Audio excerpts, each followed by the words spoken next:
3 years ago, the world's strongest pack fell to a single blood-crazed wolf. Nobody knew how one person could topple an entire territory, or what he'd done to emerge victorious in the bloodshed that ensued. Nobody talked, and nobody knew much of the one who became a tyrant seemingly in the blink of an eye. One thing was for sure, and that's that in a mere few hours, the leading pack of the world had fallen. The Roman Empire wasn't built in a day, but it certainly fell in one, after this wolf out of the shadows gained the title of Alpha. He held it quietly.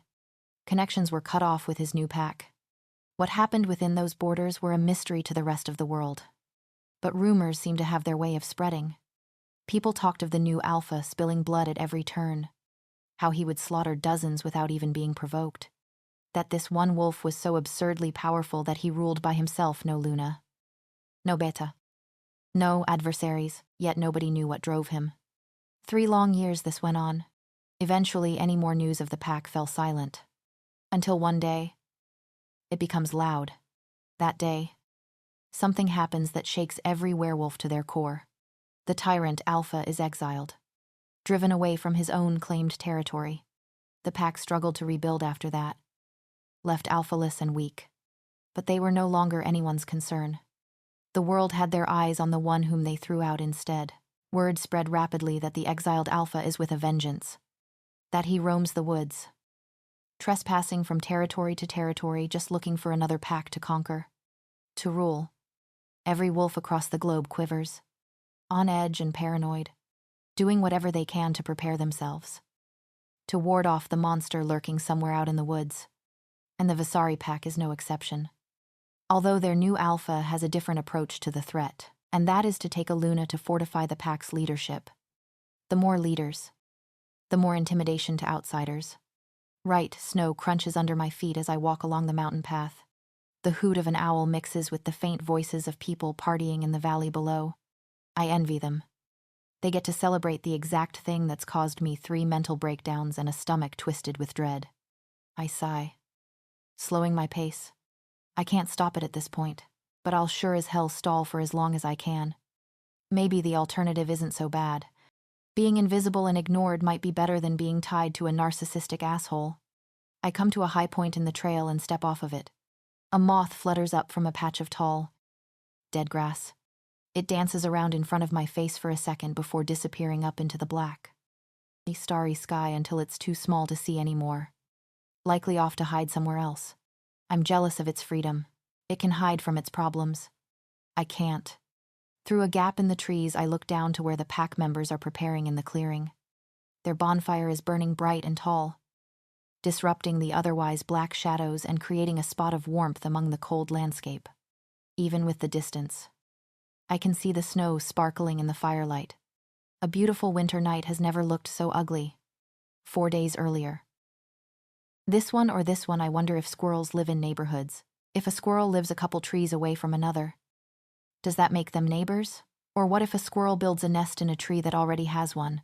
Do they fight or do they coexist? Adrienne, opinion, they probably get along. They probably go over to each other's nests and ask to borrow sugar. No. Not sugar. Acorn dust. Like squirrel cocaine? A hard smack to my leg makes me jump. Ow. What the hell? I rub my burning thigh and give Amy a death glare. What did I do to displease Her Highness now? You aren't even paying attention. You're laying there staring at the ceiling like a washed-up cucumber. She accuses. So maybe I'm not giving her my undivided attention. She has a fair argument there. But in my defense, she can usually carry on a conversation just fine with herself as long as I give the occasional nod and grunt of acknowledgement. I realize she's standing in front of me, holding a silver and black dress in each hand, after a quick game of eeny, meeny, miny, moe. I point to the black one in order to avoid further abuse. That simple action is all it takes to perk her back up. Great. I thought so. 2, she says. She hauls the dresses back across the room, hanging the silver one in the closet and draping the black one across the back of an armchair. You know, I really wish you would go to this party with me. Make some friends. It would do you good to talk to someone else besides me for once. She lectures as she plops down at her vanity. She opens a small glass bottle and starts smearing skin-colored paint on her face. It matches her cocoa tone perfectly. I'm starting to regret doing that much. I grumble in return. Amy is the only person I truly consider a friend. I've known her for about as long as I can remember, though it wasn't until about a year and a half ago that we became close. Oh, please. Your bitch ass loves me and you know it. And since you love me so much, you should come with me. Her words are mumbled as she puckers her lips to slather her dark purple lipstick on. I don't waste time in shooting her down. Not a chance. Oh. Come on, it'll be fun. I hear Orcon boys are a sight to see. Tall and sleek, with water dripping from their silky hair. Down their chiseled abs and right to I gag. I actually gag, when that's not enough to stop her. I throw myself into an exaggerated coughing fit to get the point across. The last thing I need to hear about are Amy's fantasies. Her many, many fantasies. And believe me when I say they're sickening. Her ones for the males of the Orca Pack, another tribal pack, whose members have a special affiliation with water, are exceptionally disturbing. You can act grossed out all you want now. One day is coming when the high and mighty Adrienne Gage is going to find someone attractive. And when you do, I'll be there to rub it in your face. She pauses from meticulously tracing over her eyebrow with a pen. An ornery smile is stuck on her face as she looks in the mirror to see my reaction. I roll my eyes. I'm skeptical. Extremely skeptical. Amy embraces her sexuality fully, while I, on the other hand, am not interested in the subject, yet somehow we still get along. Despite being the equivalent of polar opposites, yeah, whatever. I stand up from her bed, grabbing my black jacket. I'll see you later. She looks up at me with one eyebrow matching her chocolate-colored hair and the other barely visible under all the other products that are professionally caked on. Where are you going? I have to help clean up for the party. Another celebration for that mightier-than-thou asshole, I'm assuming. Who knows what for now? I say bitterly. My blood nearly boils with irritation just by thinking of that spoiled brat. In addition to that, I can feel my hair already falling out with the thought of putting up with Anthony the rest of the day. Amy laughs. She's always found my hatred for that asswipe to be entertaining. Needless to say, I don't find it so amusing. Just looking at him makes me homicidal. You can always come with me. She chimes with a cheery voice, wiggling her one visible eyebrow. I snort and turn to leave. Okay. Laugh it up. You're next on the list. The sun is warm against my back, making it seem more like mild fall than early winter. You missed a spot. Anthony nags for the millionth time from down below. I can feel my patience deteriorating. Does it look like I'm done? I glare down with the hatred of 1,000 suns where he's busy steadying the ladder and critiquing my every movement. Even the top of his head covered by moderately long brown hair annoys me. I've never liked Anthony. He's the kind of person that could drive a Buddhist to take a swing at him. I'm not sure why this unlucky fate picked me as its target, but I somehow always end up getting stuck with him. Be it pack errands or border patrols. No. But you should get it before you forget. Right there. Up in the corner. His innocent, completely clueless tone of voice only makes him all the more irritating.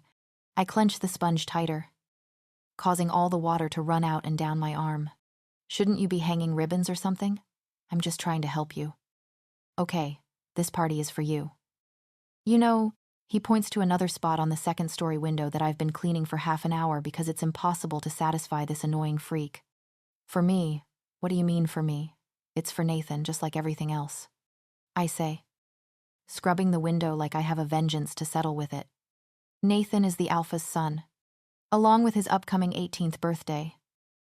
The title will also be given to him. And just like all alpha children, Nathan's a spoiled brat. Anything we ever do as a pack is always for him. One time his father even made us throw a party for his first chest hair. What was even worse is that it was a dinner party. Of course I couldn't eat anything without throwing it right back up because one thought was always on my mind. And that was the fact that we were celebrating a chest hair. You haven't heard Nathan picked you as his Luna. Right then, my foot slips off the ladder, sending me plummeting downward. My stomach is skinned on the steps before my hands gain purchase where my feet once were. What I choke on my own saliva while trying desperately to reattain my footing. I thought you would have known by now. He shrugs simply. No. There's nothing to know. Because it's not happening. I state firmly and begin to climb down the ladder. Wait, what are you doing, Adrienne? We're not done, Adrienne. His yelling falls on dismissive ears because there's no way in hell I'm walking back there. Or letting this happen to myself. There's a lump stuck in my throat and I'm so angry that my jaw quivers if I'm not grinding my teeth together. My stomach is in knots. But not the good. Excited kind of knots. Instead, it's the kind of knots that urge breakfast to make a reappearance. I storm my way towards the Alpha's house. On the hunt for a certain ego-inflated, soon-to-be Alpha, the angry and quick pace I keep earns me some concerned stares from the pack members as I march through our little village. I try to ignore them as I make a beeline for the house. Now that I think of it, everyone has been treating me differently. I've been getting dirty looks and side-eyed glares all week. And I'm just now noticing it. They could only be thinking one of two things. Why her, or thank the gods it's not me. My face burns with embarrassment and ignorance. Apparently, everyone has known about my fate except for me. But that ends now. After having burst through the door of the Alpha's house without a single trace of hesitation, I head for the stairs where I know his office is. I'm marching my way down the hallway when angry voices stop me dead in my tracks. That maniac is on the loose. How am I supposed to take over when he's out there just waiting for someone to pounce on? I recognize the whiny yet still smug voice of the celebrated prick. Nathan Swelter, since I need to talk to him anyway. Sticking around by the partially open door wouldn't be that wrong. Would it? I've never exactly been against eavesdropping before. So what's the difference now? That's my reasoning as I creep closer to the door and press my ear against the wall, letting the gift of heightened hearing do its job. He's less likely to bother us if there are two leaders. You have a Luna picked out? Correct. I recognize the voice of Alpha Andre. Speaking in a composed tone, I want Adrienne. He responds almost immediately, causing me to physically restrain the gag squirming to escape my throat. At the mention of my name, I feel the color drain from my face. She's the one, and I'm tired of waiting for both her and my title. A deep hum reaches my ears. What the Alpha always does when he's considering something. Then wait no longer. I'll have the wedding moved up to Thursday. Since there's no mate bond to bind you, vows will work just as well. Plus, you'll have more time to get acquainted with her. Maybe even, there's not going to be a wedding, I announce, seething after barging through the door on impulse. There's no way I can stand out there and silently listen to my future being decided for me. Not anymore. I'm sick of being a ghost in my own life. Two pairs of eyes turn on me. One is Nathan's, a light blue that pairs nicely with neatly combed black hair. The other pair are a darker blue and belong to his father, whose once inky black hair is now peppered with gray. Evidence of the stress that comes attached to the title. Excuse me, Alpha. Andre stands up from his leather office chair. He has squared shoulders and a tall stature that would be hard to beat. One thing is for certain, and it's that he's used to looking down on people. Not vice versa. He shoots me that disappointing gaze that he's mastered over the years, making even the most arrogant of wolves ashamed of themselves. I swallow, fighting to keep my attitude under control. Too many times I've mouthed off to him and seen the consequences. But keeping this new leaf turned over is proving to be quite challenging. I'm not marrying him or anyone else. I seethe again, planting my feet firmly in place. He can't possibly think that he can force me into this. Can he? He's held control over me my entire life. But surely there's a line he won't cross. There has to be.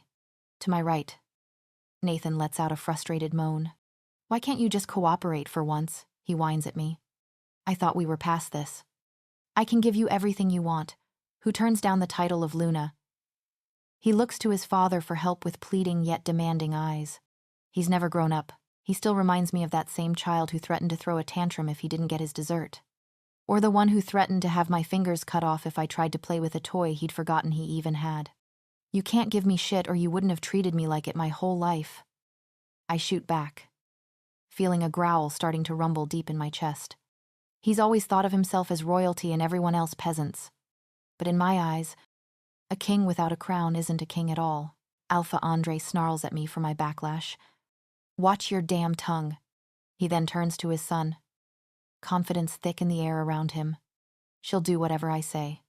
He sits back down in his chair, leaning back and watching me with a calculating look, one that reminds me of a beady-eyed snake in the grass. "Won't you, Adrienne?" he asks in that sickly sweet, ominous voice. I hate that voice. That tone. I hate it with all of my being, and I always have. It makes me sick. Sicker than imagining a future with Nathan. I clench my jaw tightly, my hands curling into fists. And if I don't, he tilts his head down and smiles darkly, clasping his hands loosely together. "Then you'll be locked up again. You wouldn't want that, would you? I'd think it gets awful lonely down there." My blood turns to ice and suddenly I feel cold, chilled to the bone. It's as if I can already feel the frigid stone against my skin and the silence ringing in my ears. I hide my fear and scoff, skeptical and taken aback. There's no way I can go back there. Not to that hellhole. Though, if he's serious about this, then I'm more screwed than the missing ones in his head. Though that's an easy accomplishment. You wouldn't. I force my words to come out as a challenge. Yet on the inside I feel like breaking down, dropping to my knees, and begging to keep my freedom. He smiles again, his eyes sparkling with a twisted amusement. "Oh, but I would. He enjoys this. I know he does." I find myself staring down at my shoes. Heat rushes to my cheeks at the fact that he can bend me so easily with one simple threat. This can't be happening. The wedding is Thursday. The Alpha's words are like a cold bucket of reality, reassuring me that this isn't a nightmare. That should be enough time. Now go on. I believe you have ceremony to prepare for. Go figure. Forced into an engagement and I'm still the one who has to cater the party I don't want. My feet move mechanically towards the door. More than ready to leave, but not without knocking a potted plant off a nearby table first. The sound of the clay shattering on the floor is amplified by the thick silence of the room. "Bitch." I mumble under my breath. "What was that?" Nathan snaps. It surprises me that he doesn't let his daddy handle this for him. 2. I start to prepare a sarcastically sweet response, but instead I decide to voice my true feelings. There's no longer a reason to keep my mouth shut. I whirl around on my heel to face him. My eyes lock with his, shooting daggers dripping with venom. "Bitch." That's what I said. I snap, loud and clear. "You're a fucking bitch, and I hope and pray that one day comes when your rotting and bloated body is found floating in the river, eyeless because the fish have already picked them out." It feels as though my skin is on fire and my lungs ache for air. I mean every single word of what I say, and my tone is more than laced with hatred. It's seeping it. Pure and livid hatred. I don't wait to see if he's going to patronize me further or if his father is going to throw me back underground for not holding my tongue. I slam the door behind me with enough force and intent that a loud crack through the wood streaks across it. Instead of going back to prepare for the party like I'd been told, I head straight to one of the many Smalls cabins in the village and into my bedroom, which is similar to a loft. Fairy lights hang around the tops of the dark gray walls. The room is flooded with natural lighting from the giant window that my bed is sidled up against. I plop down on it, burying myself in the sheets. Just forget it. Forget everything. Forgetting is always easier, except this time. I can't push the dreadful thoughts away. The wedding is Thursday. That leaves me with 4 days. 4 days left of freedom. 4 days left to figure out how to save myself. Suddenly, in a random thought, I remember what Nathan said before I barged in. That maniac is on the loose. How am I supposed to take over when he's out there just waiting for someone to pounce on? What maniac was he talking about, and what does that have to do with him needing a Luna before he becomes the Alpha? The sun is starting to sink down, casting a dim light over the bare trees and white sparkling mountains. The air is cold, invigorating. I walk along a snow-dusted path leading out of our little village and into the woods nearby. Large trees, somehow still full with leaves, form a circle around the clearing. Amy is standing against the shadowy tree line. A group of girls, none of which I've ever bothered to have a conversation with, are surrounding her. Their voices are low, kept in hushed tones that only signal one thing: gossip. I perk my ears.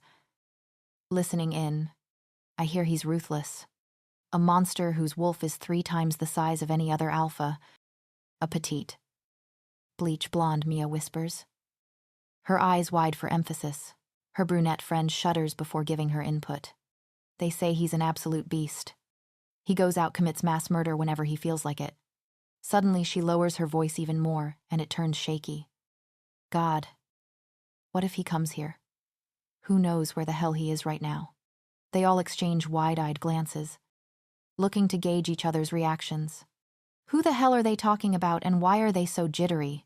As I approach, a stick snaps under my heel. All of them jump, including Amy, who has seemed fearless for as long as I've known her.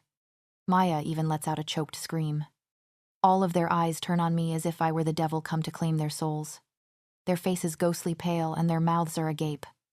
God damn it. You can't do that, Mia shrieks at me, her face turning into an accusatory stare. Something about her tone cuts right through me. I narrow my eyes and push my lips into a snarky pucker. If you're so scared, then why don't you go choke on something besides fear? She sucks in a sharp breath. Taken aback. Maybe it was a bit too far. But I can't say that I'm sorry. Nathan has already frayed my nerves for the day. Maya's mouth gapes like a fish out of water as she tries to find her words. You know what? Forget you. She spits before storming off. The other 4 girls follow her off, scowling at me as they go. I brush it off and turn my attention back to my best friend. Amy remains standing with her back towards the trees. What was that all about, I ask, walking up to her and pointing a thumb back at the group. She isn't fazed by the little scene she just saw between me and Mia. At one point, she tried to teach me how to keep my inner thoughts inside. Needless to say, she never did succeed. Now she doesn't even pay attention to my lack of a filter as she raises an eyebrow, her forehead wrinkling. You haven't heard, I shake my head, furrowing my brow. I need to know what's going on. People gossip all the time, but never like this. Never with such fear. They call him the exiled alpha. She pauses in order to look up at the sky as it grows increasingly darker. Shit. I have to go. I'm already running late. Her sentences are rushed as she bends down to grab the strap of a purple backpack and heave it onto her back. Wait. What do you mean, exiled? Before I can finish, she reaches out and grabs me firmly by the shoulders, looking me dead in the eye with such intensity that I feel paralyzed. Listen to me, Adrienne. She squeezes my shoulders, speaking firmly. I don't have time to explain right now, but just don't go off into the woods by yourself. I know you like to, but don't. Stay near the pack. You understand, I catch a chill running up my spine, one that's not caused by the cold. I can only think one thing in that moment, and it's what the hell is out there I don't understand. I have no idea what she's talking about. Only that whatever it is dangerous. But I nod anyway. This seems to be good enough for her because the next thing I know, she's pulling me into a hug. Stay safe, girl, she says beside my ear. So much for her seriousness. She lets me go and steps away. When she does, she's wearing one of her signature ornery grins. Usually that gesture would comfort me, seeing her back to normal instead of spewing warnings at me. But it doesn't, because her smile is half forced. Sorry, I can't stay for the party. Looks like you'll get Nathan all to yourself, she teases sarcastically. A pang of anger shocks my stomach, and I open my mouth with intent of spitting profanities at her. But I bite my tongue as realization hits me. She doesn't know. She doesn't know about the blackmailed engagement or wedding. If she did, she would have told me. I know she would have. And she would have kicked Nathan's backside. Regardless of the consequences, I force an empty smile back to her. Not quite as convincing as her own. Let her have her fun, I think. My problems aren't hers. Yeah, whatever. I call back as she gets farther and farther away. Just don't get AIDS. She turns around just brief enough to stick her tongue out at me in a playful sneer. I let out a heavy sigh when I turn around and start walking back. There are a couple people bustling about, a lot of them carrying various ribbons or decorations. I walk past all of the working wolves, heading back to my room. If Nathan or Andre, either one, expect me to prepare for the party of my own demise, then they're out of their minds. What could they possibly do to me? Sentence me to a lifetime of misery? Oh, wait. It's been 3 days since Amy left. 3 days that I've been locked in my room, trying anything to keep my mind off reality. The only time any part of me left the room is when I stuck my head out the window to smoke. not wanting the smell to stick to the walls. The little glass ashtray on my desk is full, and 2 empty cigarette packs lay in the trash can. At least 4 times a day. One of the lower-ranking members, a maid or a servant, would bring me food. My only guess is that this is Nathan's way of trying to suck up, feigning sweetness in hopes that I won't act out during the ceremony. What he doesn't know, though, is that his pathetic attempt to win me over is in vain. I won't bend for that asshole no matter how much food he sends to me. I hadn't even realized I was letting myself drift to sleep until a knock on the door stirs me awake. Each time food was delivered. Someone called out to me after knocking. No voice follows this one. Now what is it, let me guess. I have to plan the bridal shower. They knock again. This time louder. I'm coming. I growl, untangling myself from the sheets. I stumble my way over to the door and open it. Nathan is standing there, hands in his pockets and a polite smile on his face. Well, hey there, sleepyhead. He chirps. His tone is so nice that I can almost feel the bile rising in my throat. The party's starting in half an hour, so look your best. It is in our honor, after all. I narrow my eyes and step back, looking him up and down. Who the hell are you? He laughs, as if that were the funniest thing he'd ever heard. A cheerful sound, but also a fake one. I just came to remind you, he says with an overly friendly tone before turning businesslike. Now do something with your hair. Put on something expensive. And meet downstairs in 10 minutes. I don't move. Instead, I stand like a statue, keeping my skeptical stare focused on him. Okay. Look, as my chosen Luna, you have to have a look that makes everyone jealous of you on sight. Of course, they'll already do that as long as you're on my arm. But still, I expect you to act like a perfect sweetheart.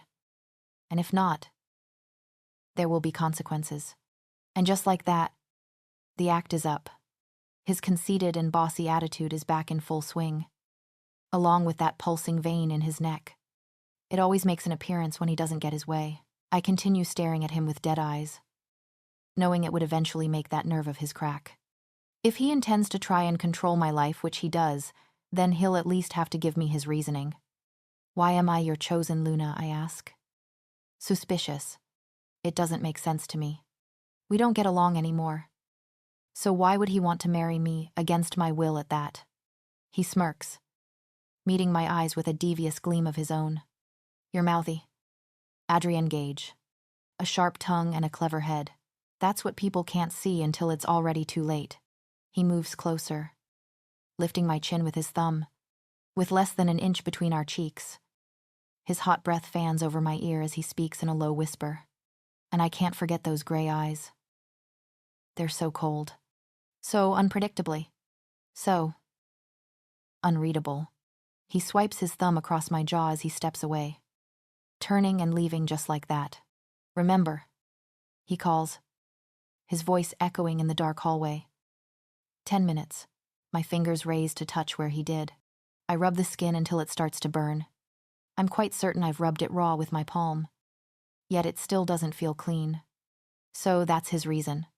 He plans to use me as his pawn, but I'll be damned if I help him win whatever chess game he thinks he's playing.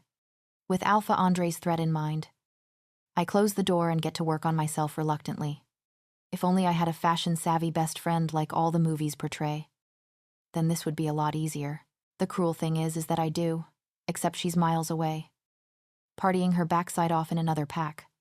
At least one of us is having a good time.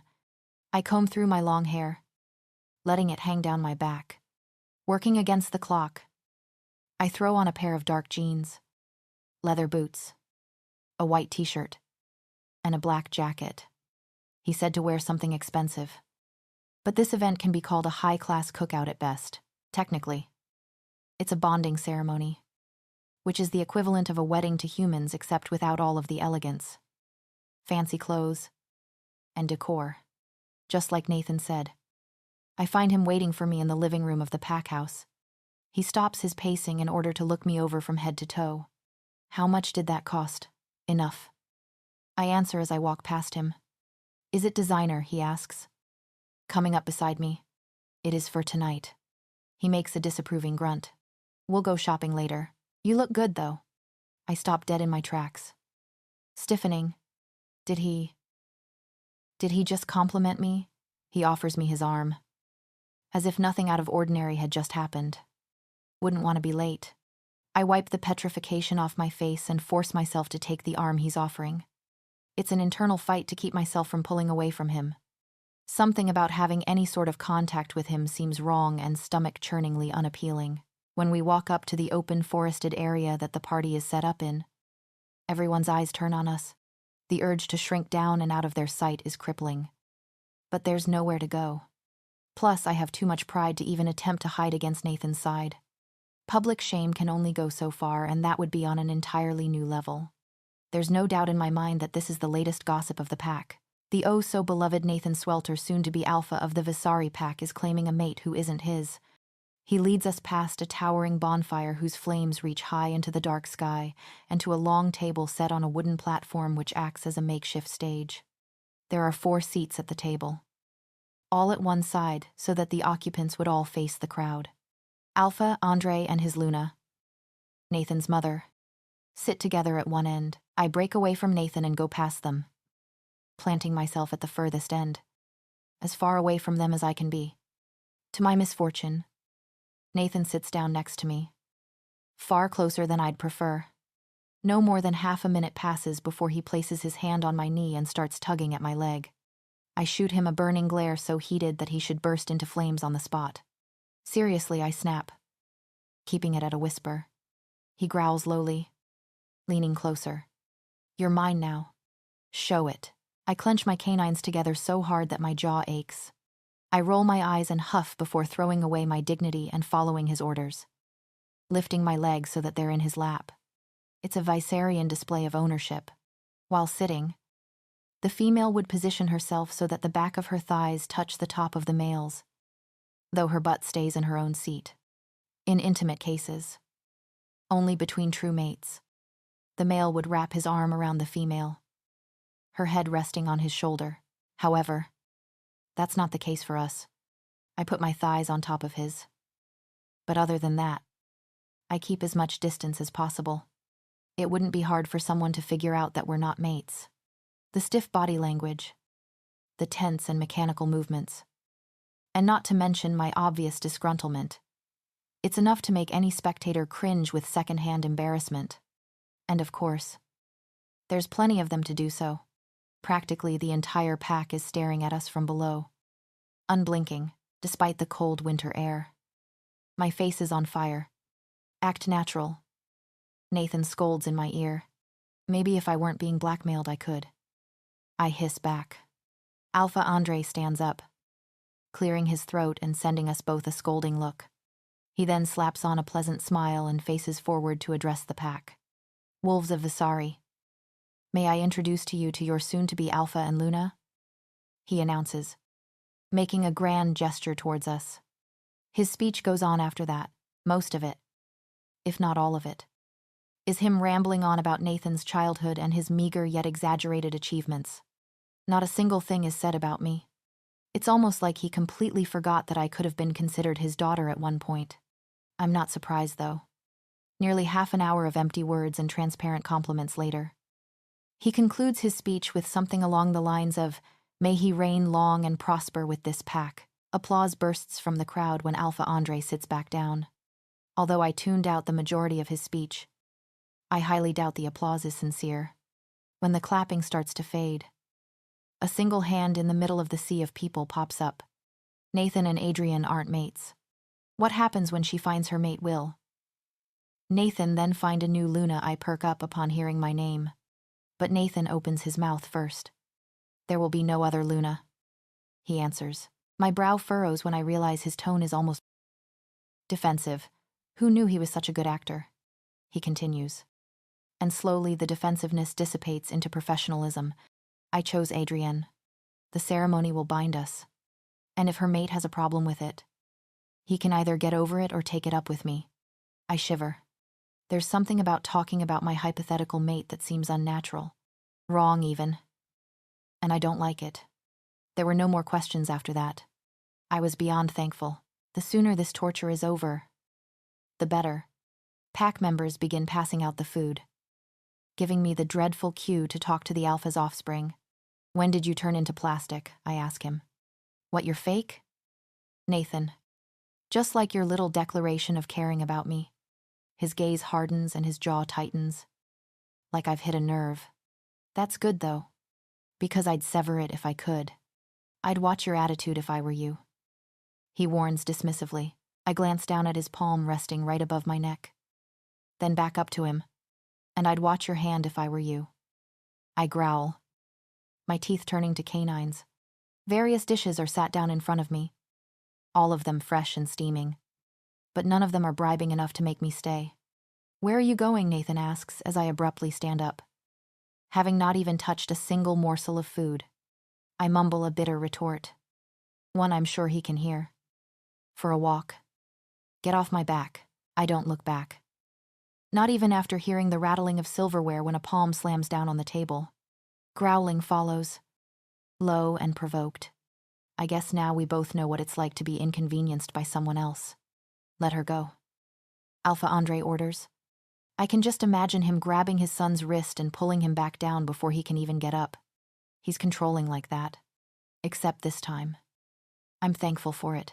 Darkness hangs heavy in the sky, though the dim moonlit makes the snow on the ground sparkle. Pointy and crooked shadows are cast down from the limbs of the trees above. My hands are burrowed into my coat pockets as I trudge along one of the many paths that are well burned into my memory.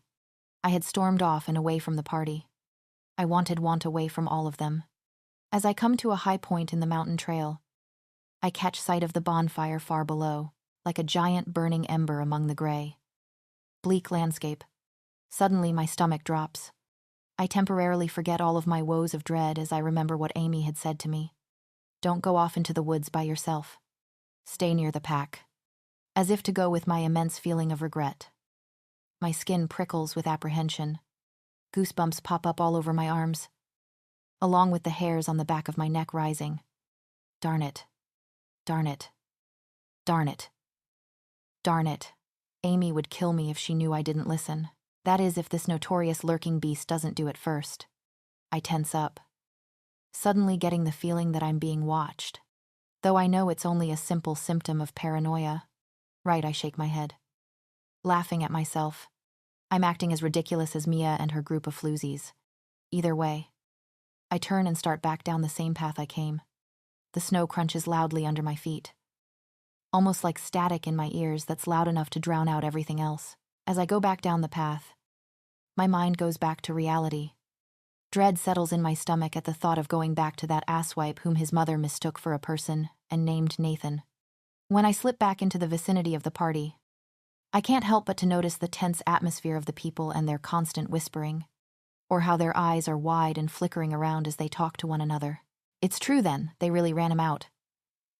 I overhear a hushed voice ask as I stop at the refreshments table, out of the corner of my eye. A tanned-skinned girl, who I know as Trisha, bobs her head of curls with a nod. They exiled him. She says quickly. I didn't think they'd ever do it. Not after 3 years. Especially, what the hell is it with everyone whispering about this lately? What did Amy say? The exiled alpha, I busy myself to look casual. Pouring a drink I don't even want. He's probably already looking for another pack to take over. Oh God. Trish. What if he's out there somewhere in the woods right now? What if he smells the bonfire and... Sophia. Calm down. Trisha stops the other girl's increasingly hysterical rambling. Just don't think about it. Yeah. You're right. She agrees. Although her voice is quivering. Hey. Are you eavesdropping on us? I look up to find a pale redhead staring accusingly at me. Assumedly, Sophia. I can't help but to notice the vibrant hot pink jacket she's wearing, along with a matching headband. I know it doesn't take that long to fill a cup. She continues, her eyes shooting daggers at me. Trisha, on the other hand, smiles apologetically, as if this sort of thing happens often. I glance over at her before turning back to the table and picking up my drink. You better keep your voice down. He might hear you. I mock as I start back towards my seat. I have no idea who he is. But if it spites her, then so be it. What happens next is nothing but a blur. While going back to my seat, I feel watched yet again. I look up to find Nathan's wide eyes staring at me. He stands up, his mouth agape and the color drained from his face. In the same instance that he points behind me, a blood-curdling roar shakes the ground. Followed by high-pitched screams, I whirl around, coming face to face with Sophia, her arm raised in the air with something grasped in her hand. But that isn't what catches my attention. Behind her, leaping out of the shadowy depths of the forest, is a monster beyond imaginable, an enormous, wolf-fish creature with glowing ruby-red eyes. Even in mid-air, it looks 10 times the size of a normal wolf, and 10 times as terrifying. I don't even get the chance to panic or even so much as scream. The last thing I can process is a rock-solid object crashing into my temple, erupting my skull in pain. Simultaneously, my vision plunges into blackness, like somebody turned out the lights. The last thing I saw was that beast coming straight towards me. My eyelids flicker open, just barely enough to recognize the blurred blues, blacks, and whites of the night forest. I immediately notice the burning, sharp pain that's lighting my neck on fire with discomfort, like there's canines sinking into my flesh and winning a tug-of-war match with gravity. I'm being carried, like a wolf pup. Cold wind blows against my face, cutting right through my clothes and causing me to shiver. Blindly, I reach my hand out, trying to feel for anything at all. Warm fur tickles my palm, sending a jolt of electricity through my chest. I remember what I saw, a giant wolf leaping out of the woods, roaring louder than any monster ever could, a sort of drugged, calm fear comes over me. I don't want to face this thing, whatever the hell it is. So I close my eyes and let the safety of the darkness seep back in. I wake up to a pounding ache in the left side of my skull, right above my temple. My eyes open, which makes the pounding worse. Out of instinct, my hand reaches up to the source of the pain, instead of oozing blood like I'd expected.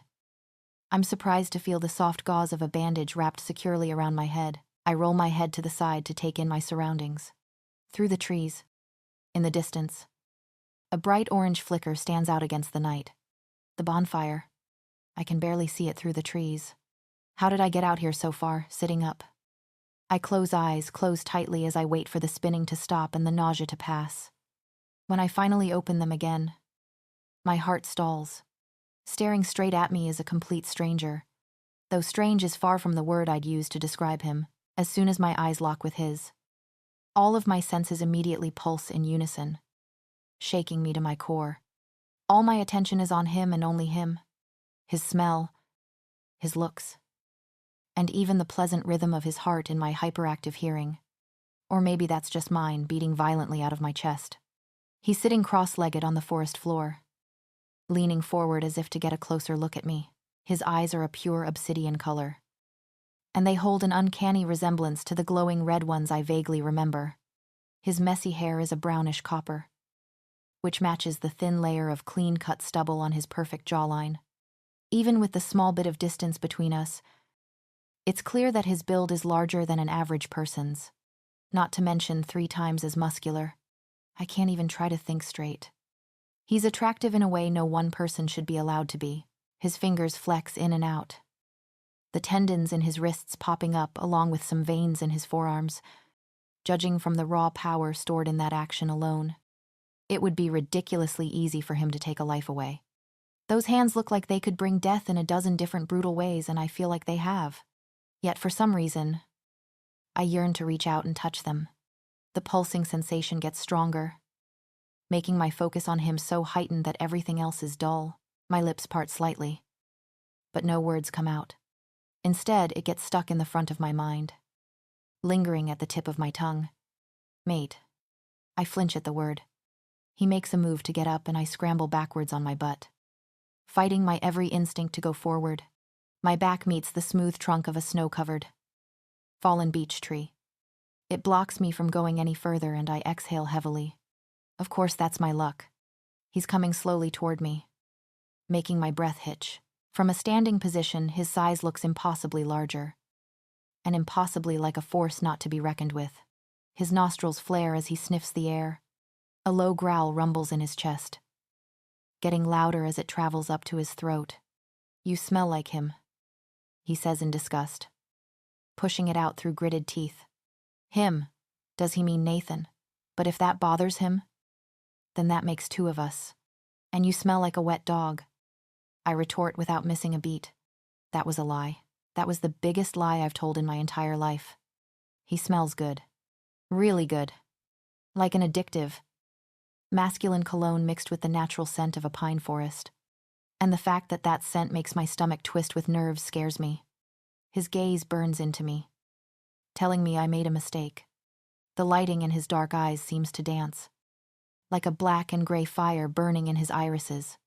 It's as though it signifies a battle of some kind, like he's fighting with his own inner wolf. "What are you to him?" he finally asks, the growl still in his voice. "Why does it matter?" I fire back. My wolf may already trust him, begging for his arms to encompass me. But I can't say the same. He takes another step forward, hands clenching into fists. "Answer the question." I stay silent for what feels like centuries. Some part of me doesn't want to tell him the truth, not only because it would be voicing my misfortune and misery, but also because I somehow feel like I've betrayed him. "Where is everyone?" I ask instead, trying to change the subject. His shoulders visibly tense, as if I've made him uncomfortable. For the first time, he breaks eye contact, the way I see it. He doesn't have the right to be uncomfortable in this situation. I do. He doesn't answer the question, which only makes my mind race faster. I happen to glance past him and a lump forms in my throat at what I see. The snow is disturbed and sprawled everywhere. Bright patches of red stain what was once sparkling white. Among that, my eyes land on a piece of hot pink fabric laying in the middle of it. A headband. I dare to venture further.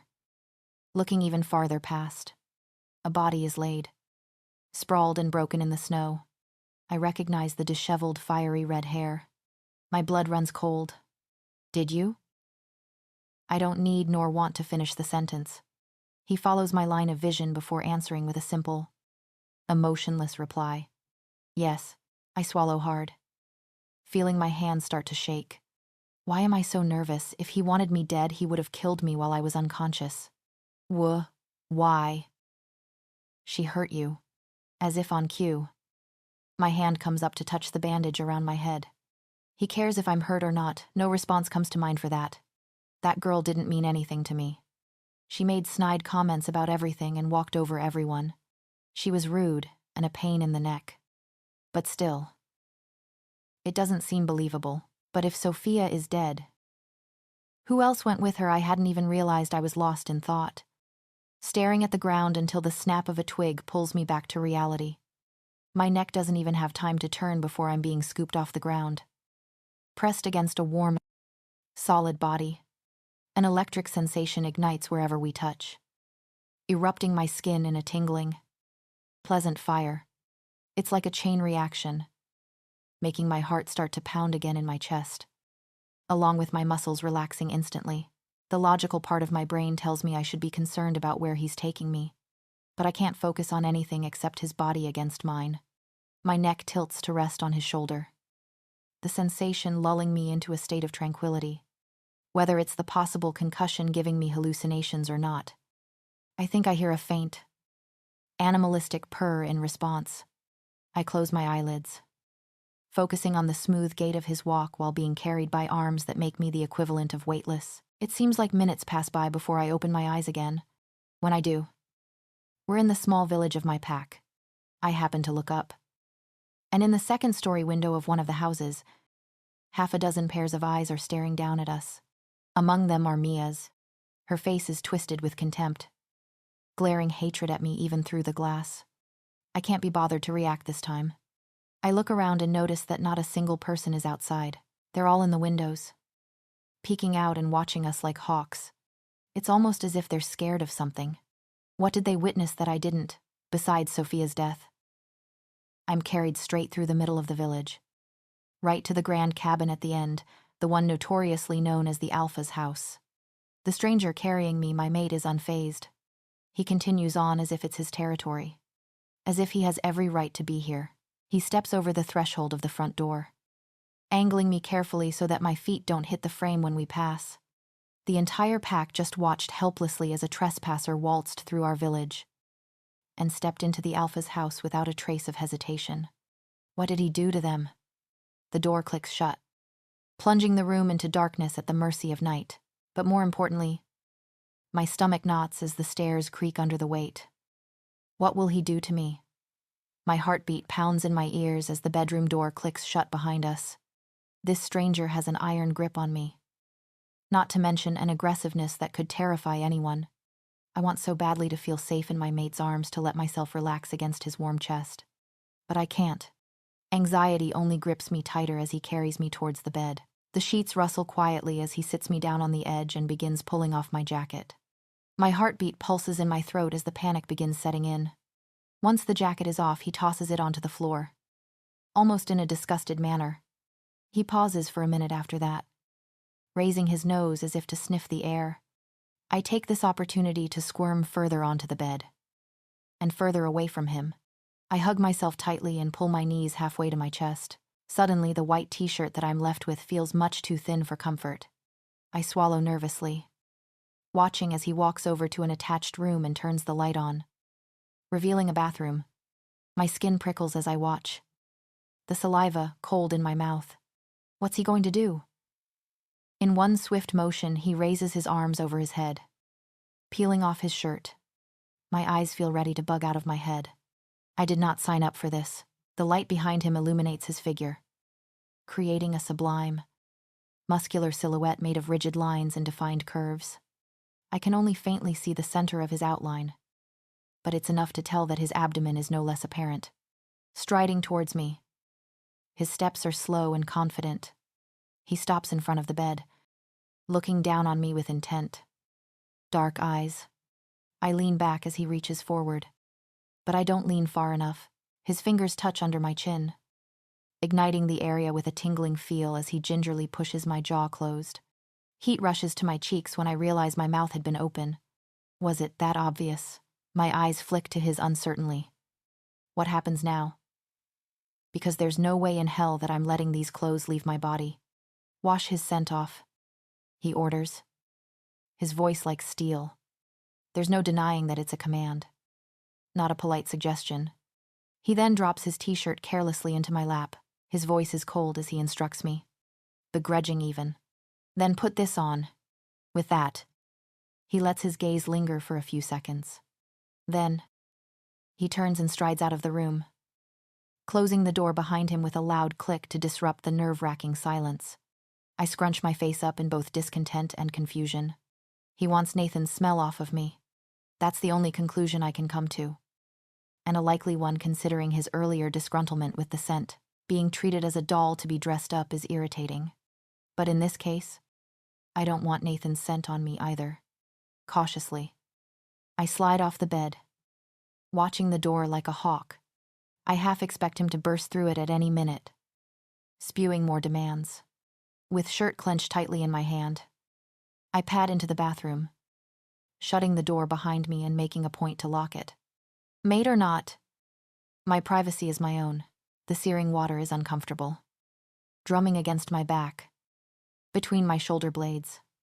My skin is burning to the point that I think it may peel off.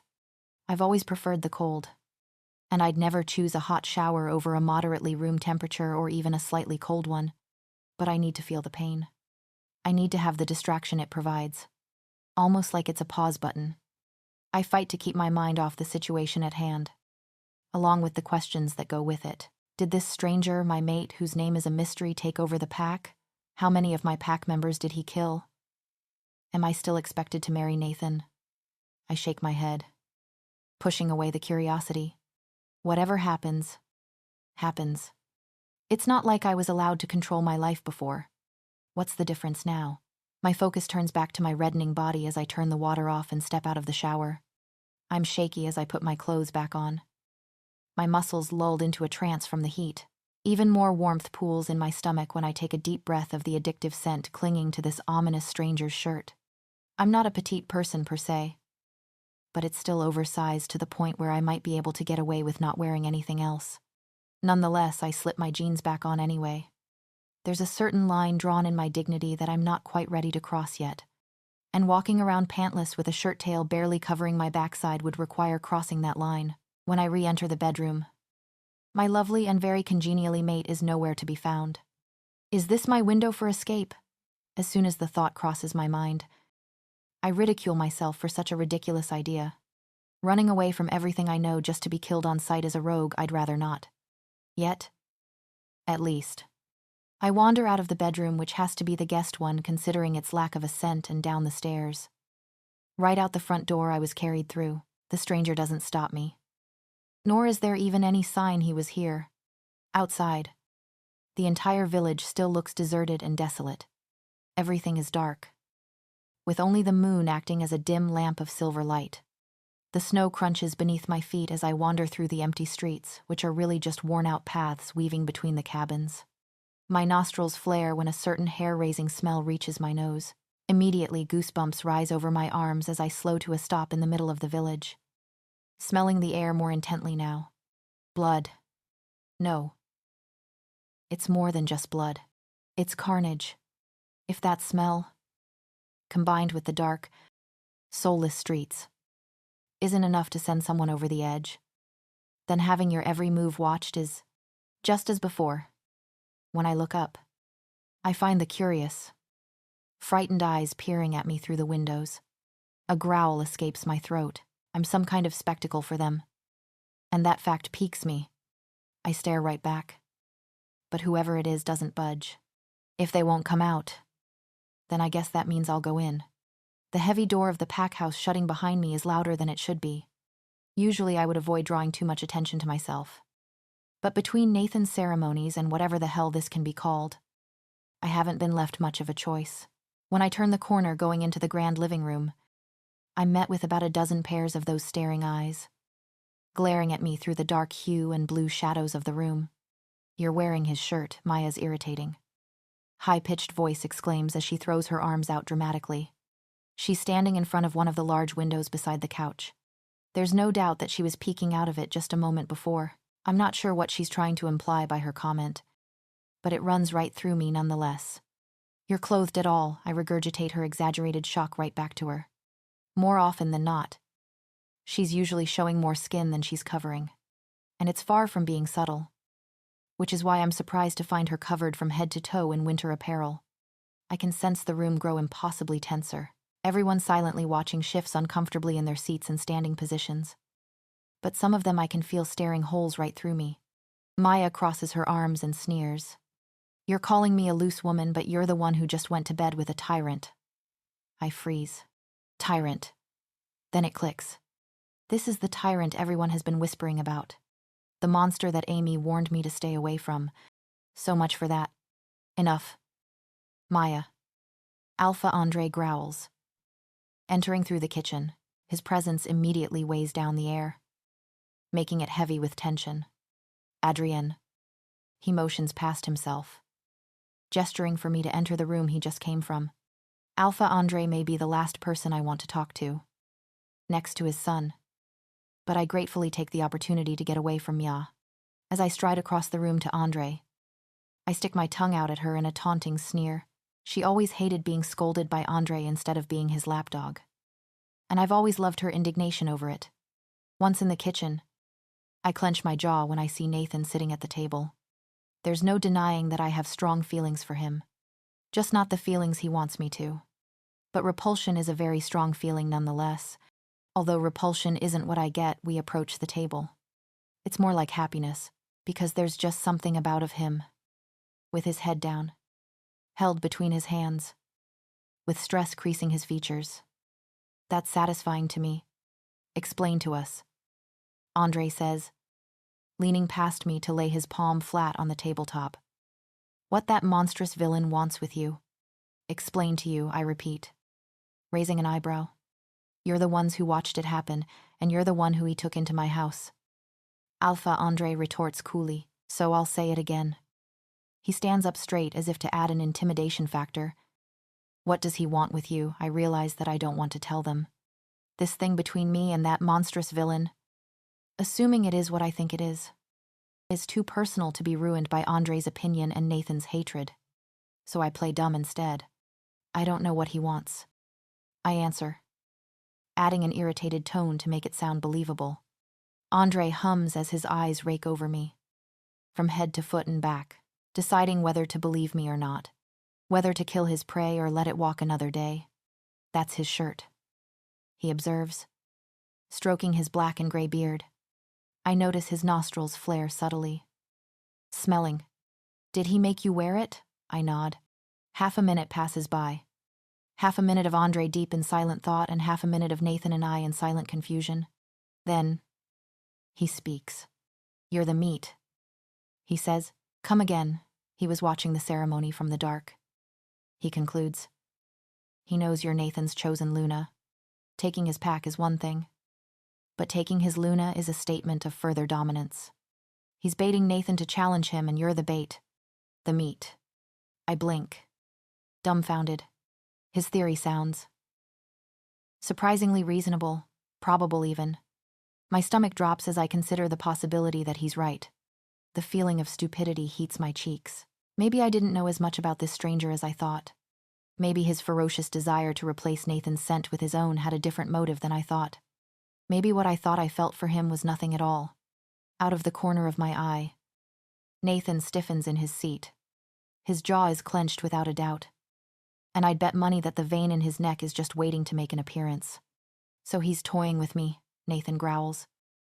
Balling his fists on the tabletop, Alpha Andre pulls out the chair opposite of his son and slumps down in it, stretching his long legs out. He crosses his arms over his chest and heaves a sigh. 3 prominent stress lines crease the old Alpha's forehead. Riot Sydney doesn't toy with people. He destroys them. A forceful shiver jerks my entire body, and my breath audibly hitches in my throat. My chest is like a drum locked in a room with metal walls. Every beat being echoed right back to it. The affect that this name has is terrifying. Riot Sydney. I repeat in my head. The exiled Alpha. That's his name. My eyes blur out of focus as I remember his face. His perfect jawline covered with just the right amount of stubble. Stubble that I haven't gotten to feel against my skin or in my palm. His sharply cut nose and strong cheekbones. Somehow, there's something about everything about him, right down to that minuscule scar that cuts off the tip of his right eyebrow, that Riot Sydney fits perfectly. An aggravated growl demands my attention. When I look up, Nathan's fierce glare is settled on me. You're thinking of him now because you think he's going to win this game, although they're formed in questions. His touchy words are identical to an accusation. I raise an eyebrow, taken aback by the confidence in himself. But of course he would have confidence. Annoying people always do. And with his pompous need to have confidence comes my profuse need to crush it. A devilish grin starts to pull at the corners of my lips. I blow air out of my nose in a laugh. How could he not? He's already taken your pack. Now what's dominating it to him? Nothing. There's the angry vein that I've been waiting on. I anticipated Nathan's reaction, irritation so beside himself that he bites his tongue and clenches his fists like a red-faced child trying not to have a tantrum. But Andre's, I didn't anticipate. Andre's, I didn't even think possible. Not for this. A quiet growl rumbles in his throat as he slowly comes to sit up straighter in his chair. Nathan, he growls, not looking nearly as relaxed as he had 5 seconds ago. Take her back to the cell. The color drains from my face. My stomach twists so violently that I want to puke. My hanging jaw is trembling, spasming, visibly shaking. She won't be of use to him down there. I take a step back. Don't touch me. My voice is weak, so weak and unsteady. Nathan reaches out to grab my arm. Adrienne, no, I jerk back. Backing toward the door. I register that the side of my face is twitching. Involuntarily. Adrienne, shut up. Don't make this difficult. I reach behind me and fling the door open, rushing out so fast that I nearly trip over my own feet. When I turn back, he's in the doorway, making a hasty grab for my arm. The door is slammed shut. and in the same instance a scream tears from the other side of it. I see the shiny nails of 4 fingers sticking out before I turn and bolt thoughtlessly into the brush of the forest. I hope they rot and fall off. Jerk. The snow from the previous day is mostly gone. Only a light dusting left on the frozen ground. The trees, leafless and bare, still provide hiding places. Not that I'm using them. My claws click against the hard dirt and frozen carpet of dead leaves on the forest floor. My heartbeat pounds to a frantic rhythm in my chest, and hot breath heaves from my mouth, warming the clothes between my jaws. I can hear him nearly a mile back. He's also breathing heavily. Claws scratching the dirt every now and then with a faltered, lazy step. And sometimes, when the wind blows from behind me, I think, just maybe, that it carries the smell of his bloodied, broken fingers with it. I remember this game from when we were kids. I remember playing hide and seek with the alpha's son before he turned into a nuisance. I was always better at it, because I knew the land better, every tree and every bush, memorized through every season. While he hardly left the village, I strived to get away from it. But he never gave up then, and he won't give up now. Especially not now. Not when his daddy has given him an order. My run slows to a jog, then to a walk, until eventually, I come to a stop and drop the clothes behind a mound of piled-up brush. I sit for a handful of seconds behind the barrier of fallen limbs and sticks, catching my breath, taking in the deep and light browns of both the ground and the trees and brush surrounding me. I curse the sky for not having snowed the night before. Against this background, my cream-colored fur is nothing but a white flag waving surrender. I grit my teeth and bear the pain of my body shifting, exchanging fur for skin. I all but get the dark jeans buttoned and the shirt pulled down before the hairs on the back of my neck rise. He's near. I suck in a sharp breath to shallow my breathing, but it's pointless. An arm shoots from around the brush pile, its hand grabbing the collar of my shirt. A gasp rips from my throat when I'm jerked sideways, pulled face to face with that piece of egotistical pest. My hand wraps around his wrist, trying to crush it. Stop. Running, he manages through heavy breaths. On instinct, I swing my free arm around, dragging my clawed fingers across his face with burning hatred. If only it were his throat. As soon as he expresses his pain vocally, through a string of choice words, I break away and flee off into the woods once again. If we keep on like this, maybe he'll bleed out first. The frozen mud seems to bite at my feet, my boots having been abandoned at the beginning of the chase. It stings. No doubt the skin gradually being scraped off the bottoms. I make a sharp turn and run a few more yards before picking a tree and feverishly climbing. Hiding is a long shot. I know that. But my folder of options is progressively getting thinner. It's only when I drag myself up one last limb and lean my back against the trunk that I realize just how much fire is burning in my lungs and how shaky my hands are. I suck in air, breath after breath, hoping to cool the heat in my chest. When I look down, a bright red in the corner of my eye catches my attention, on my collarbone, staining the brilliant white of Riot Sydney's t-shirt, is 2 drops of blood, one thumb-sized and the other slightly smaller. My head jerks back up, something feathery and wet hitting my cheek. I brush away the fat snowflake and blink the sleep from my eyes. It's had to have been at least an hour by now. Nathan's a persistent nuisance, but he won't hold out for this long. Surely. A sharp pain is shooting through my tailbone from sitting on the hard tree branch for so long, and the rest of my body is excruciatingly stiff. I grimace as I throw a leg over and sit up further to begin the climb down. It doesn't matter how seized up or sore I am. Anything out here is better than that cell. My claws scrape into the bark as I slide down the trunk of the tree, groaning deeply as soon as my feet hit the ground and gravity becomes more of a reality. Giant flakes of snow float down around me, landing in my hair and sticking to my clothes as I stretch. The atmosphere has darkened, the sky turning a dreary gray. Maybe he went back to his daddy with his tail tucked. No more than a whole 5 seconds later, and the loud snap of a stick snapping comes from the direction I had. Of course, Daddy would be mad if he went back. And we can't have that. Can we? He won't leave me alone. Nathan may be a pompous pest, but he's a persistent one. it becomes clear to me what my options are. I either stay here and get thrown back in that hellhole, or I leave. The only way I escape is if I start walking now and never turn back. But there's nowhere to go. I'm oblivious to the world outside of Visari. I know that there's other tribal packs, Orca, Bastial, and Telonia. But I don't know their customs. I don't know their people or their land or their way of life. Everything is foreign beyond here. Another sound, like a body pushing through vegetation, is closer now. Panic starts to set in. The tingling in my limbs urging them to take action. He's getting closer. Quickly. Undeniably. And terrifyingly closer. I run. I run for all my miserable. Wasted life is worth without any idea where I'm going to.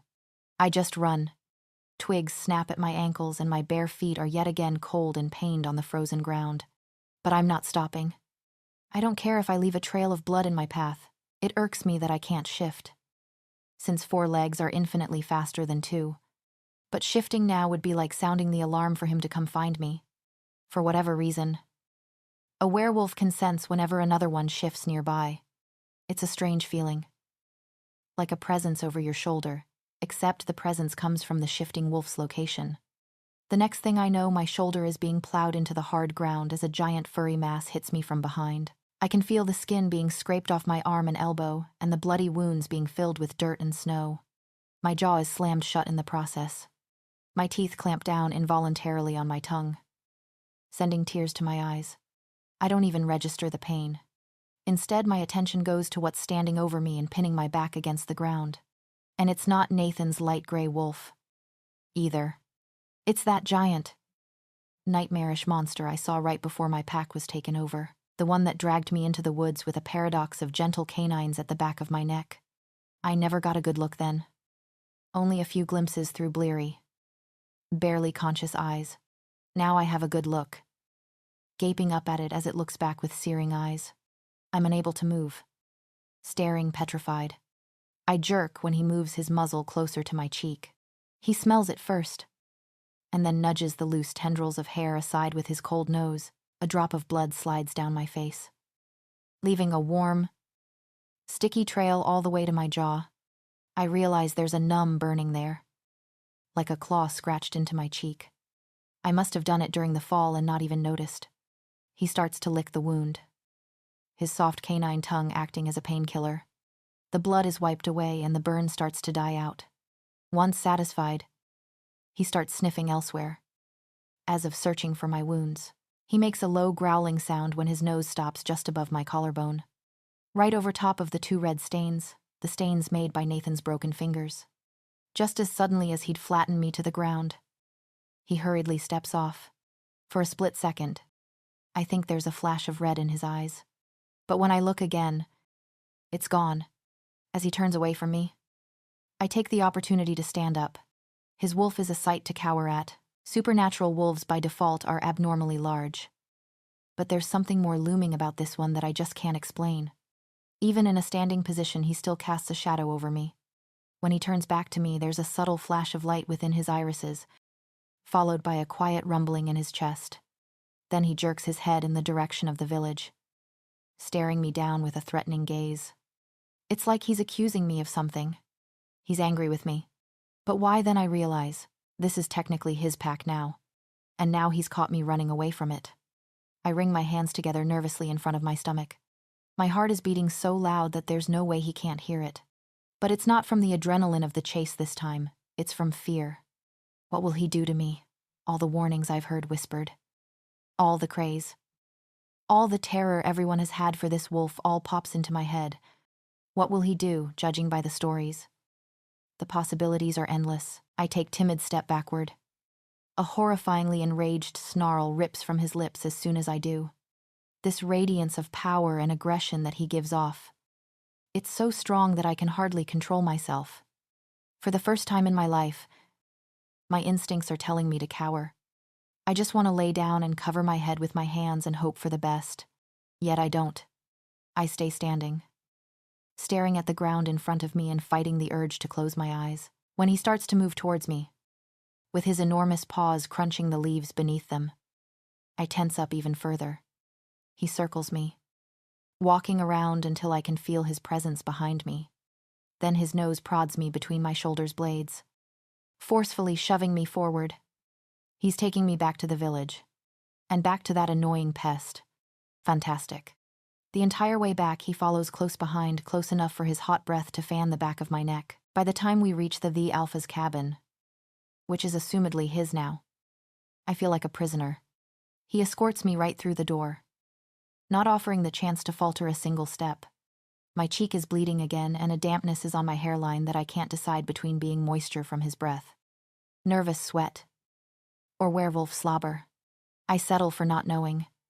I'm guided through the large living room with him, up the stairs, and down the hallway. He prods me in the shoulder with his nose for the 100th time, silently ordering me to stop in front of the door to the guest room from before. Taking the hint, I open the door and enter. He gestures into the room with his head. Hesitantly, I walk further in. Looking around, the door suddenly clicks closed, leaving me alone. Now what does he expect me to do something here? Is he waiting for me to make a run for it again? I sit down on the bed.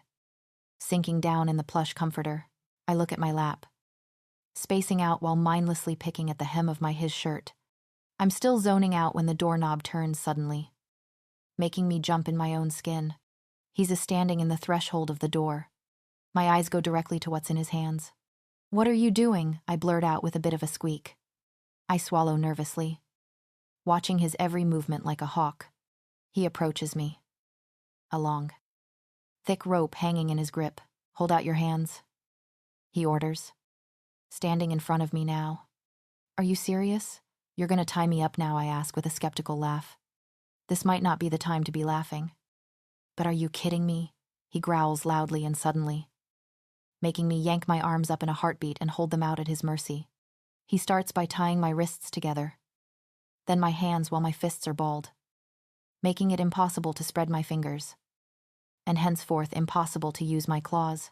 He ties the opposite end of the rope to the bedpost, giving me leeway to move around a bit but never leave, just like a dog on a leash. He avoids eye contact the whole time he works, making me wonder if it's possible that he feels somewhat guilty for this. The lighting of his obsidian irises is doing the flickering thing again, like his wolf is trying to come out but he's fighting to restrain it. Typically, a werewolf's eyes only turn black when its primal instincts are triggered. His have stayed dark, which means he's been on the edge of losing control to his wolf this entire time. He starts towards the door and I suddenly feel the need to stop him, like some part of me wants him to stay, if only for a few seconds longer. "Are you at least going to tell me your name?" I ask indifferently. I know his name. I've heard it off of Alpha Andre's tongue, but some part of me, needs to hear it off his. He pauses with his hand over the light switch, not bothering to turn around. Even beneath the fabric of his shirt I can see the taut muscles of his back tightening. Riot Sydney. A few seconds pass as the name sinks in. Goosebumps rise on my skin, and entire body prickles with alertness. I visualize the spelling of it in my head and repeat it various times. He looks over his shoulder, not at me, but exposing the side of his face in my direction. "What's yours?" I'm quiet for a while before answering. Why should I tell you? I say it mostly to annoy him, but partially because I truly don't see a reason to tell him. He doesn't deserve that yet. "Because I told you mine," he growls, something he seems to do a lot. His fingers grip the frame of the doorway harder, causing the wood to crack loudly. "So I didn't offer you a trade." I huff as I lay over on my side and squirm to get comfortable, which is a challenging task when unable to spread my arms at all. Once settled, I rest my head on the pillow and close my eyes. "Good night," I say curtly. It doesn't take long for the light to flip off and for the room to be bathed in darkness. Directly following that, the door slams aggressively closed. Despite it, I can't find it in me to be scared anymore. I lay there, fully ready to go to sleep. But something eats at my conscience. In the back of my mind, I know that it's because he's angry with me, but I push that thought away. I got the last word in and that's all that matters. My sleep was restless the entire night, tossing and turning, accommodating for my tied hands. I wake up for about the 5th time, this time to morning sunlight, illuminating the curtains from behind. Right then the door opens, revealing a very worn-looking Riot Sydney. His eyes are tired and there's dark purple semicircles beneath them. He looks freshly showered, his wet hair pressed down on his forehead. His smell makes my wolf howl to the point that I have to take a few breaths to retain myself. A masculine cologne mixes with his natural piney, musky scent, making for my heart to falter a few beats. He walks over, still refusing to look at me. My spirit drops. For some reason, I crave his attention. That reason more than likely being the mate bond. Doesn't he feel it? 2. He holds his palm out towards me. Hands. Comes the same emotionless command. I oblige, placing the tied bundle of rope in his open hand. With the other one, he starts to cut me free with a single protruded claw on his index finger. It slices the rope like a razor blade on paper, making me shudder inwardly. The thought of that same claw pressed against flesh, doing that exact same thing, is mortifying. Once cut, the ropes fall from my wrists. The skin is an angry red. Irritated and rubbed raw, the sweat and the abrasions only make it burn worse. Riot seems to flinch at the sight, his eyes locked intently on my rose-colored hands. For a brief moment, I get excited. The look in his eyes locked anxiously on my hands almost makes it look like he cares, like it pains him to see, when I think he's finally going to say something. He turns away abruptly with a quiet growl and heads for the exit. And just like that, I'm left alone again. Half an hour passes before I finally will myself to wander downstairs. When I do, there's no trace of Riot. To both my dismay and my pleasure, I find his scent lingering faintly about the house. It triggers a desolate feeling in me. Something unexplainable. Am I missing him?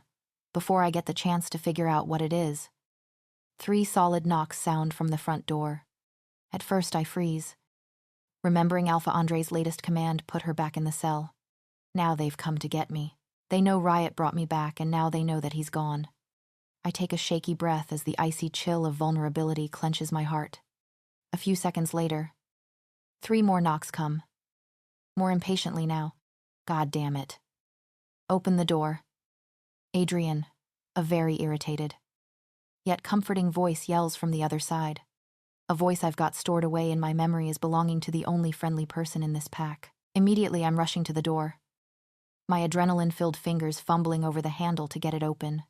Thank the gods you're still alive. I no more than fling the door open before I'm being pulled into a rib-crushing hug. I inhale Amy's scent. The familiarity of it, a much-needed comfort.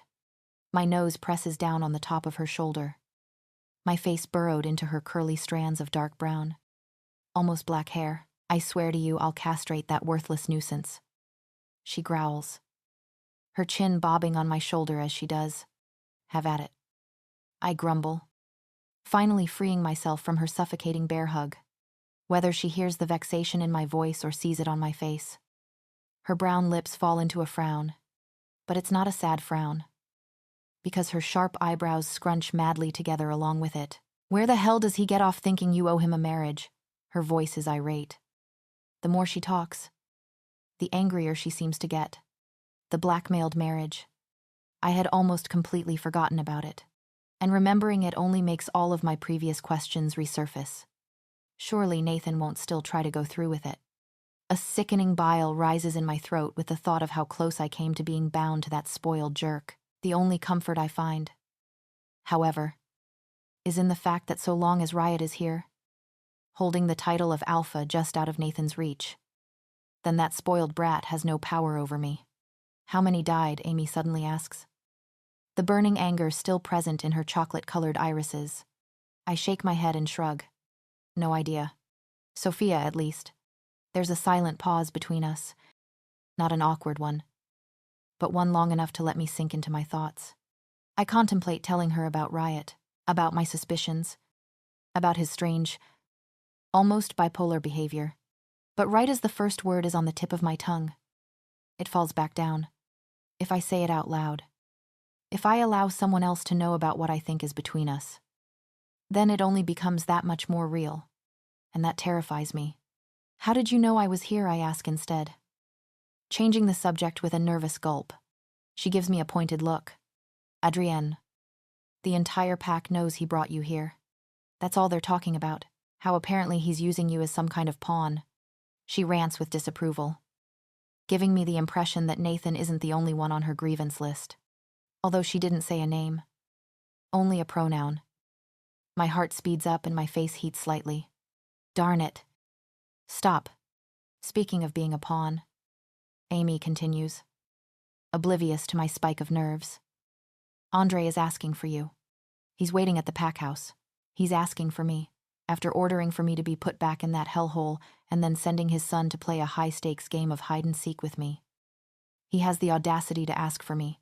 Tell him he can go. Forget himself. You're going. She cuts me off sternly. And so am I. My breath fogs in front of me with every exhale. The air is frigid and dry. The ground remains frozen. A painful reminder of my bleeding. Bare feet the previous day. I pull the door of the pack house open. Amy's hot breath fanning the back of my neck as I do so. Do you want me to come? She asks gently.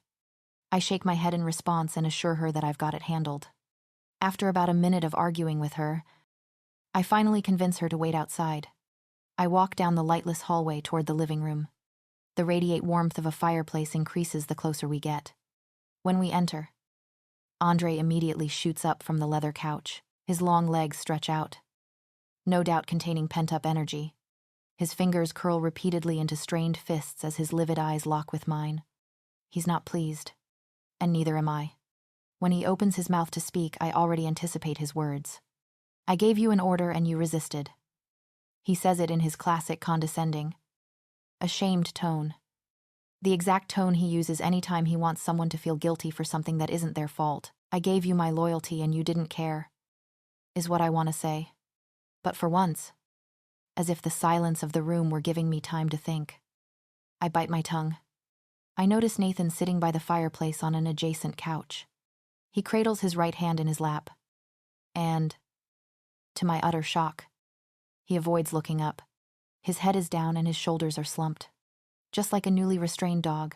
I want to know what's going on between you and that tyrant.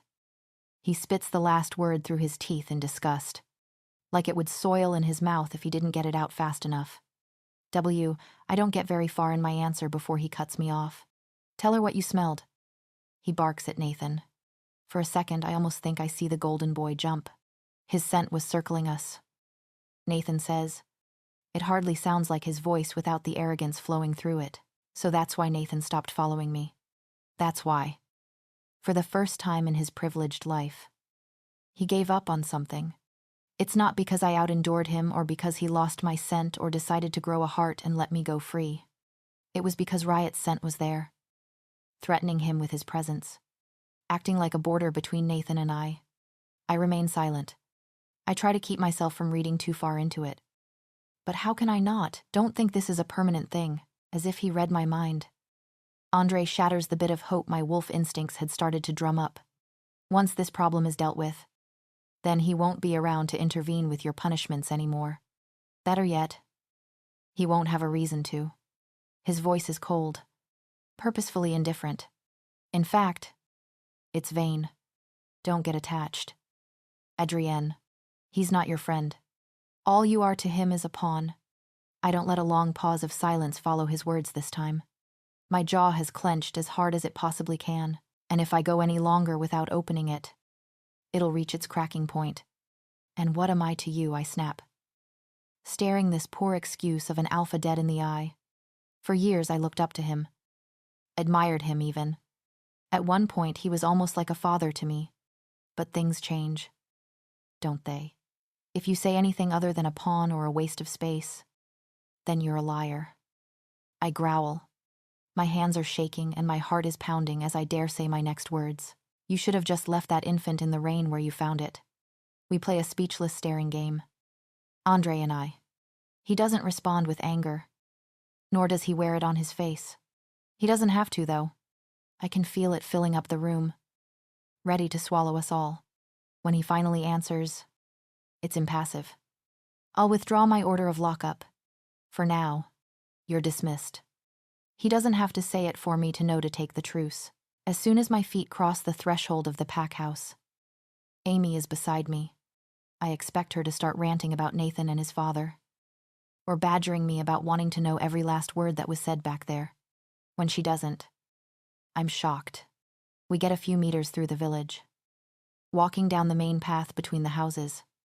Before she finally opens her mouth, Alpha Andre is a controlling, unpleasant, condescending bastard just like his son is. I breathe out a sigh of relief that she's not gone ill. Here comes the rant I've been anticipating. But I do agree with him. I choke. I physically choke.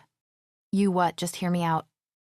She holds up her hands, coming to a dead stop in the middle of the pathway and turning to me. She sounds like a peacekeeper now, using that soft, overly reasonable voice to try to cover up the actual meaning of her words. The exiled Alpha is dangerous. It'd be best if you stay away from him. Who knows what the hell he'll do to you? She reasons. I stare at her blankly, wide-eyed and mouth open. I wait for her to start laughing, to elbow me in the ribs and say she's only joking. But she never does. It'd be best if you... That phrase goes right through me. It'd be best if you keep your mouth shut. It'd be best if you just do what you're told. It'd be best if you just learn your place. A hesitant fear crosses Amy's face and she continues talking with her hands, speaking calmly. All I'm saying is I've heard things and just... Watch your tongue. The wolf's not stable. Do you think it's your turn to move the chess piece I accuse hotly? The initial shock subsiding to anger. Her gaze locks me down on the spot, like a mother getting ready to scold her child. Don't be an idiot. She squints at me.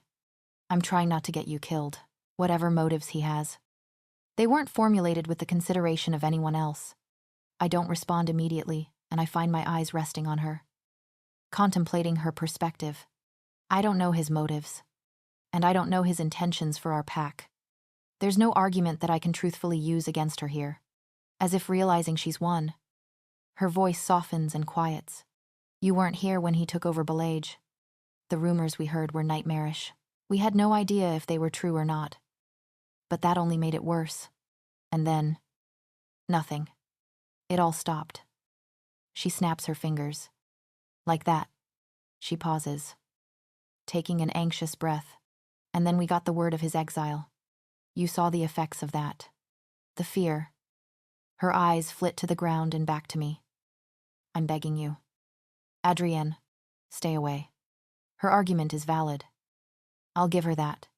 Yet I still can't find the fear within me that everyone else has, I ask, curiously.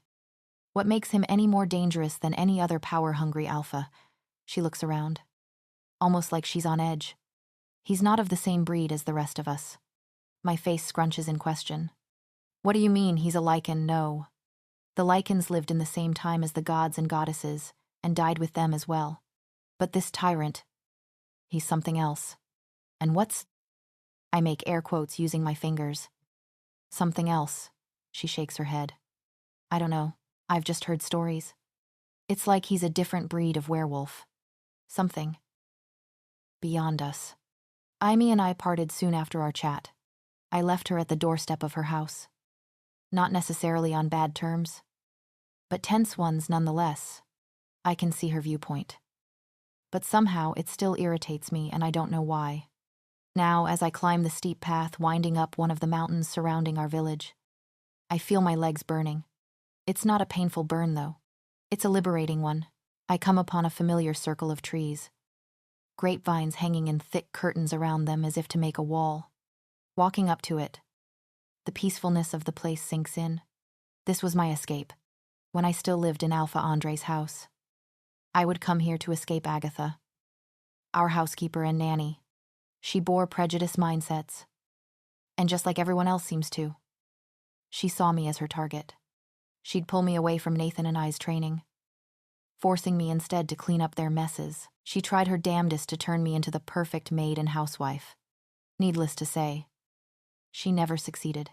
When she failed, time after time, she started to resent me because I wouldn't mold to her hands. You should have just left that stupid baby to die instead of taking it in. All she's ever caused me is trouble. Agatha's head-splitting voice bitched to Andre one time. Granted, I was eavesdropping, I wasn't supposed to hear it. But it stung then. And it still stings now. This is where I would come when her nagging became relentless. Where she wouldn't leave me alone even though she hated me. It was the only safe place where she couldn't find me. Now I need it again. Pushing a curtain of vines aside, I enter. Going straight to the large, flat rock that sits at the other side of the circular outdoor room. I plop down on it, closing my eyes and resting my head on my folded arms. Childhood all over again. I let myself drift off, escaping reality if only for a few minutes. Except I don't get a few. I get about one before all of my senses go into overdrive and my awareness skyrockets. A presence is standing over me. It takes only a millisecond before my wolf knows exactly who it is. I pop one eye open and look up at him. He's expressionless as always, but there's something in his eyes. Something like sympathy, come on. His deep, stone-like voice speaks. I heave out a long sigh. All I want is sleep. But apparently that's asking too much. Though at the same time, I'm too tired to put up a fight. I sit up on the rock, the top of my head coming up level to the bottom of Riot's chest. Where are we? Hey. One of his arms scoops up my legs whilst the other snakes around my torso before lifting my bottom off the rock completely. As soon as the side of my body presses against him, my muscles turn to jelly. Goddamn, whatever this feeling is, just like before. When he carried me into the Alpha's house, I'm lulled into a state of dopey tranquility. In that moment, I give up, leaving myself both figuratively and literally in Riot's hands. The last thing I see before shutting my eyes and resting my head on his solid shoulder is the vines being pushed aside as he carries us through them. The ride ends all too soon when we come up on a large cabin nestled between the trees. I blink the sleep from my eyes and try to get a better look. The sides are varnished and clean, along with many crystal-clear windows. He walks up the steps and onto the porch, his shoes tapping against the wood. My feet meet with the ground when he all but tosses me down, taking the pleasant feeling away like cold water dumped over my head. I stumble slightly before finding my balance. I catch a growl in my throat before it can escape. He's already turned away from me. Facing the door, his body blocks sight of whatever he's doing. But I can hear the mechanical sound of a lock twisting. Suddenly, I remember Amy's fear. I can hear the shake of her voice and see her wide, serious eyes. She wouldn't lie to me. Nor would she have a motive to. All she wants is for me to survive. I think about running. Now could be the last chance I get before I go into that house where he intends to do God knows what to me. Mate, the word comes to mind along with a deafening pulse. Like there's water in my ears. My wolf gravitates towards him, wanting nothing but to lean into him and feel the electric touch once again. Common sense, however, pulls me the other way. In a spilt second, half-assed decision, I find myself leaping over the railing and pumping my legs as fast as they can go. I know I've made a mistake when a monstrous snarl shakes the ground beneath me. I sprint deeper into the forest, the shadows growing darker the further I go. The will to survive encourages me to keep moving, my blood pumping faster. A minute pass by, maybe two. But in reality, it's only been a couple of seconds. Then, without a warning, something heavier than a boulder barrels into me. I crumple to the ground from the impact, with its weight crushing my lungs. I gasp for air, claws digging into my shoulder blades as large paws hold me firmly against the ground to make sure I don't get up again. I swallow hard, gathering enough words to speak. I won't run anymore, I say, breathing heavily both from the adrenaline and the short game of predator and prey. He growls in approval and steps off of me, although still standing over me. With one paw, he rolls me over onto my back. And sure enough, that same enormous wolf I remember is towering over me with searing eyes. You've screwed up now, Adrienne. He snatches my shirt collar between his teeth, pulling me to my feet as he backsteps. I don't object, realizing that it's probably in my best interest to do things that discourage him from moving those canines an inch over and sticking them into my throat. He guides me back to the cabin, his muzzle never far from my neck, ready to grab me again any second. This is the second time I've been shoved at snout point back to a place I tried to escape from. Maybe this whole escapee thing isn't my cup of tea after all. Or maybe I just need new tactics. I'm going. I grumble as he prods his nose into the small of my back. Urging me through the doorway of the cabin, I'm pushed up a flight of polished wooden stairs, down a dark hallway, and into a bedroom. Riot doesn't follow me into it. On my own accord. I go to sit on the edge of the immaculately white comforter spread across the bed. My mind races, trying to make up some kind of logical reason as to why he's brought me here.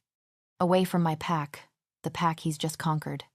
Movement in the corner of my eye grabs my attention. Riot, standing on 2 legs now, enters. Dread fills me up as I spot what he's bringing with him. Hands. Comes that same emotionless, I couldn't care less command. I oblige. Tiredly, he ties them up tightly. Just as before. Ass. I murmur, glaring at his fingers as they pull the knot tighter. He doesn't acknowledge my insult. Without a word this time. He walks over the doorway, flips the lights into darkness, and closes the door behind him. My new bedtime ritual, all through the night. There were strange sounds outside my door. Footsteps would often pace back and forth in the hallway, accompanied by canine sounds, sometimes low and inconsistent growling, sometimes indistinct snarls, and other times quiet whimpering. One time there was scratching on the walls. It was in short and frenzied strokes, no doubt tearing all the way into the insulation. On multiple occasions the doorknob would jiggle, like something was holding it from the other side, but it never did open. The pressure would let up after a minute or so, then all of the sounds would leave until they returned a couple of hours later in a different, unprecedented pattern. I wake up for about the 4th time, this time to morning sunlight illuminating the curtains from behind. My stomach voices its dissatisfaction with a long, drawn-out gurgle. The empty feeling in it is torturous. Either it's my cruel imagination hoping to taunt me, or I smell food cooking. The sweet aroma of French toast in particular, as if on cue. The doorknob twists and swings open, making me jump out of my skin. Riot strides straight towards me, making my heart thumb out of control. He looks miserable. Disheveled reddish-brown hair, dark semicircles tainting the skin beneath his eyes.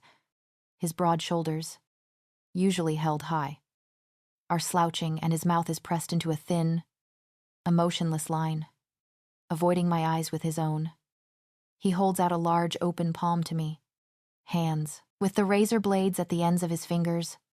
He cuts the ropes off.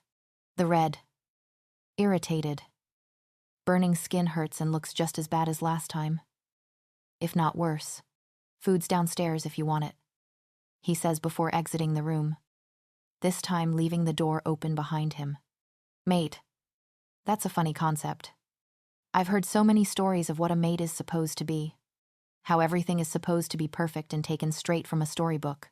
Maybe I'm just being skeptical, hell. That's exactly what I am.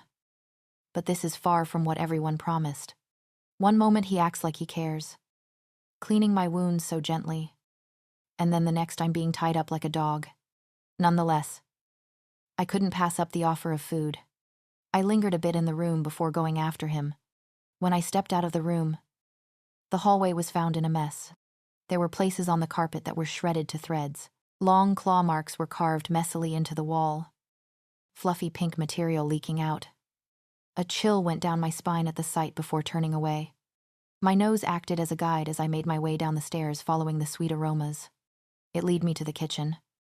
Golden sunlight spilling in through the sliding glass door and the window above the sink.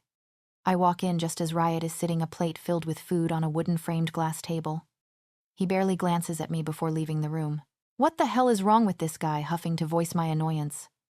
I ignore the strange behavior and sit down in front of the plate, not hesitating to start eating. My eyes widen at the burst of flavor. I don't bother taking my attention from the syrupy goodness. Not even when hearing him re-enter the room. I sense his presence move to the opposite end of the table, sitting down across from me. The only sound besides the silence is my fork occasionally tinging against the plate. When I get ready to cut off another bite, I feel him staring at my hands. They'll heal, I reassure him. Once I speak, he finally gives me the eye contact my wolf has long been demanding. He nods his head, his eyes refusing to leave mine. In that instance, he looks somewhat vulnerable, like a child after they were caught doing something they shouldn't be. It makes me want to leap across the table and hug him, telling him over and over again that I'll be all right. Eventually, I look away and down at my food, but feel too uncomfortable to eat now. I don't know what the future holds, whether I'm expected to live here with him or not. Or am I just his hostage? Maybe he planned to use me for ransom. That would make sense as to why he cared so much about what I meant to Nathan the closer we are. The bigger the reward. But yet again, that same controversial word comes to mind. Mate. There's no doubt about it. Riot and I are mates. Will he accept that, though, so far? He's doing a poor job at it. Why won't you tell me your name? I look up again to study him. There's a sort of desperation on his expression, emphasized by the dark circles on either side of the bridge of his nose. He couldn't have gotten much sleep last night. Judging by the restless sounds that were outside my door and the condition of the hall, he went through a torture beyond imaginable. I lay my fork down. The same reason you don't reward a dog with a treat for a trick he hasn't done. If he wants to tie me up like an animal, then two can play at that game.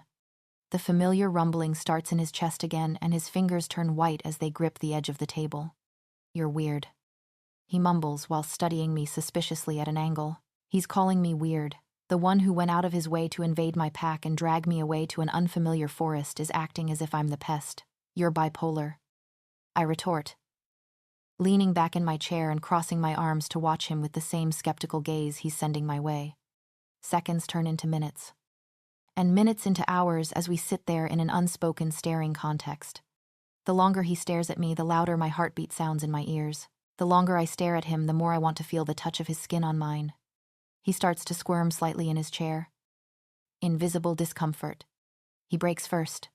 A grin cracks my lips when he pushes his chair back harshly as he stands up, growling to himself. My head turns with him as he walks over to the glass door leading to the outside. Come on. He slides it open and steps outside, stopping and looking back to make sure I'm coming. Slowly, I rise to my feet, following him out the door and sliding it closed behind me. Where are we going? I question, on high alert once again. He begins walking straight into the woods, which isn't surprising since the cabin is in the middle of a forest. I need to let my wolf out, and if I leave you alone, you'd run away. He doesn't pay attention to me as he answers, looking straight ahead as if I'm not even there. He needs to let his wolf out. That must have been what all the commotion was last night. His wolf is restless, and by fighting it, he's only tormenting himself. Riot, I say. He falters on one step but quickly covers it up, like he almost stopped in his tracks but didn't. He looks over at me as if to ask a silent, "What?" "Oh, nothing." I continue nonchalantly, facing forward apathetically. I was just seeing how it felt to say my mate's name. How does it feel? Riot. It occurs to me that that's the first time I've openly acknowledged the mate bond between us. It's not like it's a secret because he has to feel it too. But still, something about it feels risque. Maybe it's because he ignores all of the mutual sensations that I know he feels. Or maybe it's because I'm just a hostage he's waiting for the right chance to get rid of. I glance over at him out of the corner of my eye. He comes to a dead stop, a clawed hand swinging up to stick into a nearby tree. His form is shaking almost violently. His beautiful copper eyes have darkened tenfold, all the way back to the obsidian color I've grown used to. Tell me, your name, he orders with a clipped tone, his voice distorted in a snarl. I pause for a minute, thinking carefully. He's always had a sort of baleful aura about him. But this is on a new level. A level that would be potentially life-threatening. No. He suddenly doubles over in a fashion that I've seen way too much. He's losing control. And it's only a matter of seconds before his body morphs into that of a wolf's. A seething one, at that. I don't stick around to witness the shifting. My feet are pounding against the ground in the opposite direction as soon as my brain processes what's happening and registers the fact that I caused it. A wolf is easily faster than a human. A human sprinting at full speed still wouldn't stand a chance against a wolf just jogging. 4 legs are better than 2, I guess? With that in mind, I shift into my own wolf without even slowing down. The wind blows through my cream-colored fur, blessing every hair with a cool caress. My paws thud against the ground rhythmically, the crisp air circulating through my lungs. This is what freedom feels like, excluding the fact that a seething, irate beast is sure to be on my trail. It feels liberating. Nathan never understood that. Not even when we were friends. He thought my morning runs through the mountains were silly. A waste of time, even. He never did understand. But I guess when your parents serve everything to you on a golden platter, the small things become irrelevant. The frantic and multiplied flapping of wings overhead makes me trot to a stop. Crows are fleeing in abundance from the direction I'm heading in, cawing their shrill warnings as they go back the way I came. I look around the unfamiliar setting, searching for whatever could have scared them. The brush is so thick in this area of the forest that anything could be hiding in the growth. My ears perk at the sharp snap of a stick ahead. Instantly, my eyes land on a figure standing among the undergrowth. Adrienne, I recognize the alpha to be. Nathan. Approaching me.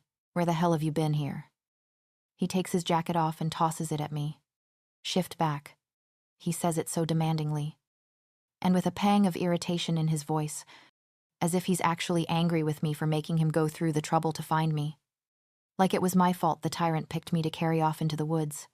I glare at the jacket in disgust the same way I look at him, as repulsive as the idea of wearing his clothes is. I don't have much of a choice. I have to find out what he and his father are planning. And to do that, I'd have to speak. After taking the jacket in my teeth, I glower at him pointedly until he takes the hint and turns around. The familiar sensation of my bones breaking, reshaping, then fusing back together overtakes my body. In the matter of a couple seconds, I'm standing on two legs again, my wind-blown blonde hair hanging down to brush the small of my back. The sound of the zipper signals for Nathan to turn back around. I have to bend and pull at the jacket to get it to reach far enough to cover everything, leaving me in an awkward half-standing, half-crouching position. Problem, he asks with a dumb smirk on his face. He, at least, has the luxury of pants. Looking at it, I snap without hesitation, making a point by staring him dead in the eye. He growls, his cocky mood suddenly changing to one of vexation. Don't even give me your attitude. Get your butt over here so we can go. The wedding was rescheduled to 3 days from now, and I can't stand up there alone. His expression suddenly darkens, becoming more frighteningly serious. My jaw drops. After all that's happened. And he's still pushing this. I notice him progressively coming closer, but at a slow pace, reminding me of a snake watching its prey. I was promised certain things, Adrienne, and I fully expect to get those things. My skin starts to crawl with the thought of whatever things could be running through his sick head. I already told you. There's not going to be a wedding. I growl out, a shadow overlaying my own irises now. He smiles, a devious gleam in his eye. And my father already told you what would happen if you didn't. I wouldn't be able to visit you down there, nobody would. My stomach drops at his words. I had forgotten about that threat until now. There truly isn't any winning scenario to choose from. One way I'm being forced into a depraved marriage, and the other I'd be stuck with a psycho mate who may only want to sell me back to my pack for ransom. And then I'd be back to square one. Nathan is just a few yards from me, making me tense with vulnerability. On normal circumstances, it wouldn't be an issue. As kids, we went through the exact same training, learning and exploiting each other's weaknesses. But now, one wrong move and I'll be exposed. Right as I begin to feel panic set in, we both jump at the sound of a snarl so powerful that it shakes the ground beneath our feet. Nathan is frozen in place, his eyes the size of saucers. For a second, I think he's gaping at me, until I realize that he's looking over my shoulder. Riot is behind me. His claws carve deep marks into the trees as he stalks past them, dragging his flexed fingertips over the bark as he goes. Large canines hide behind his parted lips, sharp enough to rip the flesh off bone with barely a graze. His black eyes glow a deep ruby red, the same color I remember leaping from the woods the night of the ceremony. There's something threatening about them, something haunting. I can't help but to sense one crucial thing about them, and it's that those are the eyes of the wolf inside him. A shiver goes down my spine when they land on me. More particularly, the jacket around me. I want to say something, but the words are jumbled in my throat. Before I can blink, my back is being thrown against the ground. A large figure on top me. The fabric screams as he rips it at the seams. His long claws frantically shred it into pieces until there's nothing left to cover me, leaving me feeling cold and exposed. My arms come up to cover my chest while I cross my legs to hide what little they can. I hastily curl into a ball by habit, shielding my abdomen from view more than anything. Covering my stomach is still second nature to me, despite my personal areas being subject to the same jeopardy. I timidly look up to see Riot standing over me. In one swift motion, he pulls his shirt over his head, dropping it carelessly on top of me. As he stretched his arms over his head, his body seemed to tell a story. The further the shirt went, the more things it revealed on his smooth skin. 3 long scars ran diagonally across his left pec in the form of a claw mark. Despite those flaws, he sculpted better than a Greek statue, well-defined muscles gliding beneath his skin with every movement. Realizing a drop of saliva forming in the corner of my mouth, I tear my eyes away. Stupid mate bond. Without a second thought, I cling onto the shirt for dear life. It's not exactly a full outfit, but it's better than nothing. I brace myself to find those petrifying yet stunning eyes burning into mine. But Riot doesn't have any further interest in me. Instead, his attention falls on Nathan. He moves ever so slowly in his direction, like a lion tormenting its prey just for the fun of it. Except there's nothing close to fun about him. Anger rolls off of his body in thick waves, enough to make anyone's nerves crack. Even Daddy's spoiled little brat. Nathan's face is pale, just like it was the last time I saw him. Every step Riot takes forward is another step Nathan takes back. He eventually realizes that there's nowhere to go. The initial state of terror must have worn off, because his attitude changes just like the wind. You're the bastard who crashed my party, tried to take my pack. Nathan growls, that vein in his neck starting to twitch, something that has become far too familiar to me. He pauses, glancing past Riot and at me before back to his active threat. I want her back. I'll pay whatever your price is. But she comes with me. And then, just as all of his conversations go halfway through, the polite tone in his voice drops. It sours into one of mockery. I get that it must get lonely in exile. But find your own Luna. This one's taken. It seems as if the whole world goes quiet, waiting for what's to come. I breath in, my heart pounding in my ears. The calm before the storm. Riot goes rigid. Nathan's face falls. Then the storm breaks loose. A feral snarl tears from his throat, making me jolt with the natural instinct of danger. But I'm not the one who has to worry about that. In the blink of an eye, there's blood spraying from Nathan's nose, Riot's knuckles having busted the dam. His neck turns at an unnatural angle and a loud, echoing pop makes me cringe back. But it doesn't end there. Riot continues throwing punch after punch. Even after he's straddling him on the ground, Nathan struggles beneath him, in the end, eating more fists than he deflects. I notice the spine rising along Riot back, pushing up against the skin as it forms a bumpy ridge, a telltale sign of the shifting to come. A jolt of electricity shoots through me. Alarms going off at the sight. I've seen him as a wolf before, but he only had black irises then. He was in control for the most part. The red glow to them, however, means something entirely different, something that I don't want to witness. Riot. The scream comes out before I can stop it. So unexpected that my voice breaks halfway through. Maybe my wolf knows something I don't. Because what I saw as pointless screaming made him stop dead. His fist comes to a sudden halt halfway to Nathan's face. Riot's head snaps to look at me, on full alert. His wild eyes flicker, as if scanning for more enemies. Then, as if realizing what he's doing, he glances down at his victim, then back to me. He comes towards me at a quickened pace, scooping me up off the ground without even slowing down. He cradles me like he did before, looking straight ahead and acting like he doesn't feel the sparks between us. As I'm carried away with long strides, heart thumping against my sternum, I try peeking over Riot's shoulder. Is he A thunderous growl sounds out and Riot drops him arms down, lowering me so that I can't see past him. His bare chest is warm and inviting. I find myself unconsciously nestling into him. My wolf starving for the sense of safety being near him gives me. His scars are right beside my face now, piquing my curiosity. Gently, I begin tracing them with my finger, feeling the contour of the damaged tissue.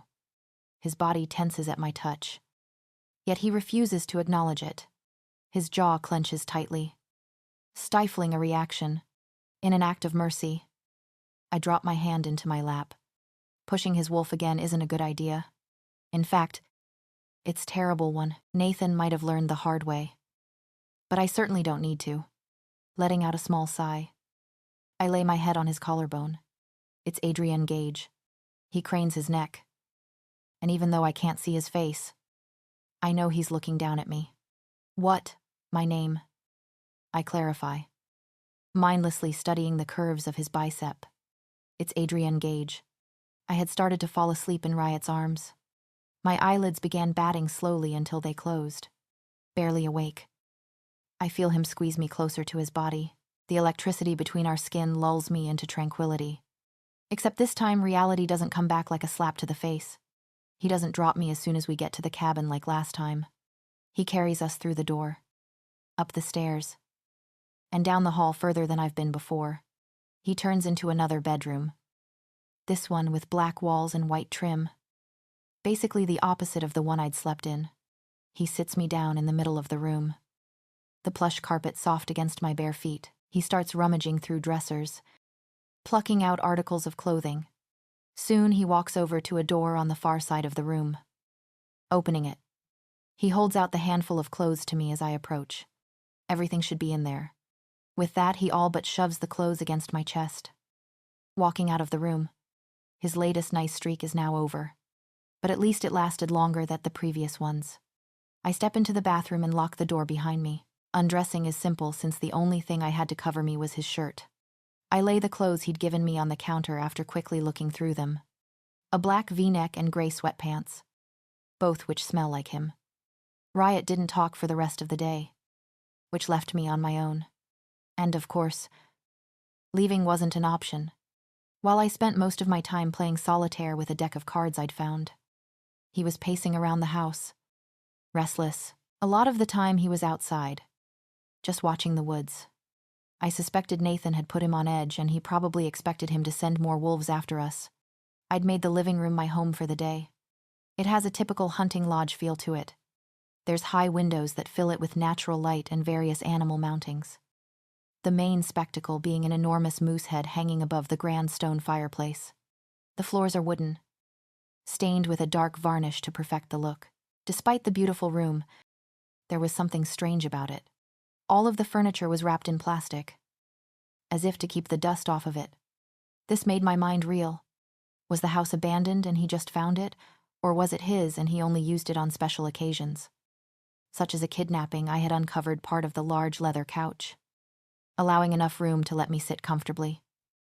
Sinking down into it, as I reach forward to move another card on the coffee table, the same words go through my head for the millionth time.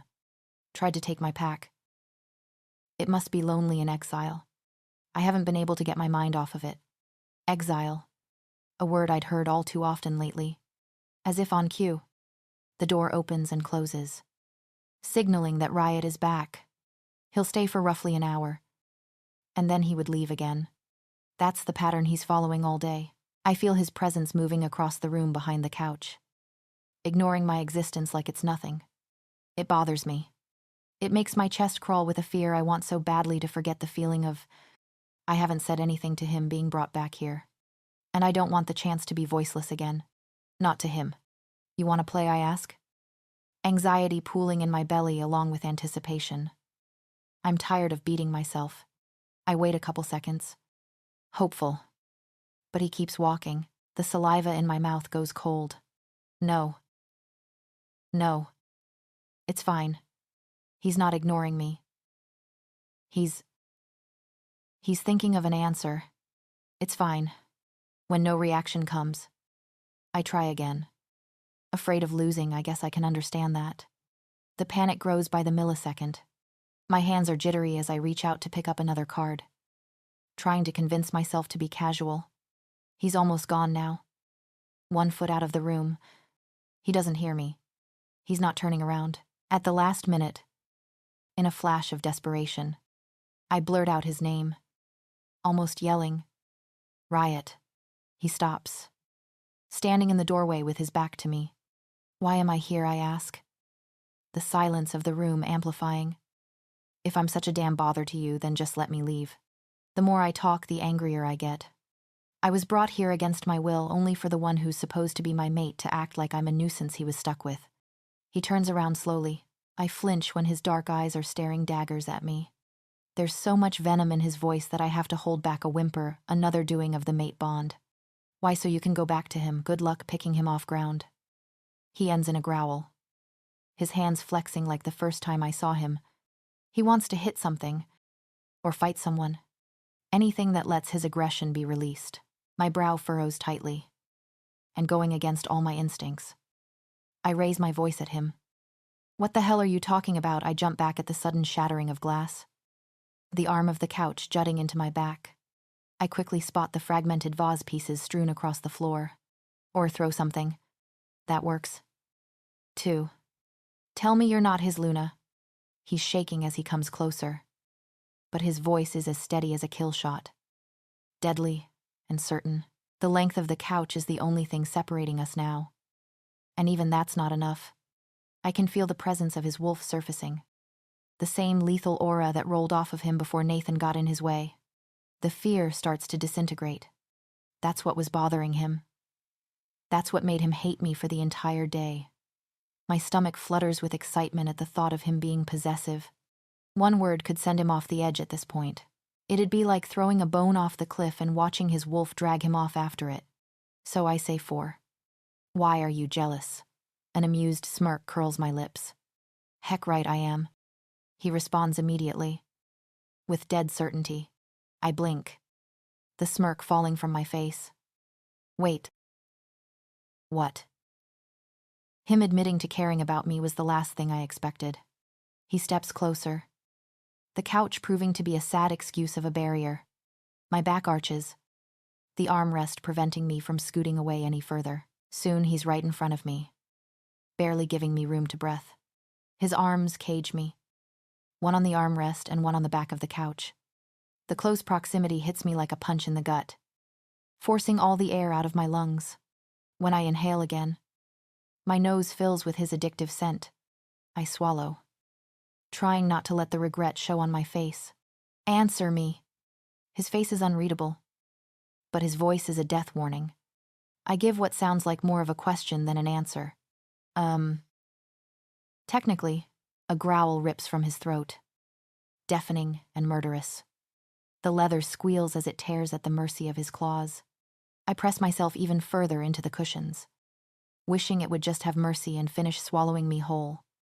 You know, this couch looks really expensive and I'm not going to be the one to pay for it to get reupholstered, so. "Did he touch you?" he asks through clenched canines, cutting off my nervous rambling. His mouth opens and closes again, like he wants to say something else but stops himself. My unfocused gaze falls to his chest. "No." He leans in closer, the tip of his nose caressing my jaw as he inhales the scent on my skin. His voice is so low and soft that it sends ice through my veins, making me shiver. Now he never will. My fingertips ache with the need to touch him, to feel his body flush against mine in a solid embrace. I itch to watch his muscles flex beneath his tanned skin and to study his scar further. The collar of his shirt only teases me, gravity pulling it down as he's bent over me, giving me just a small glimpse. His eyes, which have turned an impossible shade darker, roam over every inch of my face, my forehead, my cheekbones, and my nose, until eventually landing on my lips. His mouth is slightly parted, his tongue unconsciously flicking out to wet his own lips. Cautiously, I reach my hand up to curl my fingers gently around his wrist. When he doesn't pull away, I begin running my hand slowly up his arm, feeling the exquisite raises and dips of his muscles. A rumbling, yet soft sound is coming from him, like a canine purr. By the time my palm reaches his shoulder, he seems to lean in closer. My fantasy cuts off before it can even start when he suddenly moves away. Standing up straight, the sight of his receding form is like a bucket of cold water over my head. He's heading for the door. But I don't want him to leave. Not now. He wants me to marry him. I say off the top of my head. He stops in his tracks. Every muscle in his body visibly contracting. A human might not be able to notice the small things, but a werewolf definitely can. And the sound of his knuckles cracking makes me tense. His father arranged it. I wouldn't have had a choice. The party that you crashed, that was the bonding ceremony. When I stop talking, I feel like I could drown in the silence that's so thick in the air. There's no growl, no snarl, no nothing. Riot. He flinches slightly at the sound of his name. Then he shakes his head and continues walking out of the room. Just like that. I'm unheard again. It feels like my heart shrivels in my chest. I've always envisioned it wilting like a flower. But this time it feels worse. So much worse. With one last glance towards the cards laid out on the table, I lay down, burying my face against the cool leather. When I wake up, the room is dark, lit dimly by the light of the fireplace. I sit up with a soft groan, rubbing the sleep from my eyes. The first thing I notice is the plastic removed from all the furniture. The second thing is the aroma of tomato sauce in the air. And the third is Riot sitting on the other end of the couch, watching me intently. Food, I murmur, the heel of my hand still pressed against my eye. He leans forward to grab something off the coffee table and presents me with a steaming plate of spaghetti. It's warm to the touch and I take it graciously, curling the noodles around my fork. I try to brush off the feeling of his eyes on me. Expecting him to talk is far from realistic, so I don't bother getting my hopes up. A few minutes pass by, my chewing uncomfortably loud in the otherwise quiet room. Finally, I can't take it anymore. Riot, I ask, looking up from my plate. Who are you? I know who he is. The entire pack constantly whispering and talking about him made sure of that. But somehow, it seems surreal. So surreal, in fact, that I need it to come from his lips instead of a jittery pack member. There's a pause, only seeming to confirm my answer past what words could. I think you know. His expression doesn't change, but his eyes let something slip. There's a flash of something. There, and gone in half a second. I swallow. The soft sound of metal tings as I drop my fork on the plate. My voice is barely above a whisper, like I'm half afraid of what will happen at saying the title. You're the exiled alpha. Another pause. I lose my appetite. Yes. This is who everyone has been making a fuss over. The one they shake in their own skin at just the thought of. This wolf in front of me is a single tyrant who has made every alpha fear for their position ever since word of his exile got out. Something within me didn't want to believe that before. It's almost as if, subconsciously, I had dismissed everyone's talk of being nothing more than rumors. But rumors don't sit in front of you and agree with you. Eat, he urges, noticing how I'm staring blankly at my food. I shake my head. I'm not hungry. I uncross my legs and get up from the couch, taking my plate and an empty one from the coffee table. Presumably his. When I walk past him, I avert his gaze, keeping mine to the ground. This shouldn't change anything. Knowing who he is and accepting it should only deepen my understanding of him. But it doesn't. It only complicates what already has my head in a mess. What wouldn't sink in before now starts to. The fact that this infamous figurehead has taken me captive and refuses to feel the bond between us. It's unreal. It's frustrating. Suddenly I whirl back around, sitting the plates down on a nearby stand as I do so. Why are you resisting? There's heat to my words. All of the pent-up frustration leaking out. I know you feel it. So why are you fighting it? Am I really that terrible? His fingers tighten on the couch, balling the leather into his fist. When he answers, it's grudging and through clenched teeth. Just drop it. My expression sours, contemplating for a minute. No. I stare hard, making sure that he feels the scrutiny burning into his skull. Tell me why you were outside my door all night. I demand, crossing my arms and shifting my weight. Answer me that and I'll never ask anything ever again. You're going too far. He grits out, repressing a growl. I have a guess. I continue pushing him. You're trying to fight what you're wolf, Adrienne. He warns with a deathly undertone. Stop.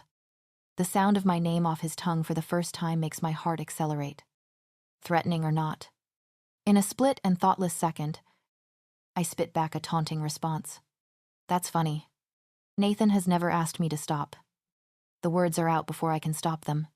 It doesn't take me long to realize the weight of what I've just said, or to feel my body pulse with panic as regret sets in.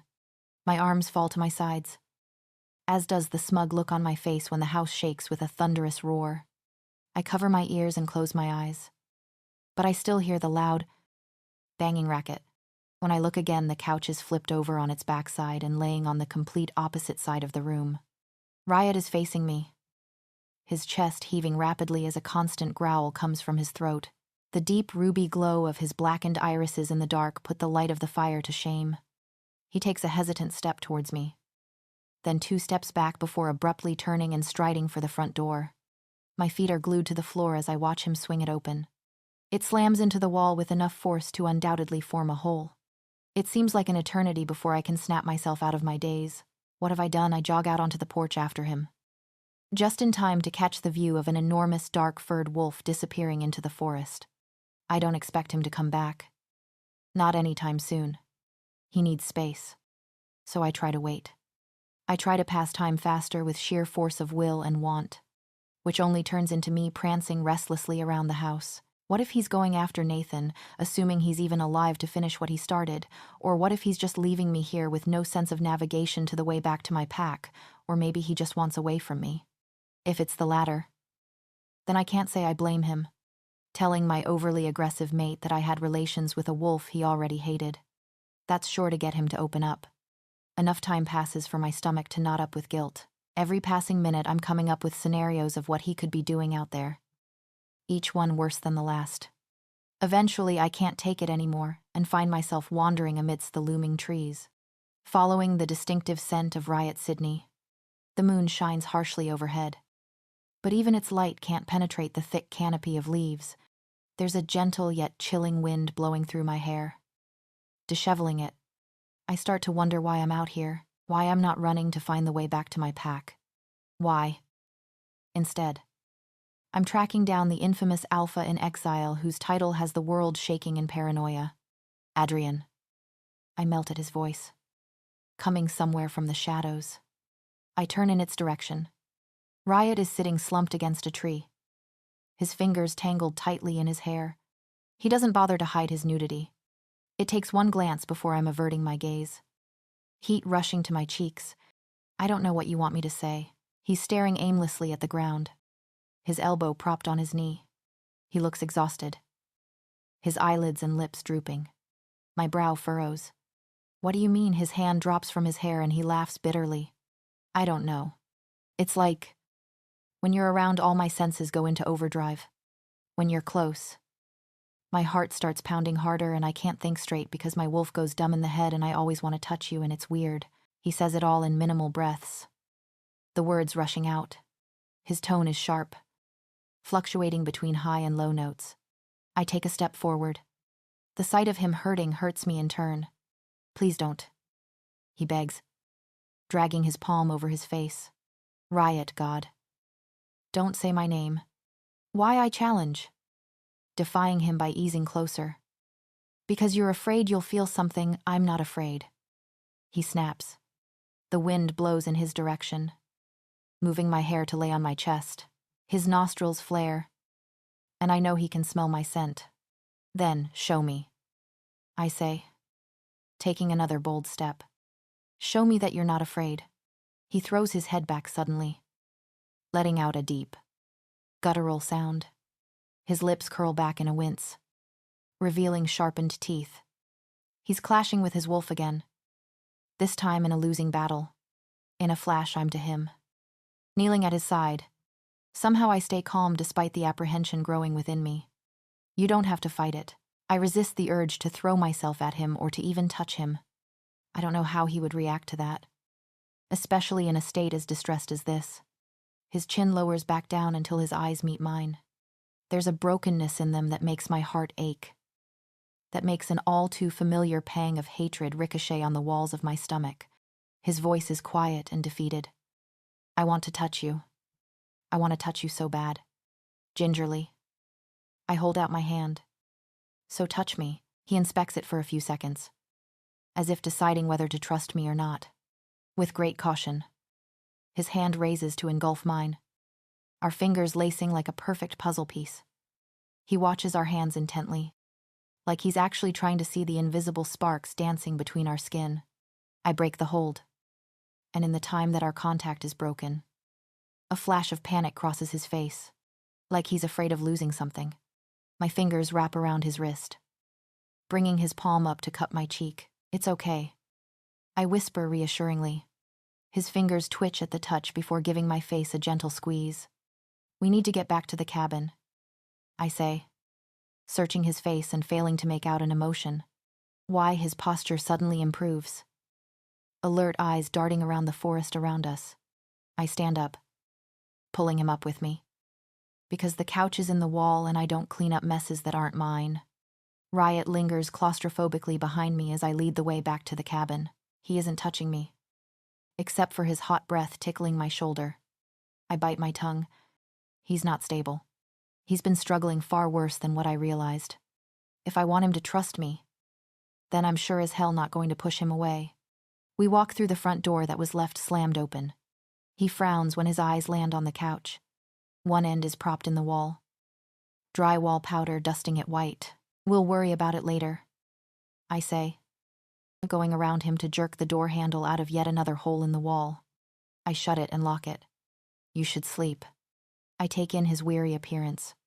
The circles are still under his eyes, the whites of which look bloodshot and glassy at best. His coppery hair is messier than usual, going in all directions and teased by rough fingers running through it too frequently. He looks like garbage. But somehow, he still manages to look more attractive than any other being. It irks me. I half expect him to argue, but instead he nods tiredly. I take his wrist and lead him up the stairs without any complaints. Once in his room, I walk him over to the bed. As soon as he sits down, I go to the dressers. Rummaging through them, I return to his side, holding out a pair of boxers and dark gray sweatpants. While I wait for him to take them, I keep my vision busy in a hardcore stare on the furthest wall. I couldn't find the shirts. Hope this is okay, I say, trying anything to get rid of the awkward silence. He mumbles a quick, "It's fine," before he takes the clothes and stands up. I turn my back to him as he puts them on. The bed dips softly, signaling for me to look again. He's laying face down in the pillow, his elbows sprawled out to the sides. His back is sculpted just like the rest of his body, defined shoulder blades and prominent muscles. My roaming eyes stop dead when they land on a point of interest, a black insignia burned into the base of his neck. The ink depicts the head of a snarling dire wolf, the symbol of the packless. Centuries ago, even in primal times, wolves kept to packs, the same packs which are still alive today. But there were some wolves, feral ones, who didn't. They were dire wolves, said to have different genetics than the rest of us, a different supernatural breed of werewolf. As society evolved, the dyers were looked down upon. They were feared because they were wild and savage. So they started being hunted. Eventually, the population started dying out. A petition was passed on a thin thread in hopes to spare some of those who acted more civil. The few that were spared were branded with the dire wolf insignia, so nobody would forget what they were. And any of those who reproduced would pass on to their offspring both the brand and the reputation that it came with. But that was ancient history. It was assumed long ago that they had went extinct, that the last of them had finally died out. Now, as I stare at one in the flesh of my mate, that all changes. Riot Sydney is the descendant of a dire wolf. Amy was right. A different breed of werewolf. My hand had been lingering over him, itching with the desire to run my fingers over his skin. I pull it back quickly and step away. Good night. I rush out, my mind so blurred that I can't even begin to think. I close the door behind me, hoping he doesn't notice my hurry as I hasten down the hall toward my own room. This shouldn't change anything. But it does. That symbol is a large part of his past. A dark part at that. A part so potentially full of secrets that it seems toxic. It makes me realize how little I actually know about him. My only prior knowledge of him is that he's an infamous tyrant in exile. Now I find out that it gets even more despicable. I burrow into the blankets of my bed, wrapping them loosely around me. I shouldn't be tired since I've slept so much lately. But the mental exhaustion is wearing me down. I stare at the sheets blankly until my eyes start to burn. It's not until I finally blink myself out of the trance that I realize I'm pressing my sleeve against my nose and mouth, inhaling Riot's scent as I fall asleep in a daze. When I wake up in the middle of the night, there's no scratching in the hall. No tormented sounds or jingling of the doorknob. It uneases me more than when it was there. Crawling out of bed as if I'd never been asleep. I tread lightly down the hall to Riot's door. I hesitate. My hand hovering over the knob, there's an aching pain in my chest, telling me that he's hurting. It takes all of my effort to hold back a whimper from my wolf. And even then it's not enough. The sad, pathetic sound leaks out. The door is yanked open, making me jolt. I manage to catch only a glimpse of a figure standing there before arms wrap around me and pull me inside. He pushes me against the door as it clicks shut, trapping me between it and his warm body. The burning hot skin of his torso melts through my t-shirt as he presses against me. His head dips down, nuzzling his face in the crook of my neck. He breathes in deeply, dragging his nose across my skin.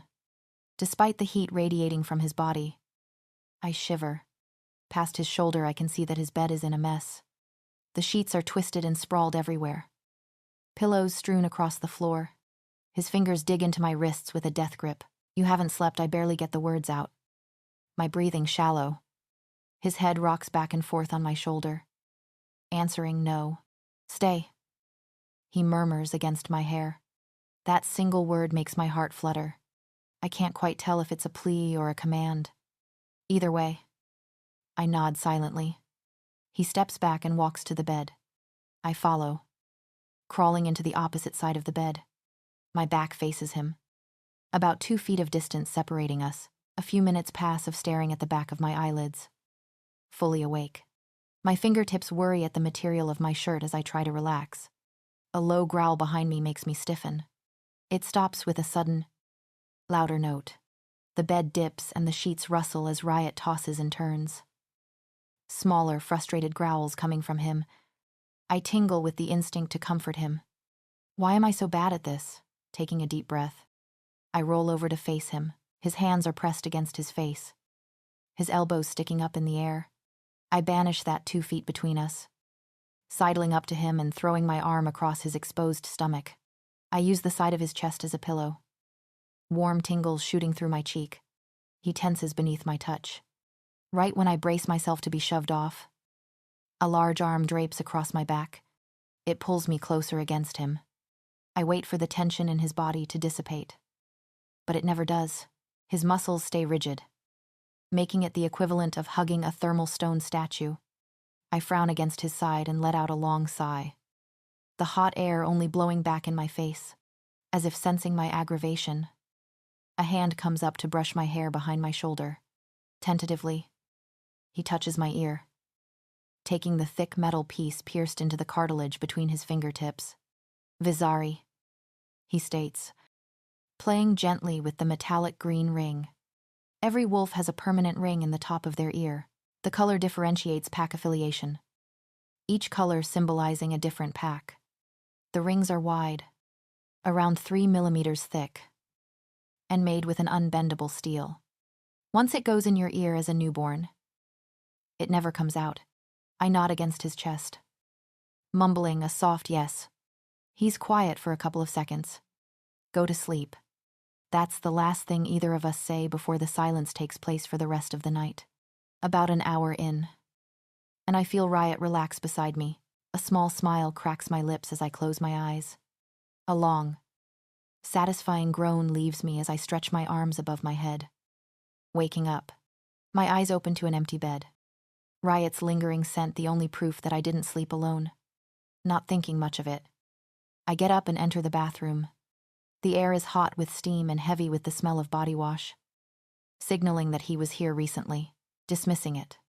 I wander back into his room to look through the dressers, once again scraping together a pair of clothes with sheer guessing of the drawers, taking my newfound outfit back into the black marble-themed bathroom. I quickly strip down, just as expected. The water is already hot when I turn the shower on. I take my sweet time in there, letting the pleasant stream massage my back. Somehow, my mind drifts to Nathan.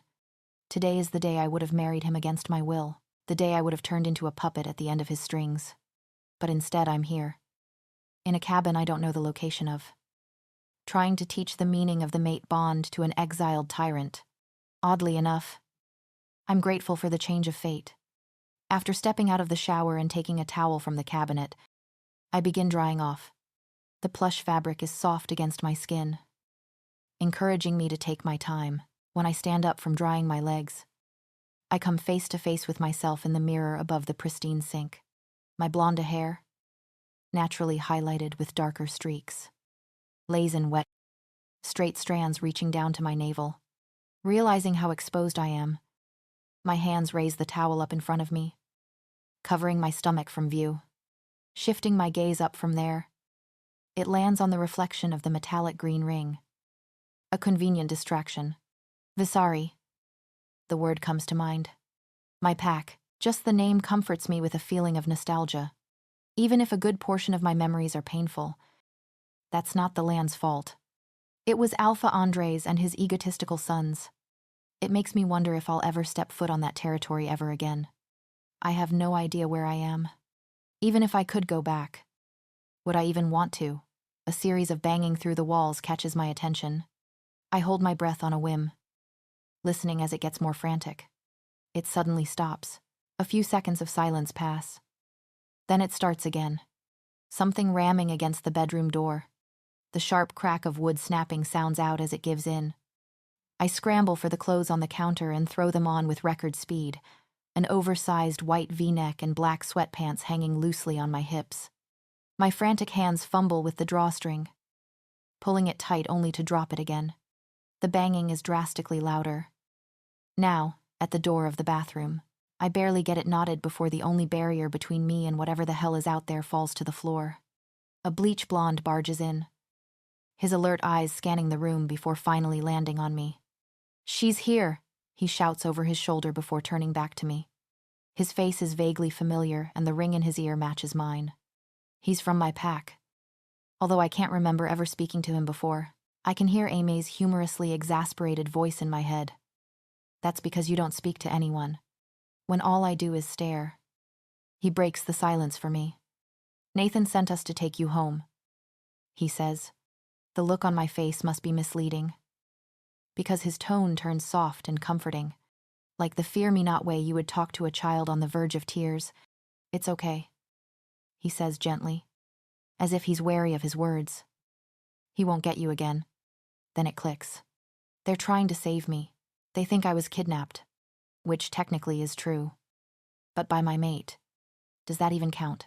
A short-haired brunette bursts through the doorless doorway, sharing the blonde's highly alert energy. "Get her and let's go. He could be back at any second." She barks before turning and leaving just as quickly as she'd came. I'm an object to them. That's clear to see. Nothing more than an objective in their rescue mission. At her orders. The blonde steps aside and gestures with his hand. I give him a cynical once-over. The fact that they think I'd ever want to go back is appalling. During my punishments, they shunned me. Too, the entire pack did. Yet there's a guilt that weighs heavy on my mind. There's someone I left behind there. The only person who ever cared about me. And in return, I disappeared without telling her goodbye. They'll show me the way back, and then I can gain my bearings as to where I am, once I explain this to Amy. I'll have no obligation to be there any longer. But what about Riot? What will he do when he realizes I'm gone? It's a crazy thought. Irrational at best. But I might be able to make the trip and back before he returns from wherever he's gone. Finally, after biting my lip hard enough that it begins to sting, I nod. I follow the boy through the bedroom, down the stairs, and through the living room. I'll be back. Riot. Just trust me. I hesitate again at the door, Like an invisible force is pulling me to a stop. Something gnaws at my conscience. Something that makes my wolf whine. I shake my head and push it away as I shut the door behind me. Catching up with my walking compass. How do you know he's gone, I ask. My eyes grazing over the edge of the forest, where the trees become denser. There are 3 wolves sitting in the distance, watching us and our surroundings like hawks. I can't help but to feel like that giant, rage-induced wolf is going to leap out of the shadows. Just like the night of the ceremony. We've been watching the house for a while now. He left about 10 minutes ago. Off the other way. Don't worry. You're safe now. The blonde reassures with a calm, level voice. He's been trained well. I know the comforting tone he's using is fake, but he manages to make it sound genuine. Creep. I mumble. Not even loud enough to be considered a whisper. Who? I smile. Lead the way.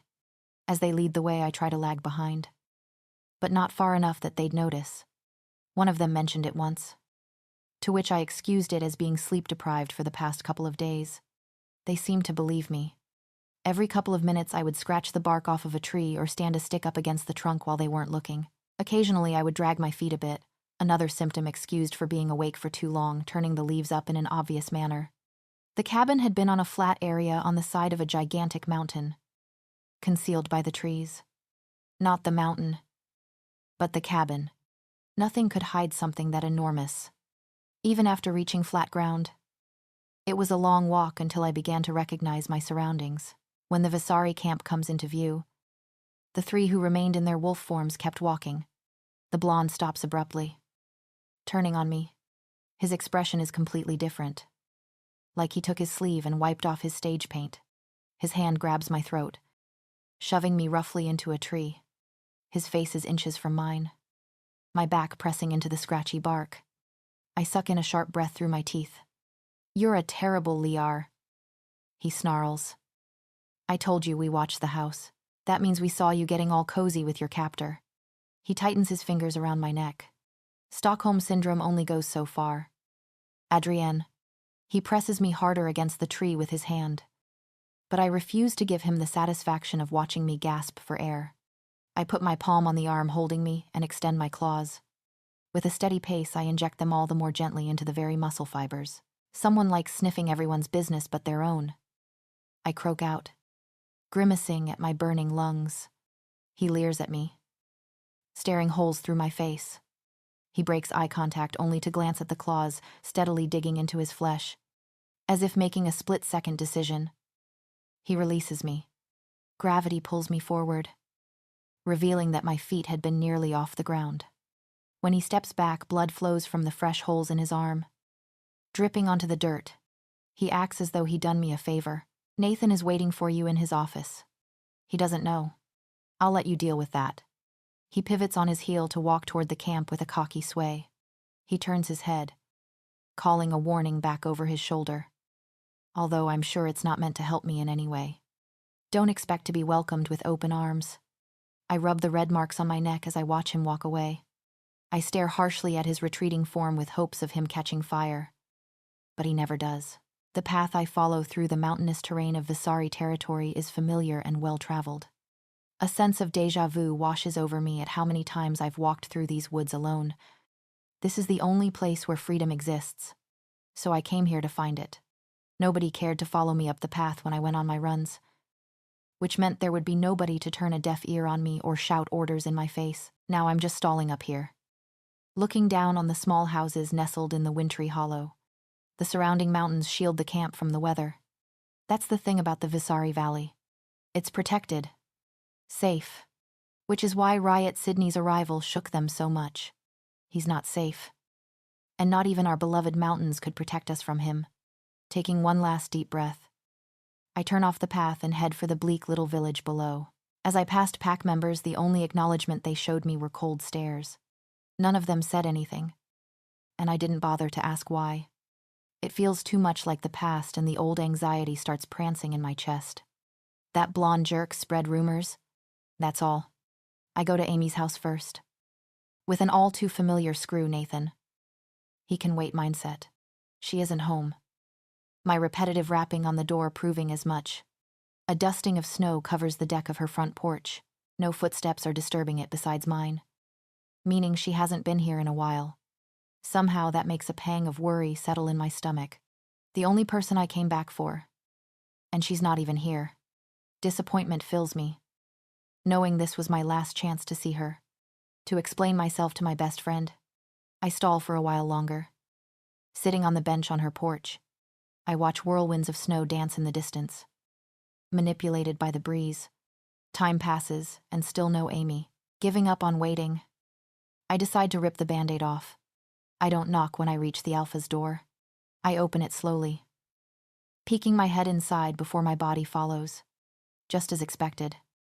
Andre and Nathan have taken their house back now that Riot's done renting it. Their scents fill the area fully, restoring their claim over it. Not a single trace of the Tyrant remains. I'm confident they've made sure of that. I find Nathan at the desk in his father's office, an office that would have been his if things had gone as planned. He looks upon my entry and his eyes seem to brighten a fraction. Adrienne. He sounds relieved, as if realizing that himself. His eyes flicker away from mine. When they come back, his attitude is changed, more businesslike. He flips open a magazine on his desk. Come pick out your dress. I raise an eyebrow. Dress. The wedding is postponed until tomorrow. There's not much time to get all that ready. He gestures up and down my body with his hand. So we're starting now. A pang of agitation shoots through me. He really isn't letting it go. Is he? A forced marriage? What more could he want from life? I would slit my own throat before I say a single vow to you. Find some other person to blackmail. I snap, my voice dripping with hatred. I don't know what's sadder, the scumbag sitting in front of me or the fact that I mean exactly what I say. He stands up from his desk abruptly, no doubt with an aching ego. Oh, and I suppose you'd rather go back to the bastard who dragged you off. He retorts sarcastically, as if that would make me leap into his arms over the alternative. Something then comes over me. A sudden anger blossoming in my chest. I barely catch my growl before it can slip out through my growing canines. You mean Riot. He laughs bitterly. That's one word for him. That mud is nothing but a waste of oxygen. My fists clench at my sides. And you're not... Oh, that's right. You replace it with all the hot air you blow. Besides that, it seems to me like that waste of oxygen kicked your behind pretty easily. A low and provoked growl rumbles through him. It satisfies me in knowing that I've hit a nerve. Why are you defending him? He asks, although he's the one with the defensive tone. Even from all the way across the room, I can see that prominent vein rising in his neck. My arms cross over my chest, and my weight shifts as I give him a calculating stare. The natural light leaking in the windows has been fading and is finally gone now.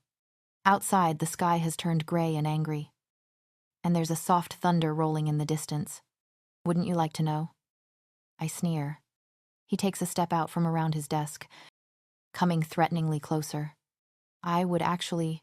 Are you going to tell me willingly, or does there have to be consequences? I can't stop the smirk from creeping onto my lips. Something comes over me. Something I'm not fully in control of. It's like my subconscious makes the decision for me. I'll never be free here. My pointless optimism that things would work out and go back to how they were when I was a kid is gone. I know my way out and he can't threaten me anymore, so I mock him for the first time without so much as thinking about a punishment to come later. What are you going to do? Sick your daddy on me because he solves all your problems? Right, only the best for baby Nate. His shoulders tense at the mention of his long-lost nickname. He stopped getting called Nate at the same time I stopped being included in the family when I started taking our training more seriously than he did. But I don't stop at the name. That's only the beginning. That's right. I remember. Ignoring something doesn't make it go away. Nathan, you should have learned that a long time ago because I'm still here. He doesn't respond. The storm-casted shadows of the unlit room hide whatever expression he wears. The atmosphere starts to press down on us, making me feel awkward now. When he doesn't speak, I answer his question quietly, yet plenty loud enough for him to hear. He's my mate. If you really wanted to know, what his voice is strained and shaky. I know that tone. That's the way he always talked when we were kids, and he was about to have a fit. Nearly 7 years later, and that's the only thing that hasn't changed about him. He's my mate. I repeat, emphasizing every word like I'm rubbing salt in an open wound. Did you get it that time? He laughs, trying to cover up the twitch in his eye. But it's an empty sound. That's tragic then, because that doesn't change anything. You're already taken. A roar of thunder comes again, like it's in tune with my emotions. It's funny how he kidnapped me, yet he still treated me more humanely than you ever will again. I say sourly. I turn on my heel to leave, sick of even looking at him. Where are you going? He calls angrily. His footsteps trail behind me until they catch up, like a sixth sense. I can feel his hand reaching out for my arm. I spin around on a dime, my eyes black as I snarl in his face. Try to touch me and see what happens. I snap, my voice so firm that it almost breaks. He freezes in place as he makes his decision, then takes a cautious step backward. I can hear him swallow, the sound amplified by the silence. It makes me want to lunge for his throat so it never swallows again. Your stuff is being moved here, he says quietly. I raise an eyebrow at the audacity of his wording. He truly is trying to act like it didn't happen. So I decide to correct him. You mean being moved back? He grimaces, almost as if he's ashamed of something. I shake my head and storm away. If I stay near him any longer, then that thin line of control could easily break. And murder charges are the last thing I need, especially against the Alpha's spoiled son. I storm down the hall, fuming to the point that I can't think straight. I leave Nathan's house, regretting ever going in. I simply walk without thinking.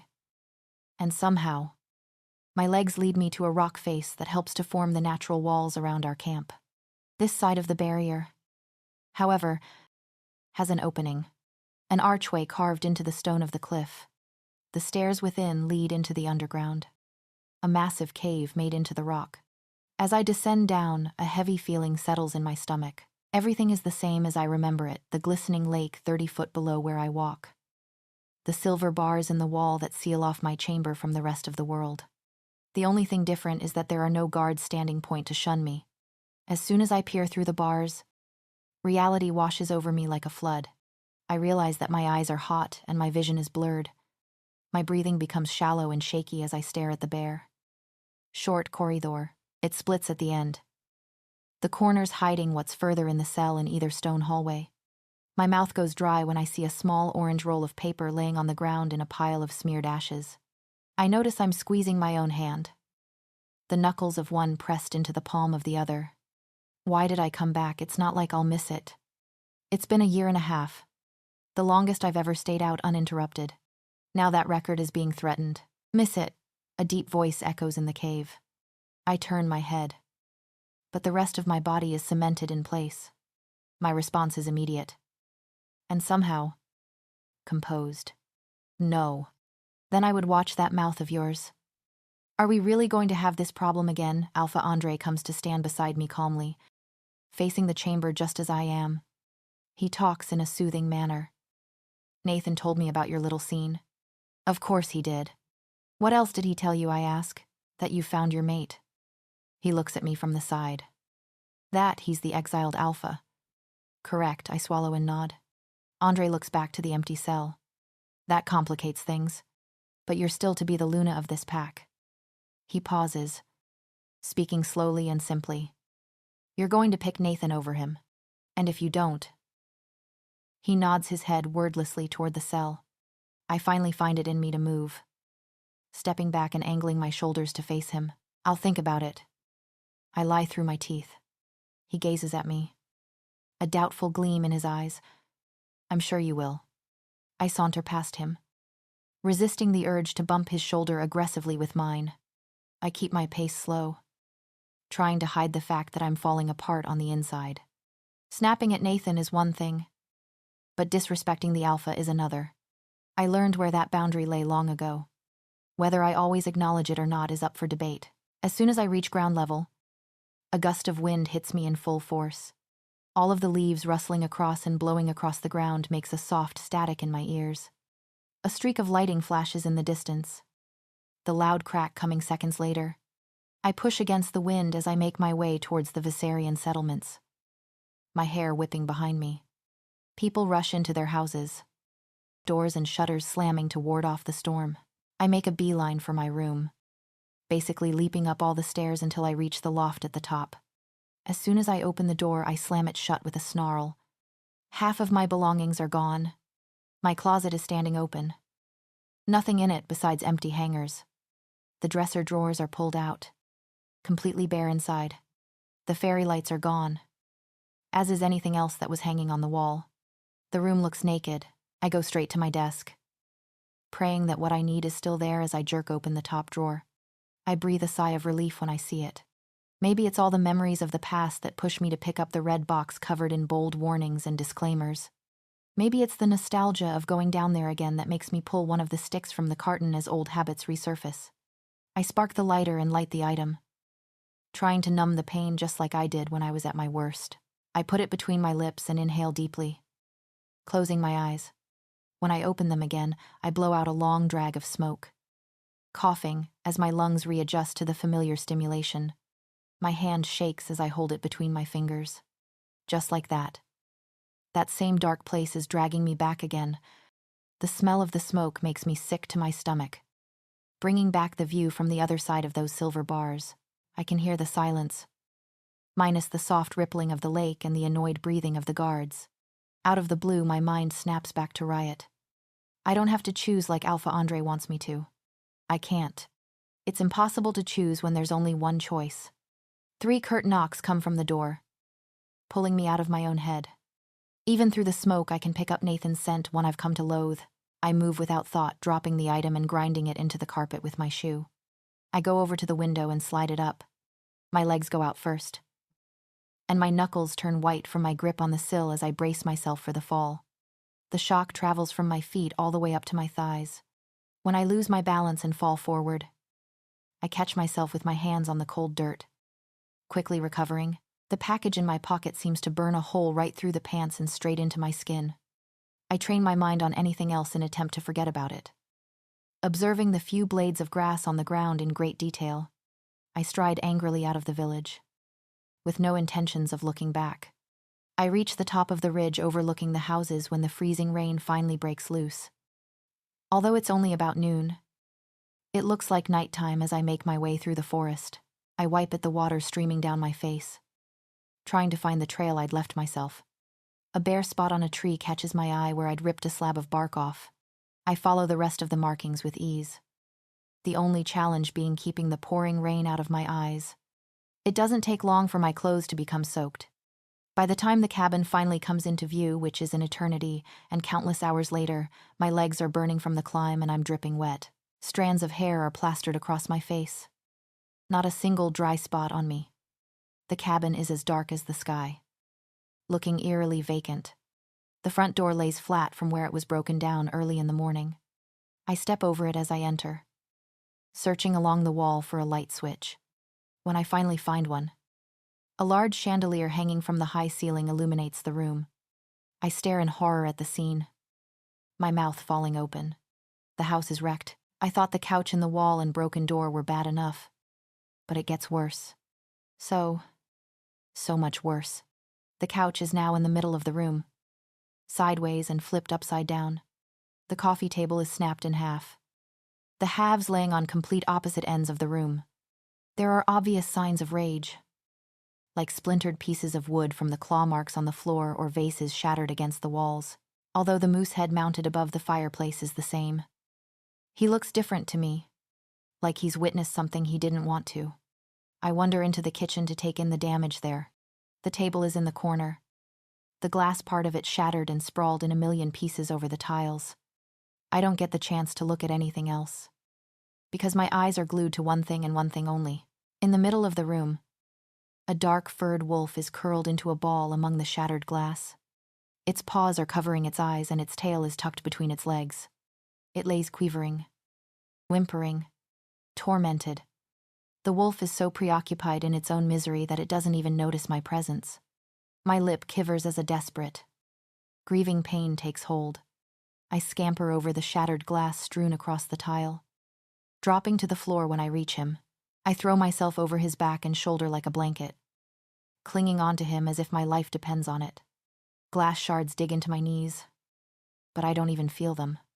The pressure is there, though the pain is a ghost. I'm so sorry.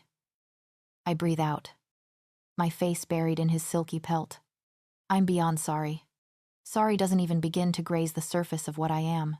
His muscles ripple beneath me as he shifts, the cracking and popping of bones filling my ears instead of soft fur. My cheek is pressed against smooth, hot skin. Within seconds, he's turned around and sitting up, pulling me into his lap with ferocious force. He doesn't seem to care that I'm sopping wet with hair plastered against my face.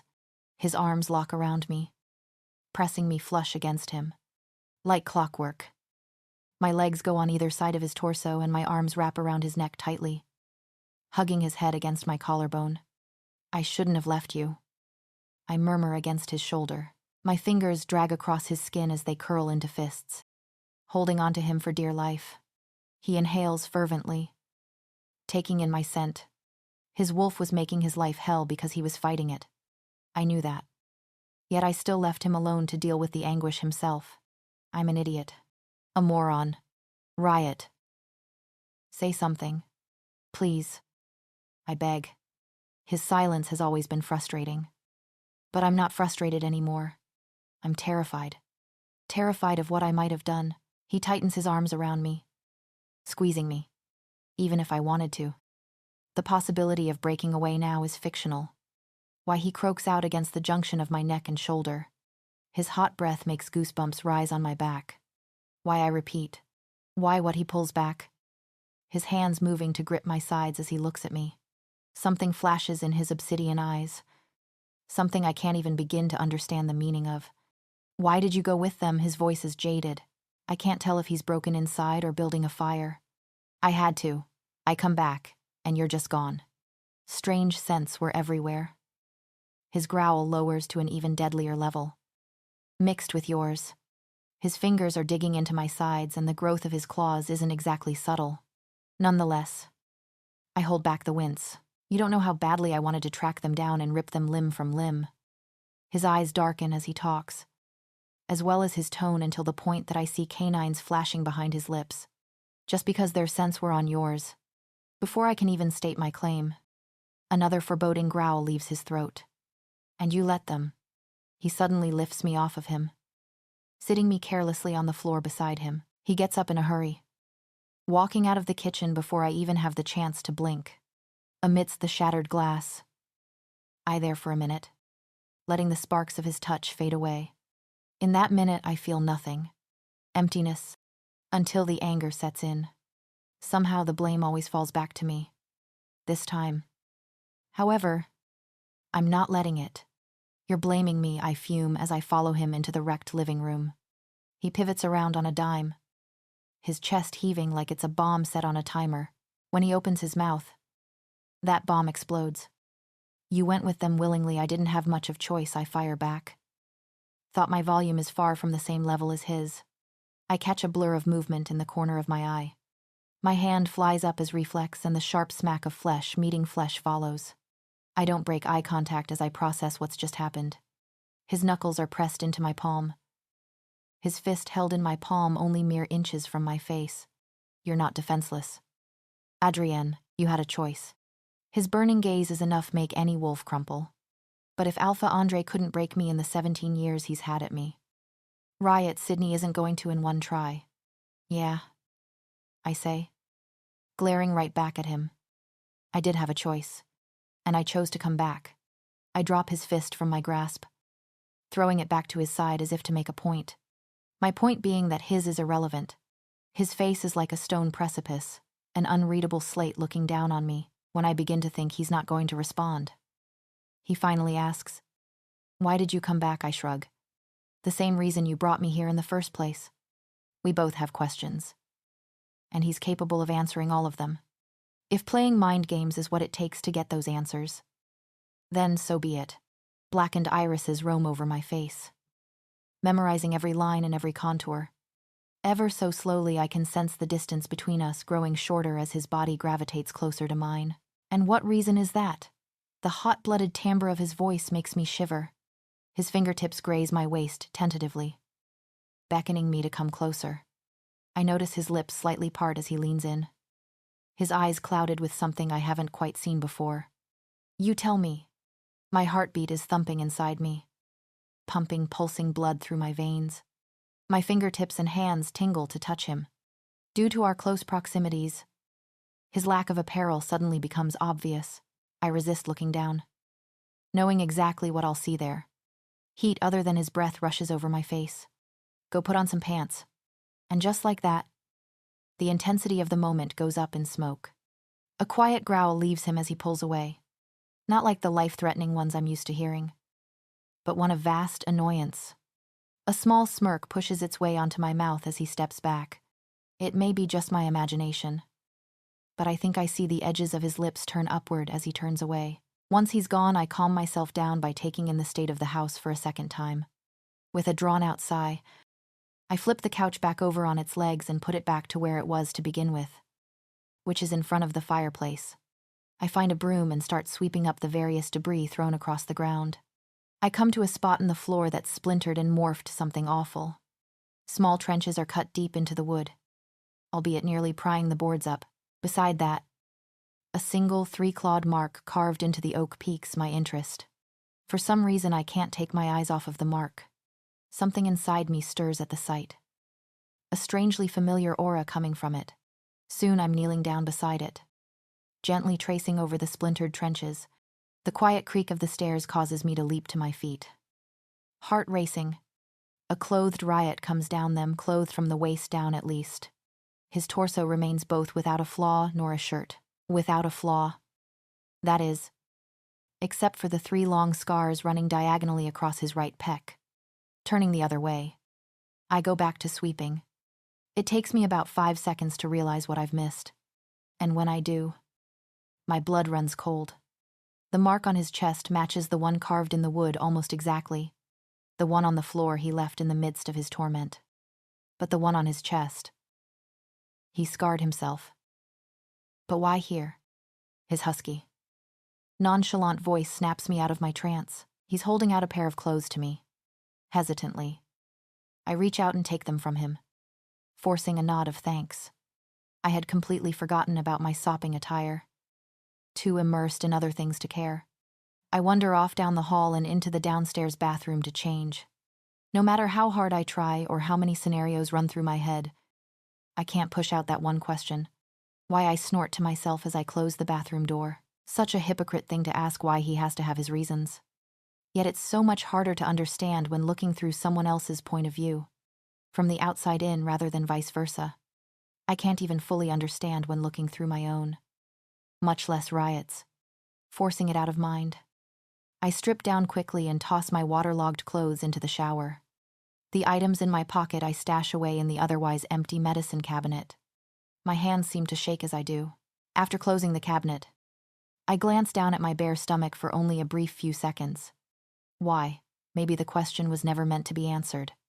I hurriedly slip on the dry t-shirt and sweats, which seems to be my only sense of fashion as of late. I come back into the living room to find Riot rearranging the pieces of furniture that aren't completely trashed.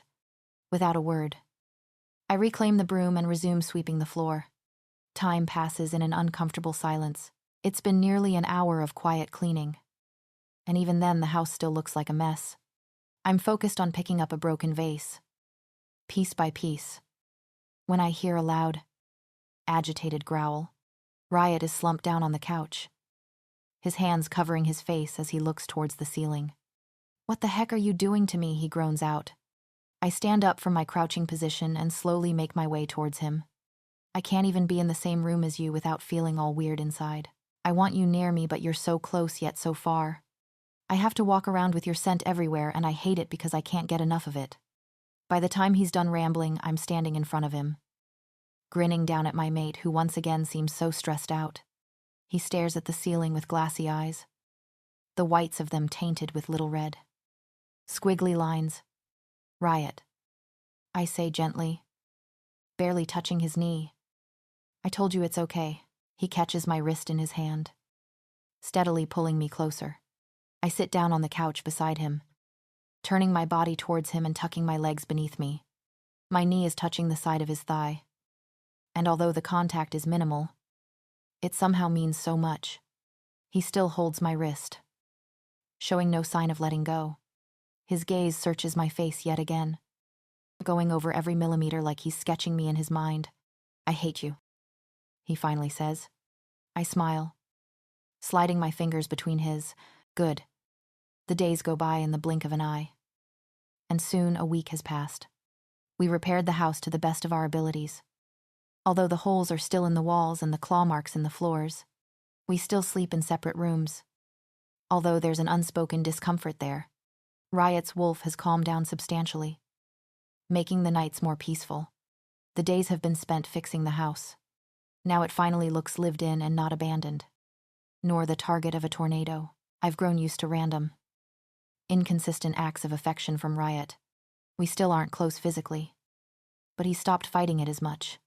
On any occasion, it's become normal for him to touch me in the smallest of ways, like appearing out of the blue just to put his hand on my arm, or hovering near me while I do whatever task is at hand. If Alpha Andre or his son are angry at my disappearance, they haven't made it known, which has only puts me more on edge. With every noise I hear outside, I expect to see the door I just put back up to come crashing down again. But it hasn't yet. My dreams have become hell, and it's always the same one, where I'm back on Visari territory with faceless people staring at me silently. Every time it occurs, I resort to the items I hid to calm me down. I don't tell Riot about the dreams or the use of them. If he's ever smelled the smoke, which I've gone to great lengths to hide, he hasn't mentioned it. I've spent so much time in the cabin that I start hating the view of it. Back home, I took to the trails as much as possible just to get away. I know that's exactly what I need right now. I step out onto the front porch and strip down. The early morning air is crisp and chilled, just the right temperature to be invigorating. I leave my clothes hanging on the inside of the door for Riot to see in case he wakes up while I'm gone. Considering that I just got done running damage control from last time, I'm not looking for a relapse. I step off the porch and shift, having missed the feel of being on four legs. I trot through the quiet forest. Dawn just now breaking over the horizon. Cool shades of purple and blue paint the sunrise, the light not yet reaching through the trees. The sky, like everything else here, is beautiful. When midday sets, it turns to a clear, extravagant blue, although it's no different than the one above Visari. It feels different, untouched. I remember a couple of days ago when I asked Riot how this land got by without being claimed by a pack, how an entire mountain had slipped by unattained by anyone. He told me about a legend that it kept long ago, one that drove everyone away from it. Something about a bleeding sky and monsters coming out at more than just night. He kept it vague, and I didn't bother to press any further. Not a single bird chirps, being too early even for them. The silence is noticeable, making the crunching of leaves under my paws all the louder, which is why, when I stop walking, the scratching of tree bark sticks out like a sore thumb, right as my ears perk up. A weight drops on my back. Once the air is knocked from my lungs, an arm slips around my neck, not giving me the chance to get it back. Irritation shoots through me in an instant, and a fighting instinct takes over. I'm kicking, jumping, and shaking frantically, trying anything at all to throw whatever person is on me off. My attacker's legs slide down to squeeze my sides, hanging on tighter with a readjusted grip. The whole time, snarls are tearing from my throat as fast as my heart is pounding. Stop struggling. Damn it. A stentorian female voice barks hatefully in my ear. I'm the one irritating her instead of obeying. I slam my back against a tree, proving to be a fantastically ineffective way of breaking her hold. Adrenaline pumps through my veins, but it's not enough to block out the pain. My deep, guttural growls turn into high-pitched canine screaming. A hot substance runs down my side, setting it on fire. It feels like my flesh is melting on contact, like acid is burning all the way through my body. In an instant, my attacker is plucked off of me, though it's barely noticed. I collapse onto the ground, convulsing violently. The stinging, burning pain racks my every nerve. I find myself unable to swallow, resulting in saliva puddling by my open jaws. My eyes start to dry out and glaze over, unable to blink. Through unfocused vision, I try to make out the blurry movement in the distance. I sense Riot's presence. He's one of the two figures I see. A more agile one dodges every lunge and swing that he makes, flipping backwards like it's a gymnastics competition. Aw. I missed you. Too. The same strange voice coos. But if you care about her, you better hurry. They bleed out quick. My breathing is so shallow that I begin to wonder if I even am. My muscles still try to spasm uncontrollably, but it's a lazy attempt. Riot's presence is near me, but I can't see him. Everything has become a smear of faded colors. Baby. Shift. I recognize his desperately gentle voice. The more he talks, the more distraught it becomes. Adrienne. Can you hear me? I think he's touching me, but I can't be sure. A long, dull ringing fills my ears, like I'm submerged in water. When it goes away, I hear Riot again. He sounds defeated. Force shift her. Something thin and sharp sticks into my neck. No feeling follows. My awareness comes in fragments from there. 1 minute I'm cradled against Riot's chest, and the next I'm sitting on a kitchen counter, his scent clouding my senses. I realize I'm slumped over, head laying on his shoulder. I'm like a boneless doll that he has to hold up. He's pressing something gingerly against my burning side. A blanket is wrapped around me. Riot's hand slipped beneath it to hold pressure on the wound. I wince sharply when I move. Shh. You're okay, he whispers, his other hand rubbing up and down my back. The shock of hearing him sound so gentle helps to distract from the pain. You've really let the place go downhill. The same suave voice from earlier comments. The same voice I heard right before my flesh started melting off. A girl strides into the kitchen, looking all around the room. Her body is slender, every movement she makes somehow seeming graceful. Her hair is such a light shade of blonde that it looks white. It's tied up in a high ponytail on her head, a few strands hanging down on either side of her face. Her nose, cheekbones, jawline, and even eyes contain a sort of sharp quality about them, somewhat lithe and chiseled. She's dressed in black, all the way from her spiked boots and skin-tight jeans to her tank top and unzipped hoodie jacket. There are various strange items strapped around her legs and her waist, all of them giving off lethal auras. I told you to leave. Riot growls as he pulls a wad of dark red gauze away, allowing me to wrap the blanket tighter around me. He tosses them in a nearby trash can as he turns around to face her. He stands in front of me, as if hiding me from her. He knows she's dangerous. I've spent weeks tracking you down, she says as she strolls along, observing the paintings of wintry mountains and snow-covered wolves on the walls. I'm not leaving until I get what I came for. She cranes her head to observe another picture. When she does, her hair moves to the side, exposing the back of her neck. My heart leaps into my throat at the sight of what's inked into her skin. A dire wolf's snarling head. She turns around suddenly, my gaze landing on the metallic yellow ring in the cartilage of her ear. Yellow, not one of the tribal packs. Who is this girl? Her deep-set eyes land on Riot for the first time since she entered the room. Her brown irises seem to carry a shadow over them, hiding her thoughts. You have a lot of prices on your head, brother. I think it's time we talked about those. Did she say? Brother, they look nothing like each other. Completely different except for that black stigma on their necks. Romanov sent you. Riot states. It's not a question, but rather an assumption waiting for confirmation. The girl rounds the corner of the island, taking her time. She acts so disinterested, so apathetic. I came on my own merit. She drags her elegant fingers over the earthy granite countertop, watching them intently. I want to bring you back to Kopsky. Riot seems to flinch a microscopic amount. Tensing up on the spot, I sense danger radiating from him in waves, just like the vibes you'd feel coming from a cornered animal. I lay my hand on his back, hoping his wolf will be more reasonable than him. You could live normally, like Mom and Dad wanted in the first place. She pulls herself up to sit on the counter with ease. Learn to abide by a pack instead of acting like a heathen. What don't you understand about exile?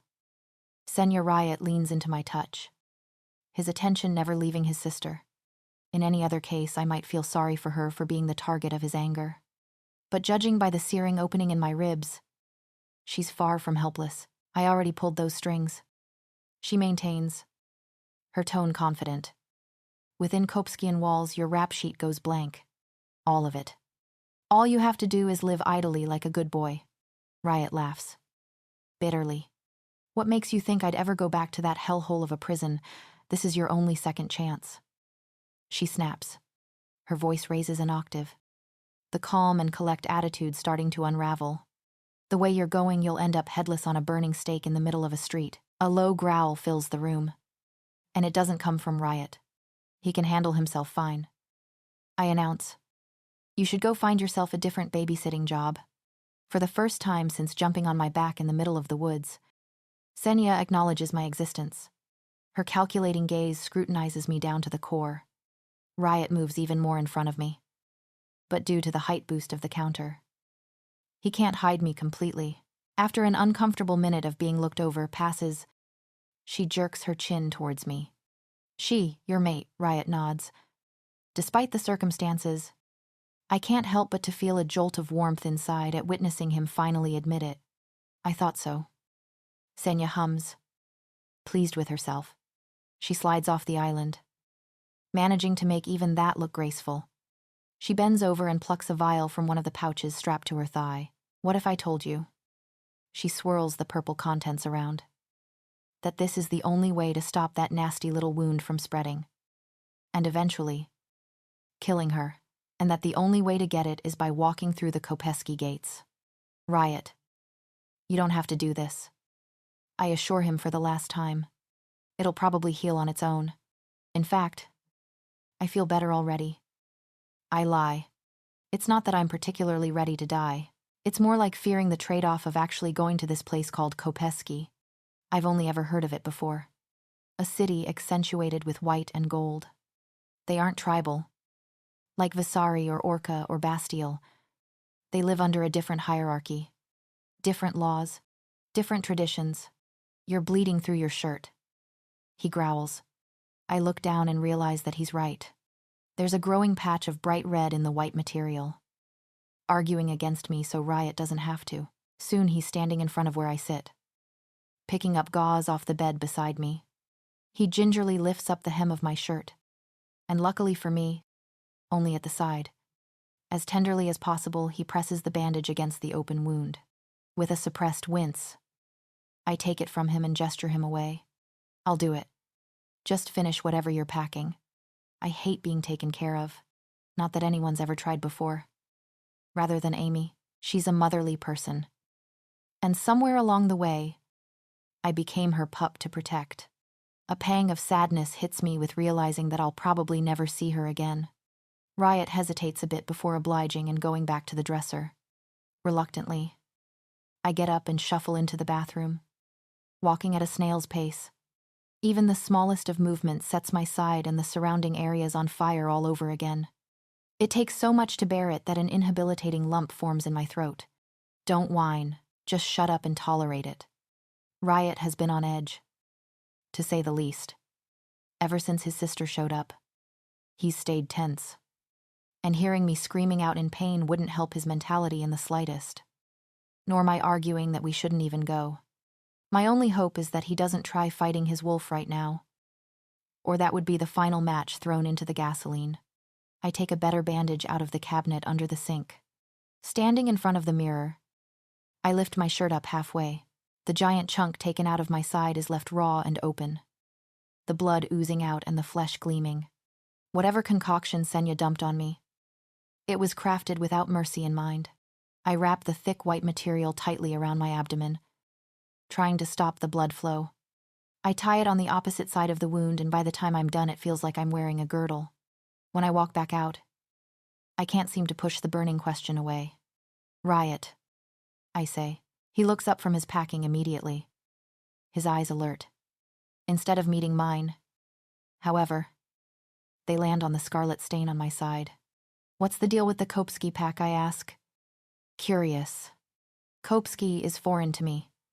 They're one of the packs who branched off from our ancestors' beliefs in origin and continued evolving their way of life right along with the humans, making them modern rather than tribal. After hearing the question, Riot goes back to throwing clothes in the bag. It's as if he's entirely uninterested in the subject, though he feeds me my knowledge anyway. My parents took us there to join when we were younger. I didn't like it, so I left. My brow furrows. You were a rogue before, now that I think about it. That lifestyle seems fitting for him. Born one. He mumbles. That would explain why he didn't have a ring in his ear. Though if he was in a pack at one point, he would have been given one like Senya's. How the hell did me manage to get it off, and with his ear left unflawed, before I can ask? He snatches the opportunity away like a carrot on a stick. We should go. He zips the bag and tosses it over his shoulder. Senya's waiting. Can you walk? He takes a step towards me, then stops himself. Uncertainty written all over his face. I nod. A little too quickly. I'm fine. He turns to head out the bedroom door. Liar. Heathen. We find Senya outside leaning against a tree near the cabin. Upon seeing us, a smug smile curls onto her lips. Don't look overly excited. Brother. It's a long trip. Save some for later.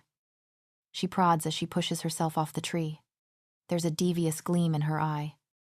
Whereas Riot, on the other hand, looks like he would pay to die. He doesn't even acknowledge his sister before going straight off into the woods. Me hurriedly following at his side. Senya is quick to catch up and soon takes the lead. My eyes bounce back and forth between the two of their backsides. Looking at the only article of likeness they share, the threatening black stigma made into their necks. Snarling a warning to stay away from their bearers. What's it like? Being a dire wolf, I glance at the two of them. Riot corrects me almost immediately. His bad attitude still present. We're not dire wolves. He snaps. Descendants of them. Senya clarifies. What's the difference? Senya takes a deep breath before answering. Dire wolves were more wolf than man. We follow our instincts. They lived by theirs. The ratio of human to animal in them is tipped severely toward the latter. Some dyers were even so far feral that when they did manage to shift themselves back, they didn't know how to speak or even function in a human's body. That only happened in extreme cases of isolation, though. As she talks, Senya never once looks back, almost like she's recalling the story to herself and enjoying every bit of it. There's a gleam in her eye, a wistfulness on her lithe face. Something tells me she's got a lot of information, and no chances to share it. I mull over her words and add it to what I've already heard about dire wolves. How looked down upon they were because people were terrified of them. Yet I continue prying. Everybody wanted them dead back in the day. What's it like now? She shrugs. It means nothing. The kids in the city have twisted it. They romanticized it. She says the last statement with free-flowing bitterness. The more she talks, the angrier she sounds. When people see my stigma, they assume I'm from a play or something. Walking around between scenes, she sighs. Dire descendants are rare. I've never seen any others as long as I've lived. Nobody would believe you, even if you told them ours are real. I look over to Riot where he'd been listening quietly. He nods slightly, confirming most of what she'd said. That's in the cities. He finally speaks. Out here, people treat you like an artifact on display. He sends me a pointed glare from the corner of his eye. I resist shrinking back at the silent accusation. Instead, I push further. If people have seen your stigma, then why haven't I heard any rumors that the exiled alpha is a dire wolf? I hid it. After I figured out that nobody would just let it go. He sends a death glare my way, another warning for me to stop. With a bit of thought this time, I decide to drop it. This whole Kopeski thing has put him on edge enough. If he's going back to this place he hates so much just to save my life, then the least I can do is leave him alone.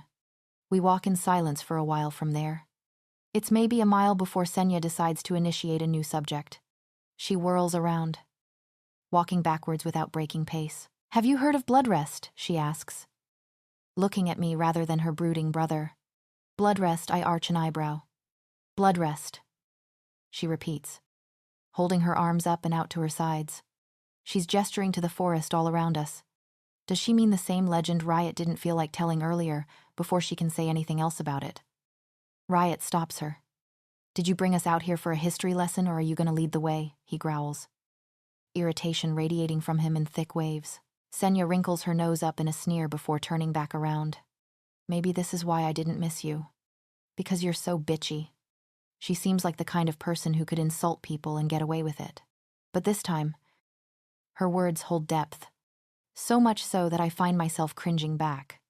I look over to Riot to check his reaction. His eyebrows are still scrunched angrily, and his mouth is a thin line. But his eyes, they don't hold anything anymore. Not anger and not quite hurt. I move closer to him. Every part of me wants to reach out and comfort him. To let him feel my touch as a sign of encouragement. But I know he'll only push it away. Nobody speaks from then on. It feels like hours before we finally come to something that isn't more trees. In the distance, I catch sight of buildings and people moving around everywhere. As we get closer, the ground is hard and a light gray color. It reminds me of the stone of the chamber. Yet it's different somehow. Right through the middle of the clump of buildings runs 2 iron rails, lined with smaller bars going the opposite direction. On the rails sits an enormous mass of metal. Oblong and hefty looking. Go board. I'll get the train tickets, Senya says before breaking away from us. I look around at the crowd of people, none of which seem to be paying attention to us. I move subconsciously closer to Riot until I realize that my shoulder is pressed against his side. What's that smell? I gag, quickly covering my mouth with my hand. My eyes start to water and my nose burns a bit. So many scents are mixed together. And strongly at that. Some are overly sweet and others like rotted garbage. Merged together. It's overwhelming. Humans, he answers, his assessing eyes scanning over the crowd. You've never been around them before. I shake my head. His hand envelops mine, lacing our fingers together. Just stay with me. We push our way through the people well. The Riot does, while I follow behind and beat down a rising panic attack until we're climbing up a small deck of stairs where we enter the mass of metal. Inside, there are large red booths lining the walls. Padded with matching bright red cushioning, Riot leads me to the one nearest the exit. He gently guides me in first, ushering me to take the window seat. My face heats up at the tingling of his fingertips on my back. Why is he being so supportive? The only logical answer I can come up with is that he senses my anxiety in the new environment. He sits down beside me, as if forming a barrier between myself and the other passengers. A sensation of safety washes over me as I get comfortable in my little space. Security feels foreign, yet I think I like it, with knots in my stomach. I turn to look out the window as a distraction. It doesn't take long to spot Senya's nearly white hair and slender figure, weaving through the crowd with ease. She squeezes through throngs of people so quickly and fluently that it's almost hard to keep up with her in the sea of bodies. It's like she's used to maneuvering in tight places. Feeling eyes on me, I look over to find Riot staring at me. What's that face for? He asks, the ends of his mouth starting to curl upward. At first, I don't know what he's talking about. And then I realize my nose is stuck in a wrinkled position. Humans stink. Senya settles herself in the booth across from Riot and I. Her eyes are shadowed over again. A stony expression on her face. That's the second thing she shares with Riot, jaded black eyes. She peers around at the humans taking their seats all around us, filling up the booths, with the mass variety of smells swirling through the room. It's beyond me how she looks so composed. You okay? Riot asks, leaning over so that his mouth is right above my ear. I shake my head. My eyes won't stop watering. My nose won't stop scrunching up from trying to keep the foreign smells out. And the gaping bite out of my side is on fire once again. Okay isn't the word I would use to describe it. Here. An arm snakes around my shoulders and pulls me against a solid torso. My face presses against the side of his chest, his subliminal scent pushing away all others. I inhale deeply, relieved to finally breathe again. You're tribal. Aren't you? Senya observes, studying me. Not even Riot's embrace can shield me from her sharp eyes. She watches me like a predator watching a predator. I want to shrink further into Riot, but I stop myself. Her gaze is unnerving, like she can see everything trapped inside me with one hard look, finding all of my flaws and storing them away. I nod. Bizarre. Her brow raises such a small amount that it's almost unnoticeable. Almost. She doesn't say anything else, and I wonder if it was a mistake to tell her. A soft yet piercing beep sounds out, and the door we'd entered through slides closed. The machine roars to life and lurches forward. The next time I look out the window, the trees are nothing more than a blur. Minutes later, a young boy approaches our booths. He's wearing over a black vest over a white button-down shirt, carrying a classical aura about him. "How's your ride going today? Does anyone need anything?" he asks politely. He flashes a wide, toothy smile that has mandatory written all over it. "We're fine." Senya replies frigidly. Her tone is anything but warm, and the belligerent undertone is even colder. I'm thankful that I don't actually need anything, because the chances of him returning later seem slim. As she looks over her shoulder to see the waiter off, my eyes fall on the side of her head. More specifically, her ear. It's the one without the metallic yellow pack ring. The one that should be untouched. It's not. A small portion of the cartilage is missing at the top. Cut out. It wasn't taken out by some freak accident, either. It's shaped oddly, almost like a little key. Any other time I might resist asking such a personal thing. She took an entire chunk out of my side in mere seconds with whatever deadly liquid she poured on me. And I'm not fond of the idea of testing her patience any further. But something about Riot's presence next to me makes me feel untouchable, fueling me with reckless confidence. "What were you notched for?" The words are out before I can think about regretting them. Every tribal pack has their own rules, but they all share the same punishment method. Whenever a wolf commits a crime, a small piece is taken from whichever ear doesn't have the ring. The procedure is done by a shard of metal being heated over an open flame until it's hot enough to melt the cartilage. Once it is, a metal pen is used to draw and retrace the shape until eventually the piece falls out. They call it notching, though notching is only used by tribal packs. Senya comes from a modern pack, Kopski. It's strange that she would be notched. The side of her mouth turns upwards into an embittered smirk at my question. Not everyone looks kindly on bounty hunters. Bounty hunter. That would explain the numerous things she has strapped to her body at the ready, and how impossibly graceful every one of her movements are.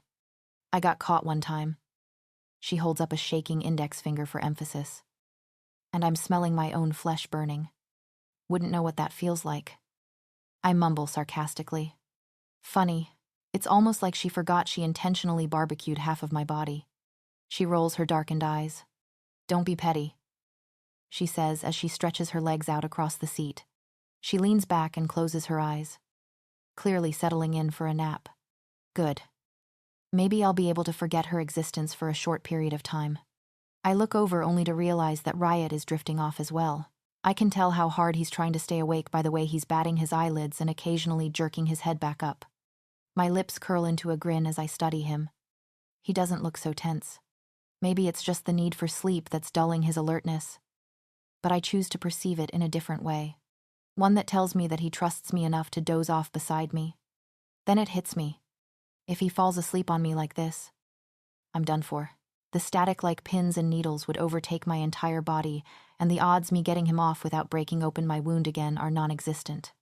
But I can't let him be miserable the whole ride. "You can sleep if you want." I sit up straight, which sends his eyelids shooting open. He shakes his head frantically. No. It's fine."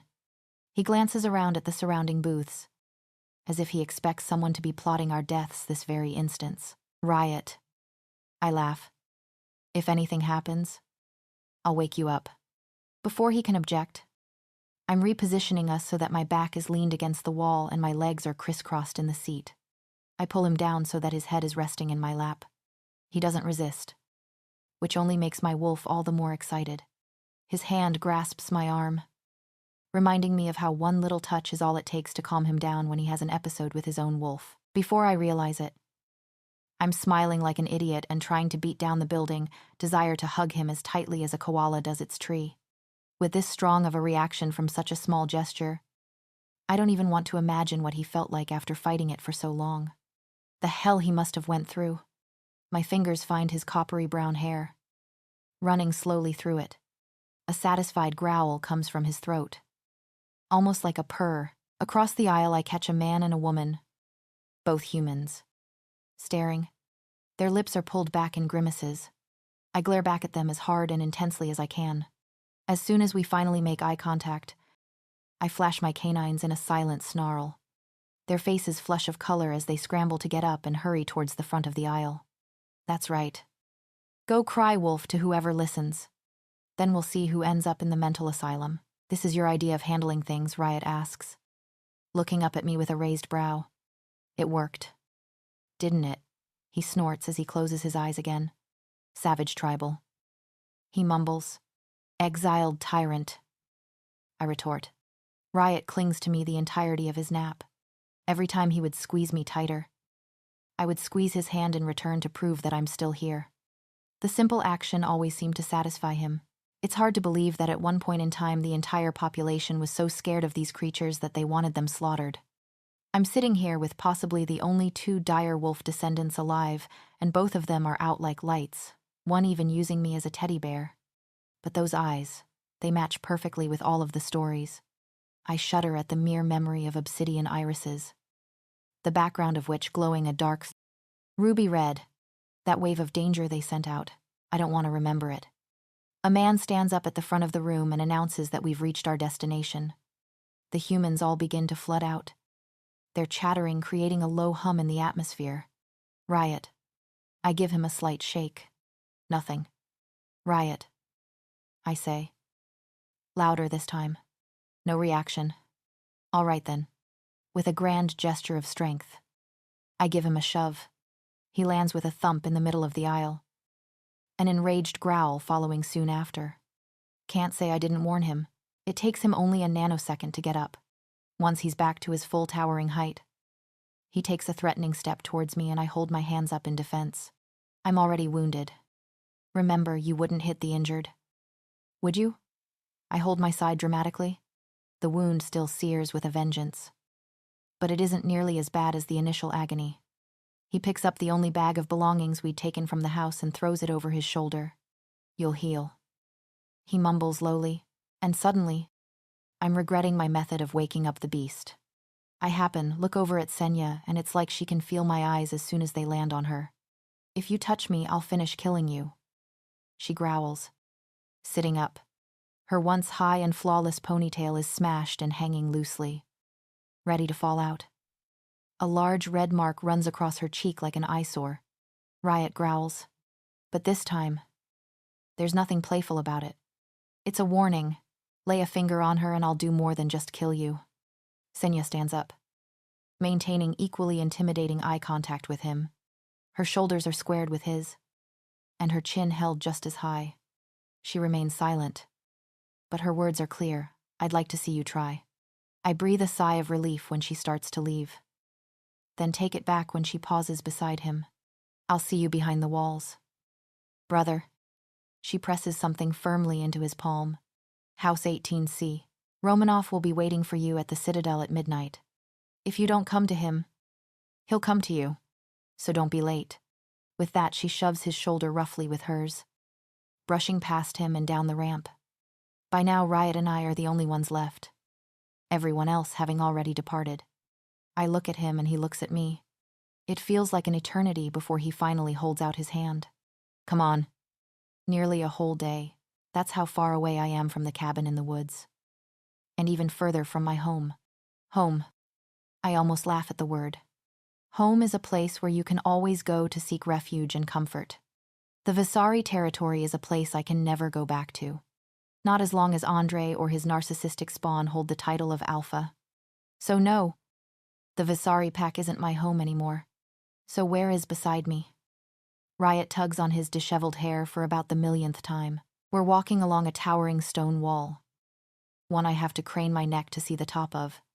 The closer we get to the large golden gates in the distance, the more anxiety I can sense rolling off of my mate.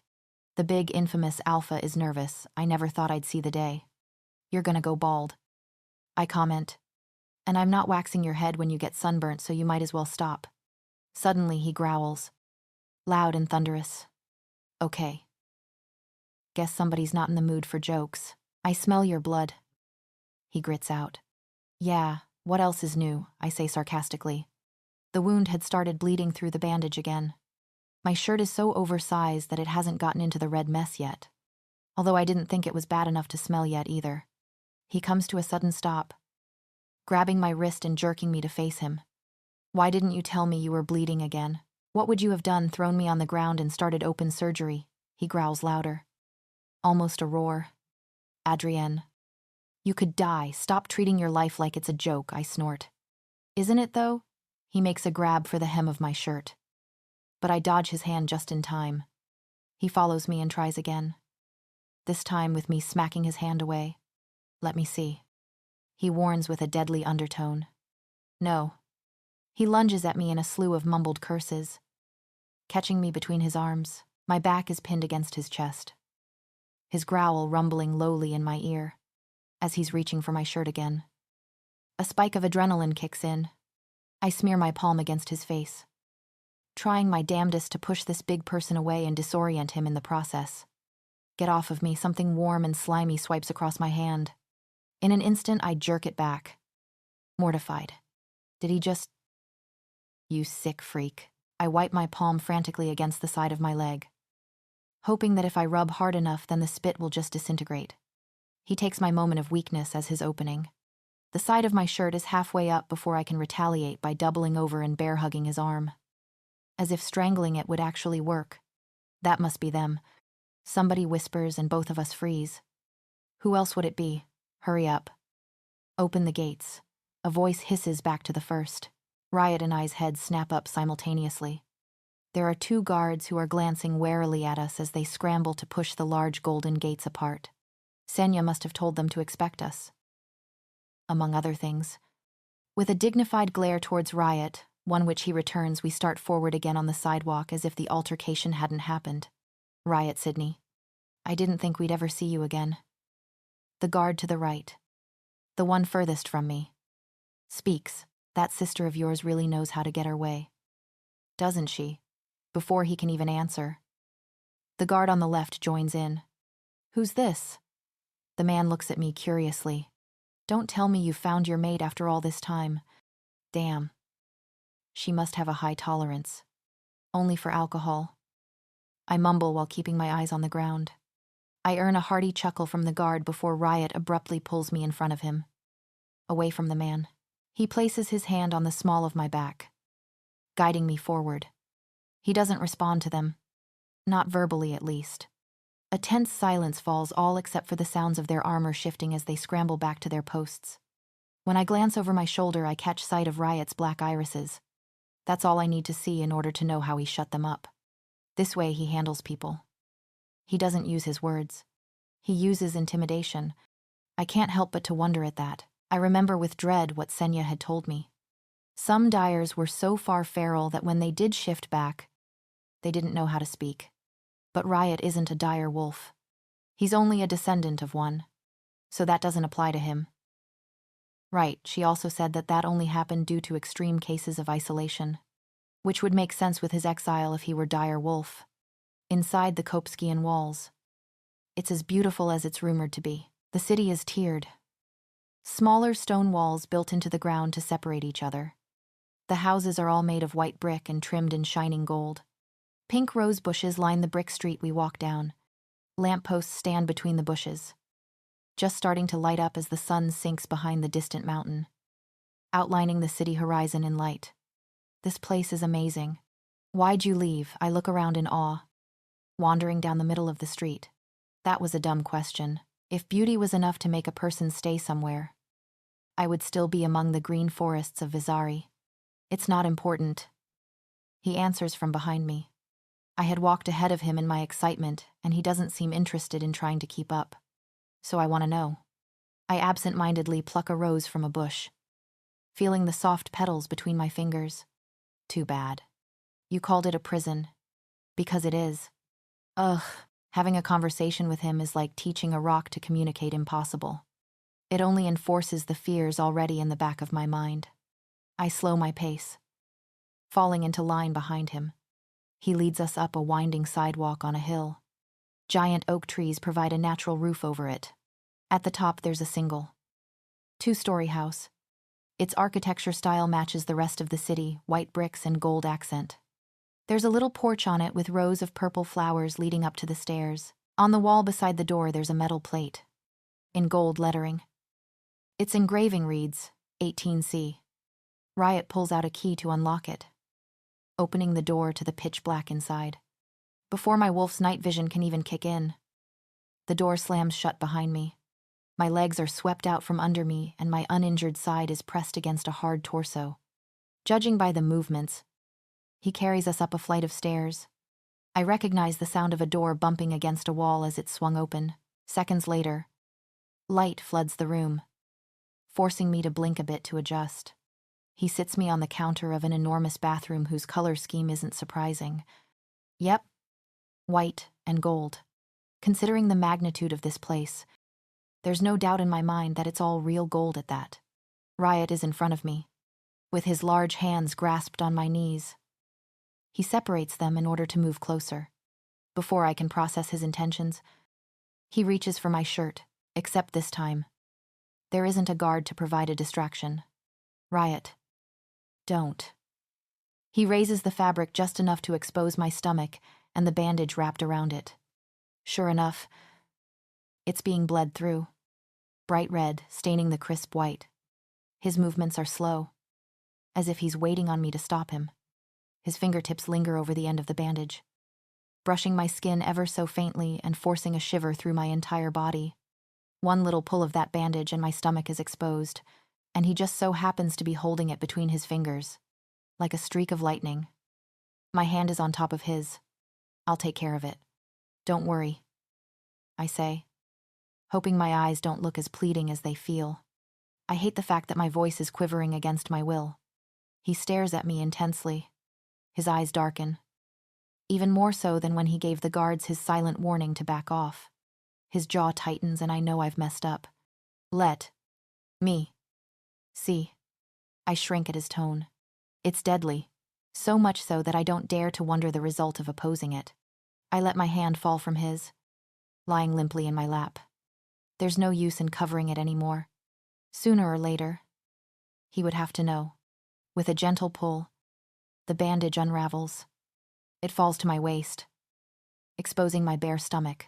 His breathing grows heavy, nostrils flaring with every exhale. His chest is heaving like that of a rabid animal, one whose rising aggression could be sensed from miles away. He raises an unsteady hand, a clawed finger gingerly running over the raised tissue before firmly pressing his palm against my belly. Who did this? His voice is like frigid stone, shaking with intensity. Nobody did. WHO did. This deafening silence follows his roaring outburst. A silence that's waiting for my answer. One I don't want to give. His irises are a deep black. The dark gray wisps, almost like flames, flowing through them. I remember my mistake the last time I pushed him, and I remember, very vividly, the ruby red glow in the dark of the living room. I remember the fear, the panic growing within, not of him, but of what he'd do. I don't want to see that again. I push my shirt back down and reach up to touch his face, running my thumb over his cheek. Riot. My voice is barely a whisper, though as clear as I can make it. I did it. The anger drains from his face, falling away just like his hand from my stomach. Immediately. My skin is cold without his touch. I look him firmly in the eye, preparing to calm whatever storm is about to break loose. It's okay. It's not okay. He snaps. Those are burn marks. Adrienne, I wince at the term burn marks, picturing the horrid scars littering my abdomen, indentations pressed into the flesh, shiny new scar tissue discerning them from the rest. My eyes flick up to his face to see his jaw hardening. His gaze is blurred, locked on my chest but looking through me. No more silence, for the love of the gods. No more silence. It was a long time ago. I offer, as if that would smooth over whatever issue is eating at him. These are demons I buried a long time ago, ones that I've moved past even though they're right behind me, breathing down my neck, just like any other problem. If you don't grant it acknowledgement or concern, then it becomes powerless. Now here they are, laid out on the table between my mate and I. seeking attention in the most desperate of ways. How long? Riot asks, although his tone is impersonal and lethargic. I'm not fool enough to believe it. My answer is critical to whichever direction this is going next, north or south. Adrienne, look at me. Even if I hadn't turned my cheek to him, I wouldn't be able to see him. Unshed tears turn my vision watery, and staring at the tiles on the floor has become a key objective in keeping them just that unshed. I shake my head. It doesn't matter. I don't want to talk about it. I wait for his outraged objection. For another outburst, maybe. Telling me how stupid I am and how only a crazy person would do what I used to. After all, only someone who's insane would harm themselves. Right, that's what they all say, at least. My blurry eyes widen when strong arms wrap themselves around my shoulders. When my face meets his warm, inviting chest. The dam breaks like a piece of glass. Tears flow silently down my cheeks, soaking into his dark shirt. Damn it. Hatred for myself bubbles up in my stomach, rising until there's a lump in my throat. I thought I was over this. I thought I'd finally beat myself at this stupid game. But that's all just proving to be a hopeful mirage. My time in the cell is over. My time at Vasari is over. So why does the aftermath still follow me? Riot tries to pull me off of him, but I cling on tighter. I shake my head and mumble a stuffy no. He tries again. This time with more determination, once plucked off his chest. I sit there staring at him miserably. I don't even want to imagine what I look like right now. A puffy face smeared with tears. Red. Glassy eyes that only inspire pity. With one swift movement, he brushes my hair over my head, taking away my last resort of concealment. I feel so exposed right now that even running naked through the streets wouldn't even compare. I'd kill to be able to shove these tears back in their ducts and put on a mask to hide what's under the surface. But that's not an option. His expression is solemn, unreadable, but his voice is gentle.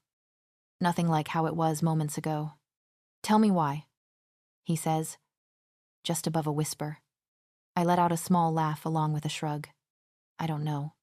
I was locked up, so it was a distraction. He goes rigid. I've said too much. Locked up, he growls, raising an eyebrow.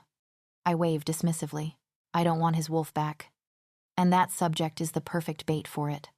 His obsidian irises never wager. They stare holes into me until I finally give a reluctant sigh. My explanation is kept short. Every time I mouthed off or did something wrong, Alpha Andre would lock me in an underground cell and order the pack to shun me when I got out. A sharp crack sounds out as the marble countertop beside my leg breaks off into pieces and clatters to the floor under his hand. His eyes are squeezed shut, as if he's stuck in his own livid head. I'm so tired. The old emotion of dealing with dead demons has drained me, and now Riot's very much alive, one is stirring again. His wolf. I lazily lean forward and toss my arms around him, resting my chin on his shoulder. Please don't, I beg. The inconstant vibrations from his growling stop, and he goes still within my hug. I hear him suck in a sharp breath through his nose. Other than that, he doesn't move. It's as if his muscles have turned to stone beneath his skin. Relief floods over me when he finally returns my embrace. How the hell did that actually work? His deep inhale against my neck causes shivers to shoot down my spine. Can we just go relax, I ask, almost whiningly. As soon as I say it, I realize how childish it sounds. But I don't care. All I want right now is to lay down somewhere comfortable and just exist, to my pleasure. He nods silently against my shoulder and pulls away. In a quick minute, he finishes rebandaging my burning side and scoops me back up off the counter. Downstairs, it's just as dark as we'd left it. He manages to find the couch among the darkness, and we both sit down heavily, as if letting ourselves break then and there. I find myself burrowing up against Riot, inserting myself under his arm and against his torso. I close my eyes and welcome that lightless place that always waits for me there. A much-valued eternity of silence passes. Nothing fills it except for the occasional rustling of fabric and the sound of Riot's heart beating calmly in his chest. Then I hear him take in a breath and open his mouth. Where are your parents? I turn around and stare at him, confused. Did I? He trails off, his gaze trained on the front door. I blink. No. You didn't kill them. I stop my sentence there, resisting the urge to add when you attacked my pack, when it seems he's waiting on me to elaborate. A strike of panic slaps me on the head. How do I even begin? This is my small, exclusive window to share something with Riot. Something personal. I can't screw it up. I don't know them. I blurt out, afraid of my opportunity ticking away. Andre raised me. He found an infant left in the woods, about to drown in the rain. Turns out it was me. I smile cheekily, waiting for a reaction. His eyes darken and his brow furrows. He's perplexed. And since he's Riot, angrily so. He treated you like dirt. Adrienne. It sounds like an accusation. A harsh contradiction to what I said about my upbringing. It stings slightly. Not the way that he said it so much as the fact that it's true. My only father now treats me like a parasite. It used to be different, I say. The sudden and stupid urge to defend Alpha Andre arising. Nathan and I. We used to be friends. Best friends. Andre raised me almost as if I were his real daughter. I lived in their house. I was a part of their family. But things changed. I feel the spirit drain out of me as sadness weighs me down. I can still feel his eyes on me. But they don't feel angry anymore. He's reserved when he asks. What changed? I laugh. Everything. Andre started training us. With fighting. Leadership. Anything an alpha would need. But Nathan didn't take it as seriously as I did, and when that started to show, it became a problem. I clench my fists, feeling my claws lengthening at remembering the violent frustration I harbor at the both of them now. It was always in the back of Andre's mind that I wasn't really his. I recall bitterly. And that bothered him. It bothered him because out of the two kids that he raised, it was the one unrelated to him that showed more promise. So he had to sever ties before he started favoring me over his baby boy. I only realize that my jaw is clenched shut when a sharp ache shoots through my tooth. A finger underneath my chin startles me as my eyes are raised to meet Riot's. I would favor you. Too. He says it without a smile or any trace of amusement on his face. He's being sincere. I smile and huff. You're the only one.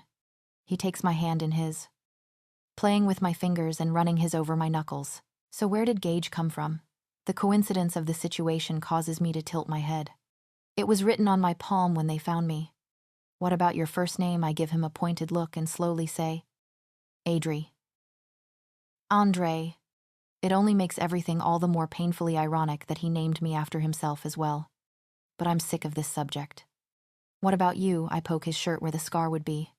Sure enough, my finger lands on one of the raised ridges. He grabs my wrist gently and begins massaging my palm with his thumb. Another time, as he stares at me, I can tell his gaze is unfocused. His attention lost somewhere in his mind. If only I could hear his thoughts. Then this would be so much easier. He wouldn't be as complicated and I wouldn't be left guessing what's going on inside his head. We should get ready, he says, moving to sit on the edge of the couch. I groan loudly, throwing my head back with dread. The mere concept of seeing Senya again exhausts me, as if the hard feelings between her and her brother isn't enough to turn my hair gray. Then the added edginess from her threatening atmosphere is, you're kidding. I look at him with hope in my eyes. Hope that this is all some cruel joke. I'm not. Please don't make me. I beg. He's supposed to be merciless. But maybe I can buy mercy if the puppy dog eyes are strong enough. He leans towards me, stabilizing himself with his hand beside my hip. His breath tickles my face when he speaks. He's so close. And when he does, it's low and sinister. You remember when you woke me up on the train? Oh no. My eyes narrow into thin slits. You ruthless person. An hour later, and this nightmare has made itself a reality. A silky, knee-length dress hugs my body, making my discomfort levels skyrocket. The color of it is a light emerald, making the green of my ear ring stand out. I stand on the doorstep of some looming, castle-like building on the top tier of the city. Beside me, Riot bangs the metal knocked on the door. He's also stuffed himself into formal clothes. And good Lord, if that suit wasn't made for him. It looks absolutely ravishing. But it doesn't seem like the Riot I know. I keep having to take second looks at him just to make sure. Something about a suit and tie just contradicts his roguish appearance. A servant appears at the door and leads us down a dark, stony hallway. I stick close to Riot, unsure of what to expect. The dependence I've had of him as of late bothers me. But the fact that he hasn't been pushing me away makes it all worth it. We come to a grand dining hall. The majority of the room nothing but open space. In the middle, there's a table long enough to seat an army. At the end of it sits a smug-looking man with Senya seated at the nearest side. Romanov. That's the name that Riot and Senya had kept mentioning before. This must be the man who it belongs to. Ah. Riot. He greets, dragging out his name. I'm so glad you could make it. I see you found the clothes we left for you. Riot remains unfazed as he walks over and takes the seat opposite of Senya. With one arm, he pulls out the chair beside him. A gesture for me to sit there. What do you want? He asks Romanov bluntly. It isn't the nicest of tones. But at least he's keeping his composure. Romanov smiles, as if amused. His gelled back hair blends into the shadows of the distant wall. He slumps down, sitting as comfortably and as informally as possible. No need to rush. We have all night. He raises his hand and motions for a servant standing nearby. In a flash, silverware and plates full of food are placed in front of us. Fancy wine glasses are also given, filled generously with their namesake. Riot stares at the food skeptically before grudgingly picking up a fork. On the other hand, don't hesitate. The trip to get here was long and without luxury. At this point, I'll eat anything I can get my claws on. We all start eating. The soft clanging of metal against porcelain filling the large, stony and castle-like room. It's a few minutes into the meal before somebody finally speaks. Let's talk about all the bounties I've been receiving lately. Romanov lowers his voice a bit. A couple dozen short of 10,000. To be exact. I nearly choke on my bite of potatoes. After the initial shock of the number passes, I clench my teeth. Anger bubbles in my chest as I hold back a growl. I always knew that people feared and despised the exiled Alpha, but I've never witnessed the full extent of the fact. I bristle at the thought of someone wishing for my mate's death, too cowardly to try to kill him themselves at that. Out of the corner of my eye, I see Senya freeze at the same time I do. She glares daggers in Romanov's direction. Daggers so sharp shoot from her black irises that I find it hard to believe he doesn't react to her glare burning into his face. There's something between the two. Something hushed, but what it's not that I want you dead. Particularly. But this city doesn't pay for itself, and your blood is worth a pretty penny right about now. Riot puts his fork down, as if he'd suddenly lost his appetite. He nudges his plate away before shifting a bit in his chair. I can tell that he's on high alert now, as would be expected after someone implies their intent to kill you. I didn't poison the food. Romanov scoffs. That would reflect badly on the chefs. If I kill you, it will be with a blade against your throat. I brought you here for an offer. The charisma he spoke so fluently with vanishes into thin air. He leans across the table and towards Riot, venom dripping off his tongue. Maybe this is where Senya gets her poison, from keeping company like this. If you stay in Kopesky, then we won't have a problem. It's mostly the outsiders who want you dead. The tribals and that pack you took over. Balage, as long as no lowlife outside of these walls sees your face. Then you're as good as considered dead. I keep the money. And you keep your life. Riot lets out an agitated growl. Likely one he'd been holding in, under the table. I reach over and place my hand on his knee. His shoulders seem to relax a slight bit. Give her the antidote, he says. You haven't agreed to the deal. A snarl rips from his lips. Now. Romanov leers at him for a few seconds before nodding towards Senya. In one fluid motion, she stands up, then reaches down and pulls a vial from her leg. Wordlessly. She pours a blue liquid into my glass. The wine darkens, almost so that it's black. It reminds me eerily of the Sydney's eyes. Romanov's brow furrows, a bit of a testy tone coming with it. I thought the antidote was purple. I go to pick up the glass. But Riot gets to it first. He brings it up to his nose, sniffing the contents with deathly concentration. Once satisfied, he passes it back to me. It tastes overly sweet, as if someone had just dumped sugar in it. It is. The antidote was already in there. That was a placebo, she says, sitting back down. I study the glass inquisitively. wondering what the purpose of putting a placebo in could possibly be, unless the difference in colors wasn't supposed to be noticed. Romanov's eyes burn angrily into Senya's as he leans towards her. He keeps his words low, like they're only meant for her to hear. However, not much goes unheard to wolfish ears. I told you to wait. Do I look like one of your puppets? She hisses in return. As soon as the last drop of the remedied wine is gone, Riot shoots up from his chair. We're leaving, unable to imagine a reason why not to. I don't waste time in getting up. When I turn to look, my mate is nowhere in sight. I swallow nervously before looking back to the table.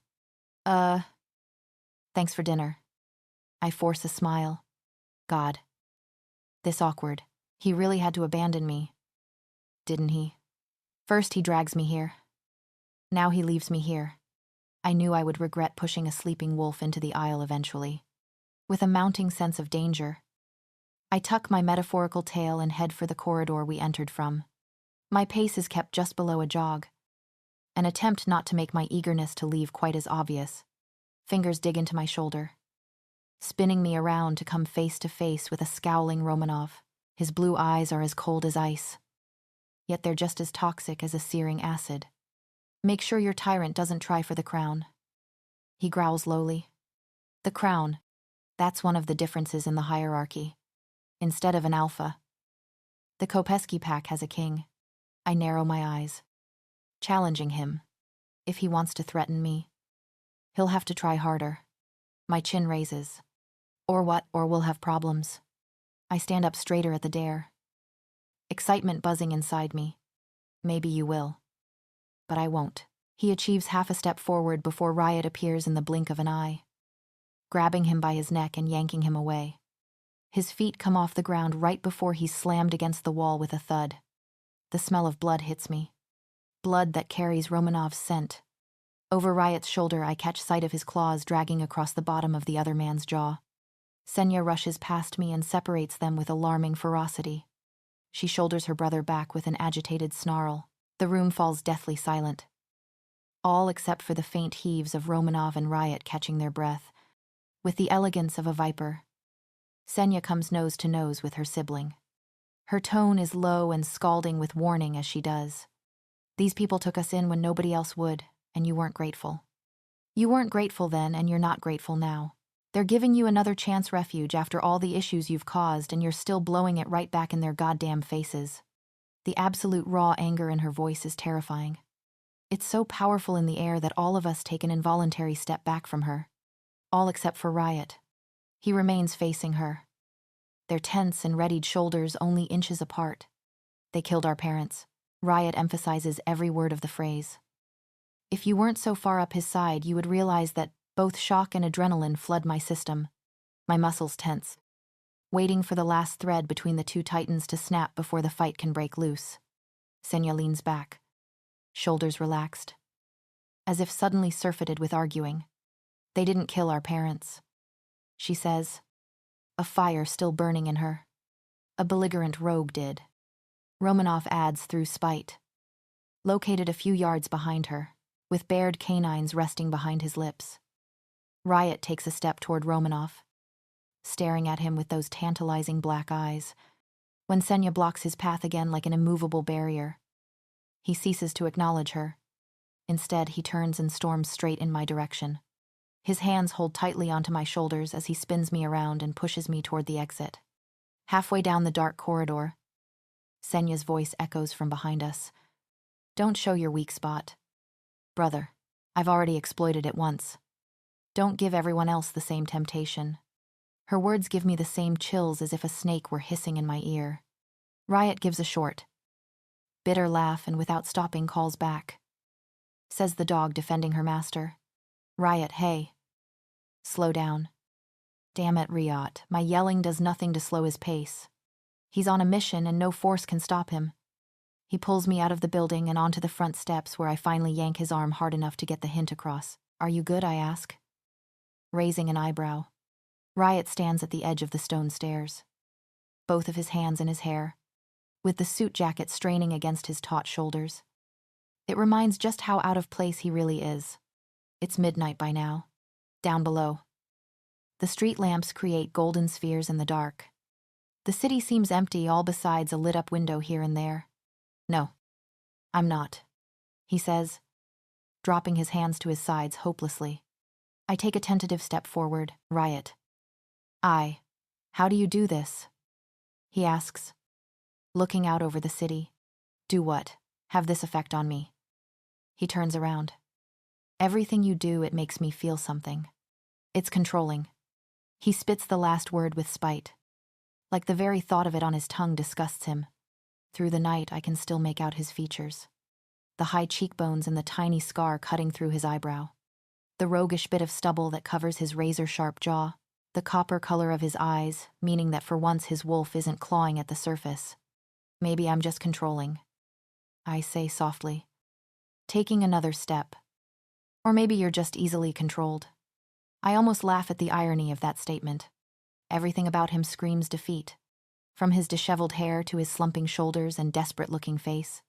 Can I? He trails off, his voice strained. He doesn't want to ask. And when he does, he acts as though he's ashamed for it. Of course, I hold out my hand. Lacing it with his, he pulls me closer.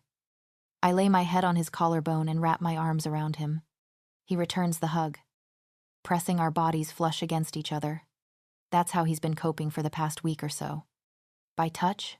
Every time his wolf starts to flare up, he has to come and touch me in the smallest of ways. That's all it takes to satisfy the only part of himself that he can't control. It almost makes sense. For once in history, Riot, Sydney almost makes sense. Being controlled is what he hates the most. It's what he loathes. And because of this, he can't even control himself. I don't mind it, though. Besides the fact, I'm happy to feel the sparks between us. Too. When someone else so much as looks at you, it bothers me. When I saw him near you. Touching you. He growls. My heart pounds so rapidly in my chest that I think it might break a rib. Riot is finally accepting what he feels. Finally acknowledging it. But why now, after fighting it for so long? Hey. I pull back, raising my hand to caress his cheek with my thumb. I had it under control. I can't help but to grin at the line. I don't think you did, he says huskily.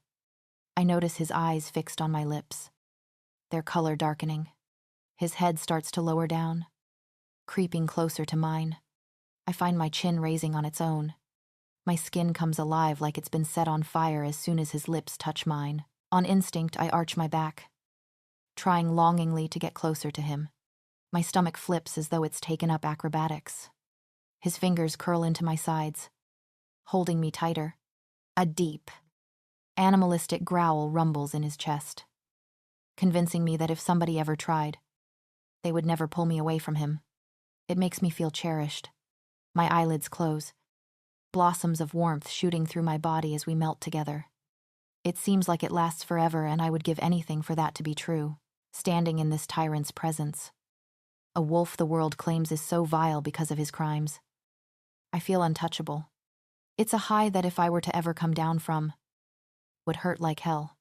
When my lungs start to burn for air and something tells me his does too, we pull apart. We pant in unison, a smile spreading across my face. I just kissed my mate. After all this time, after so long of fantasizing about what could be, I finally feel close to him. Not physically close. That was never the problem. But emotionally. He's been sealed in ice. As with every good thing, the doubts start to creep in. What if this was just him losing control to his wolf again? What if that wasn't his actions, but rather what he couldn't consent to? My smile drops like a ton of bricks on the pavement, chipping the stone and cracking the concrete. Do you? Do you regret it? I hate that I sound so pathetic, so desperate to know what he's thinking. No matter how much I may despise that, I can't deny that it's true. I need his reassurance. In one swift movement, he leans back in, and before I can blink, he's throwing my system into overdrive for a second time. This kiss is shorter. When he pulls back, his lips move towards my ear, the slight stubble on his jaw just enough to finish off his sexy, roguish appearance rubs against my cheek. No. His voice is husky and deep in my ear. The single word makes me melt on the spot. I shiver uncontrollably, trying in vain to get myself together. My legs feel like twigs ready to snap under my weight. He's my mate. Yet I'm so nervous that I'm getting sick to my stomach. I don't believe you. Try again. I can't get through without cracking smiling like an idiot. A feeling is bubbling inside me. Like I want to burst into joyous laughter for no reason at all. I feel so fuzzy and happy on the inside.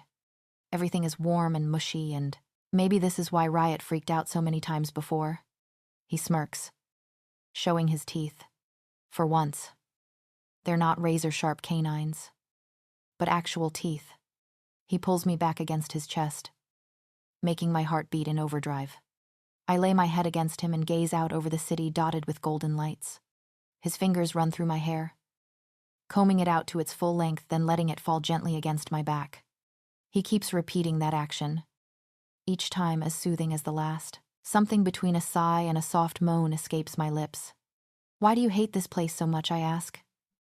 Watching a group of fireflies dance at the top of the distant stone wall. It's a long story. Adrienne.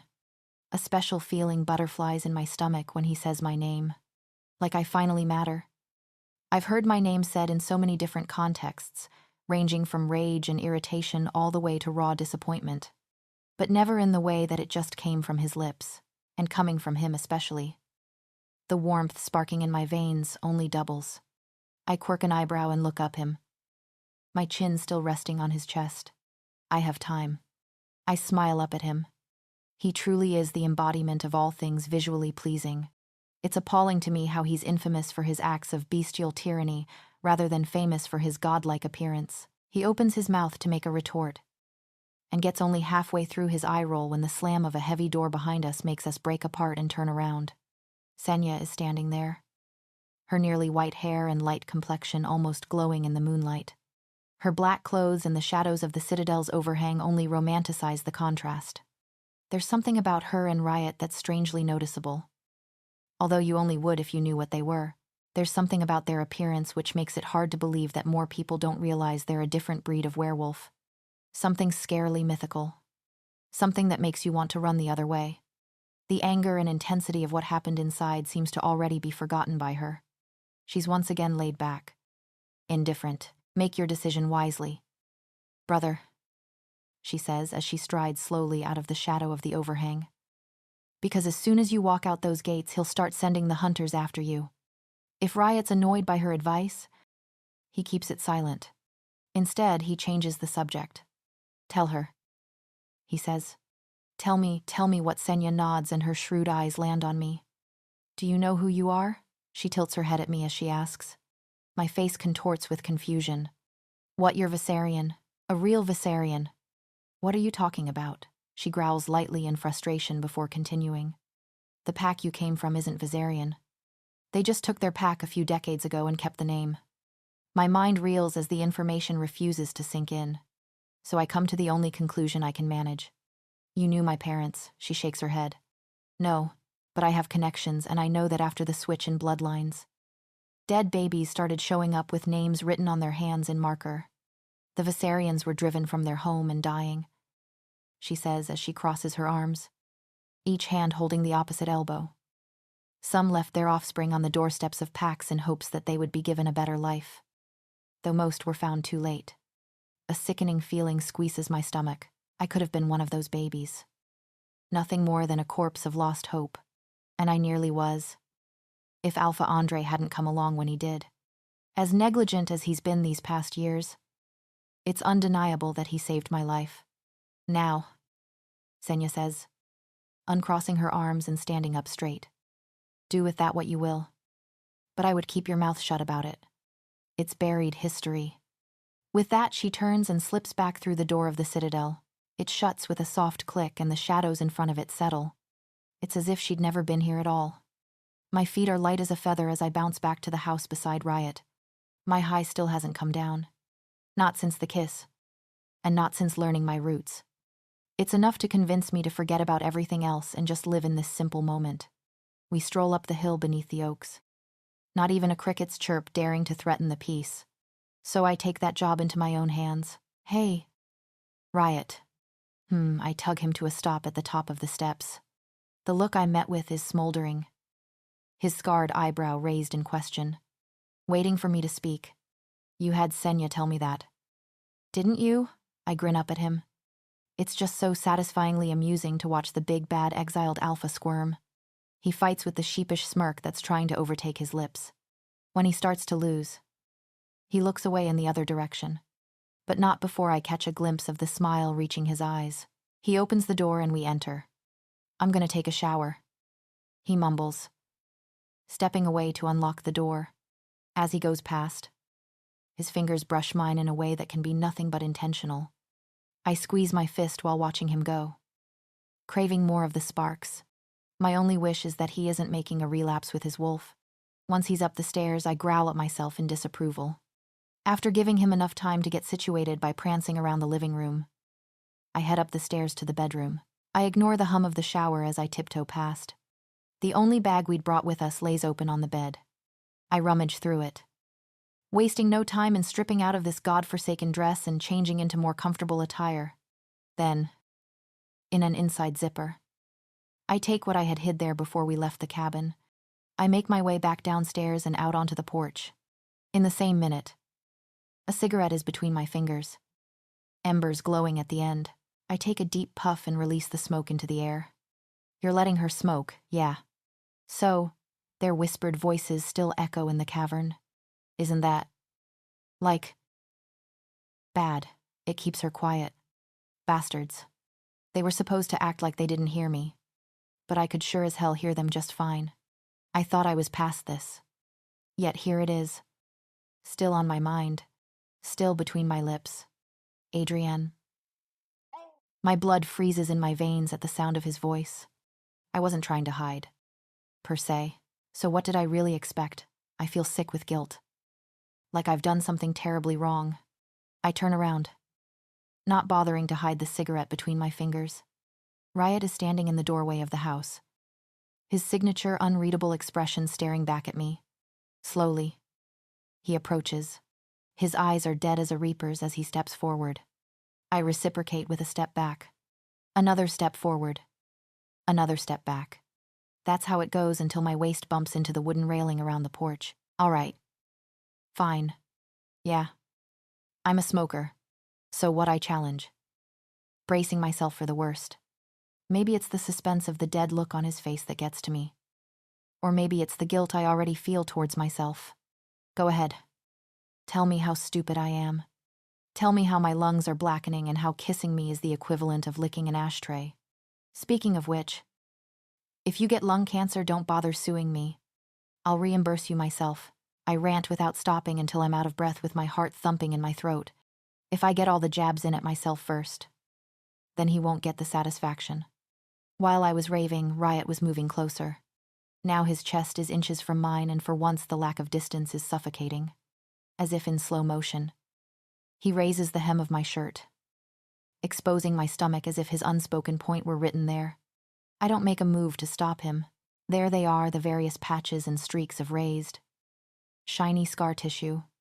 Are you serious? He asks, disbelief in his tone. In the blink of an eye, he grabs the cigarette from my hand and launches it across the yard. A growl thunders in his throat, aggressive enough to make a grizzly bear run. Are you serious? He snarls in my face and I jerk my head away. I flinch at his volume. Trapped between his body and the railing, he snatches up a pack of cigarettes peeking out of my jeans pocket. Within seconds, the cardboard box is shredded in his hands and emptied on the ground. Hey, what the hell? You rude person, I exclaim, although I would be more heard screaming into the void. He stomps his foot down on the white rolls of paper, grinding them with a vengeance into the boards with his heel. With a burst of panic, I shove him away frantically. Then I crouch down, trying in vain to save the nicotine he's wasted. But it's too late. Every single one ruined.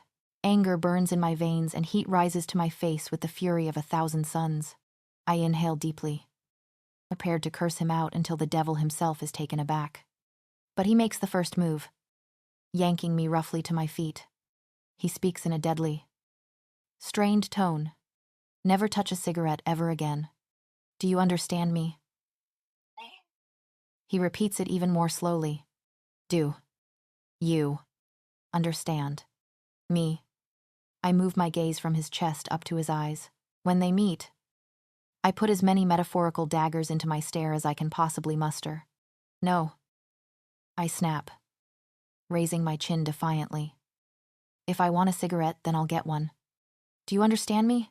But I'm not done there. I keep going. You think you're so perfect, we both have demons. Riot.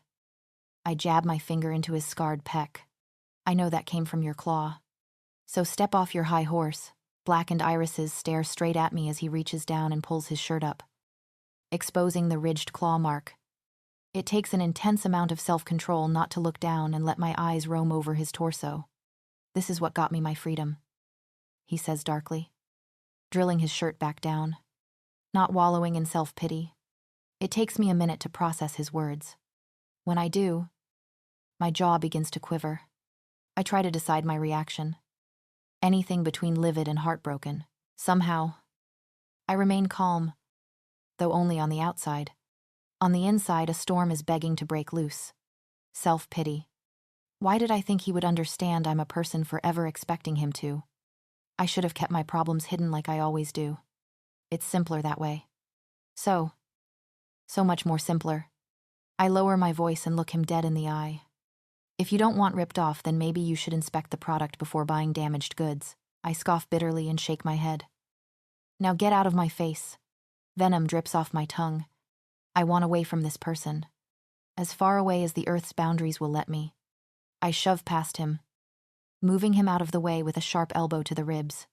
I only get a steps away when a hand curls tightly around my bicep and pulls me against a rock-solid chest. Don't touch me. I start to struggle, but his arms clamp down around me like chains. Listen. He hisses lowly in my ear. His fingers dig into me, followed by his subtle sniffing of the air. A drop of water drips down from his wet hair and onto my cheek. It slides down my neck and absorbs into my shirt. He smells intoxicating. His natural scent mixed with the fresh smell of body wash and water. I swallow the lump in my throat. I should be comfortable around my mate. Yet my heart is spazzing out in my chest as he holds me. I blink and try to focus. There's something dangerous here. That's what my animal instincts are telling me. A shiver runs down my spine with alertness. So I perk my ears, picking through the silence. There's a rustle of leaves out by the patch of trees beyond the side yard. Riot's hold tightens impossibly further. My eyes feel ready to pop out of my head. Whether it be the intensity I'm searching the dark tree line with, or the arms squeezing me with enough force to strangle an ox, I hate myself when I realize I'm holding on to him just as tight. Squeezing his arm back like he's the life raft in a raging storm. As if using him as a buoy will really make the bad things go away. I wish. I expect to hear Riot growl in response to whatever's out there. But he stays silent. He starts sniffing the air subtly. So I follow suit. Sure enough, there it is, the scent of a person. A werewolf. Watching us from the shadows. In seconds. The calm night is shattered. A snarl rips from Riot's throat as he bolts towards the presence, leaping over the porch, railing like a rabid dog. I'm left feeling more vulnerable than ever without the fleshy armor he provided. Stupid mate bond. Without a second thought, I take off after him, vaulting over the railing with a manner of grace that surprises even me.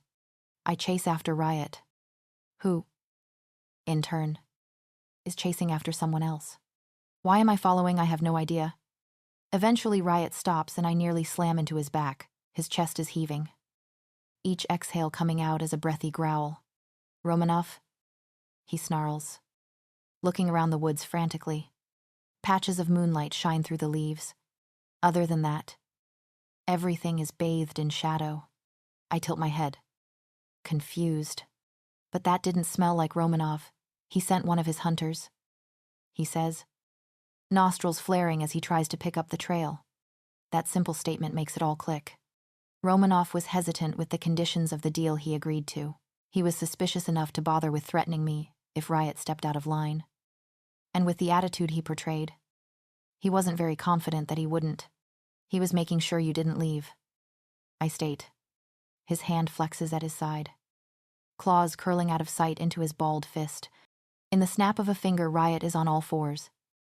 Dark fur shining in the dim moonlight. His massive paws scratch fitfully in the dirt, flinging dead leaves and unearthing damp soil. His snout moves erratically across every inch of the ground. Over every tree trunk and every leaf. I do nothing but stand there and watch. Like I'm observing an animal in the wild. Is this part of the reason he left this place before, judging by way he's acting? The way this went straight to his nerves. I don't think this is the first time this has happened. I open my mouth to comfort him. I even raise my hand to put on his canine shoulder. But I lower it just as quick, remembering where we stand. If I'm so busy wallowing in my own pity, then it looks like I don't have any to spare for him. Silently, I turn and lumber slowly in the direction of the house.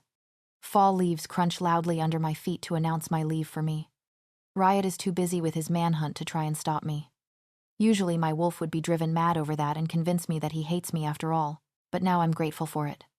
As soon as I reached house 18C, I stomped straight upstairs and plopped down on the bed like a sack of wet sand, with my face buried in the pillow and the covers hugged tightly to my body. I forced sleep overtake me, but it was restless. I tossed and turned, huffed and puffed until the room felt hot and sticky, like the teasing mistress it is. A good night's sleep has been avoiding me for nearly 3 hours. Riot still isn't back. There hasn't been the slightest sound downstairs to indicate his arrival. Not a jingle of the door handle. Not the squeak of a door's hinges. Not even so much as a single bump in the night fabricated by my imagination.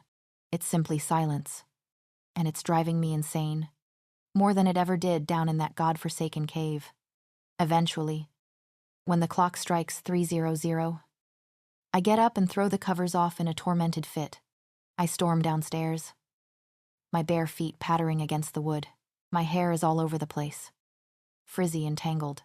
My clothes are worn and wrinkled. Lounge pants rolled up to my knees. I look like an unholy nightmare. But I don't care, as much as I hate to admit it. Riot is the reason I can't sleep. That pain in my side made his way up to my head, and he doesn't seem to be leaving anytime soon. He could have been ambushed by a party of bounty hunters, led straight into their trap by the spy. Or he could have went to find Romanoff and settle whatever hard feelings is between them once and for all. Worse yet, he's lost control of his wolf and now he's rampaging around the city. Spilling blood and killing innocents. No, stop thinking that way. He's fine. Everything is fine. He's probably not fine. But for the sake of my sanity, he's going to be fine. In desperate need of fresh air. I open the front door, then stop dead in tracks. Night air blows against my skin. But I can't enjoy it. My jaw drops and my skin prickles. A figure is standing there. His clothes are darkened and wet in sporadic splotches. His face looks like he's had red paint splattered all over him. Except I know that it's not paint. The same breeze that's so refreshing carries the thick scent of blood to my nose. It's overwhelming. Taking the best of my efforts not to gag. Riot. My voice is frayed. I want so badly to rush over to him. But I make myself stand solid. Fighting my instincts, he looks up. A fat drop of crimson liquid running down the side of his cheek. The look on my face must be of horror. It's not mine. Is all he says. The bounty hunter, I ask. He nods. I try to relax. But it's impossible not to remain on edge. Cautiously, I step through the threshold of the door. I notice his fingers twitching. Claws out. Adrenaline is coursing through his veins like electricity in a circuit. Did you see anyone else? His voice is distracted as his eyes shift all around. Checking the shadows twice. He's paranoid. I shake my head. Mumbling, no. I would have killed for someone to have turned up. Any sound to break the maddening quiet I endured. I would have been grateful for. He doesn't say anything else and neither do I. An uncomfortable silence falls over us, which is exactly what it takes for me to realize how inconsiderate I may be coming across as. Wait here. I'll be back. I fumble as I turn and head back into the house. Leaving the door wide open, I pad quickly up the stairs and into the bedroom. The bed looks like a hurricane just passed over it. The covers laying as violently sprawled as I had left them. I go to the duffel bag in the corner of the room, digging through it on a mission. Once I pull out a spare set of clothes, I head into the bathroom and snatch a dark blue towel out of the cabinet. At the sink, I soak it in water, wring it out, and leave it wet. I gather up all the items and rush back downstairs. Outside on the porch, Riot is sitting in a chair at the edge, glaring out into the nearby woods. Here. I hold out the towel for him to take. A small, annoying voice in the back of mine nags at me. What are you doing? You're supposed to wash his face for him. What kind of maid are you? I can't help but to roll my eyes. Of course, that's what Agatha would say. Young lady. Get back in here. You can't just leave everything unattended. Her old voice would shriek as she yelled at me. It always reminded me of a dying crow. I looked to Alpha Andre for permission. He nodded at me and motioned me off. Obediently. I ran back to the house, my little feet pounding against the dry ground. I heard Nathan's fading umph as I went, telling me he failed to dodge once again.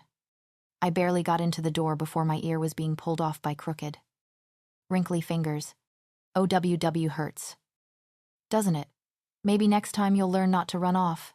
What business do you have out there scrapping like a dog? None. That's what. She dragged me into the kitchen. The smell of burnt bread made me crinkle my nose. The sight of brown crust against the oven window made her shout even more when she saw it. What in goddess's name did you do? She releases me and shuffles over to the stove. With mitted hands, she threw the door open. Her jaw dropped. The entire space of the oven, filled with a giant, bloated cloud of blackened bread. How much yeast did you put in? She glared at me accusingly, her mouth bobbing open and closed like a fish. Yeast. Which part was that again? I knew if I asked. It would only lead to another endless lecture. Enough, I shrugged. Too much. She grumbled and began digging the charcoaled loaf out of the oven, if you could even call it a loaf anymore. While she was preoccupied, I snuck my way back towards the door. Nagatha. I mumbled, so fed up with being treated like her doll. Excuse me, she raised her voice behind me. I slammed the door shut to avoid answering. And from there, I ran straight back to the training grounds. Riot's fingers graze mine when he takes the towel. The sparks make me jolt a little, taken off guard. As he wipes the cloth across his cheek, I lean against the railing in front of him. He rubs the blood from his skin, darkening the towel with what will probably stain later. It feels weird just standing here watching him. Somehow the silence doesn't bother me as much this time. I'm sorry I smoked, I finally say, embarrassed to be apologizing. He looks up. A few dots of blood still sprinkled across the bridge of his nose. Suddenly he doesn't look as angry anymore. I didn't yell at you because of the smoking. I blink. It takes a few seconds for me to understand what he's saying, when I still can't. I furrow my brow. What, I thought you were hurting yourself, he admits.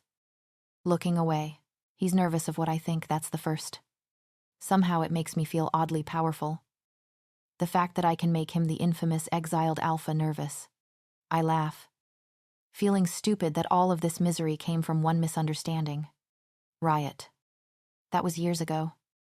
I assure him, hoping he'll drop the subject in a hole. How many years ago? Okay. 1. But that's over. I was just smoking. That's all. I'm in such a hurry to shrink the severity of the situation that my words come out in a stumble. I can tell he doesn't like the answer. His expression darkens again and his eyes go out of focus. Trouble. I won't smoke anymore. My voice is unintentionally soft as I stand up from the railing and step toward him. He nods.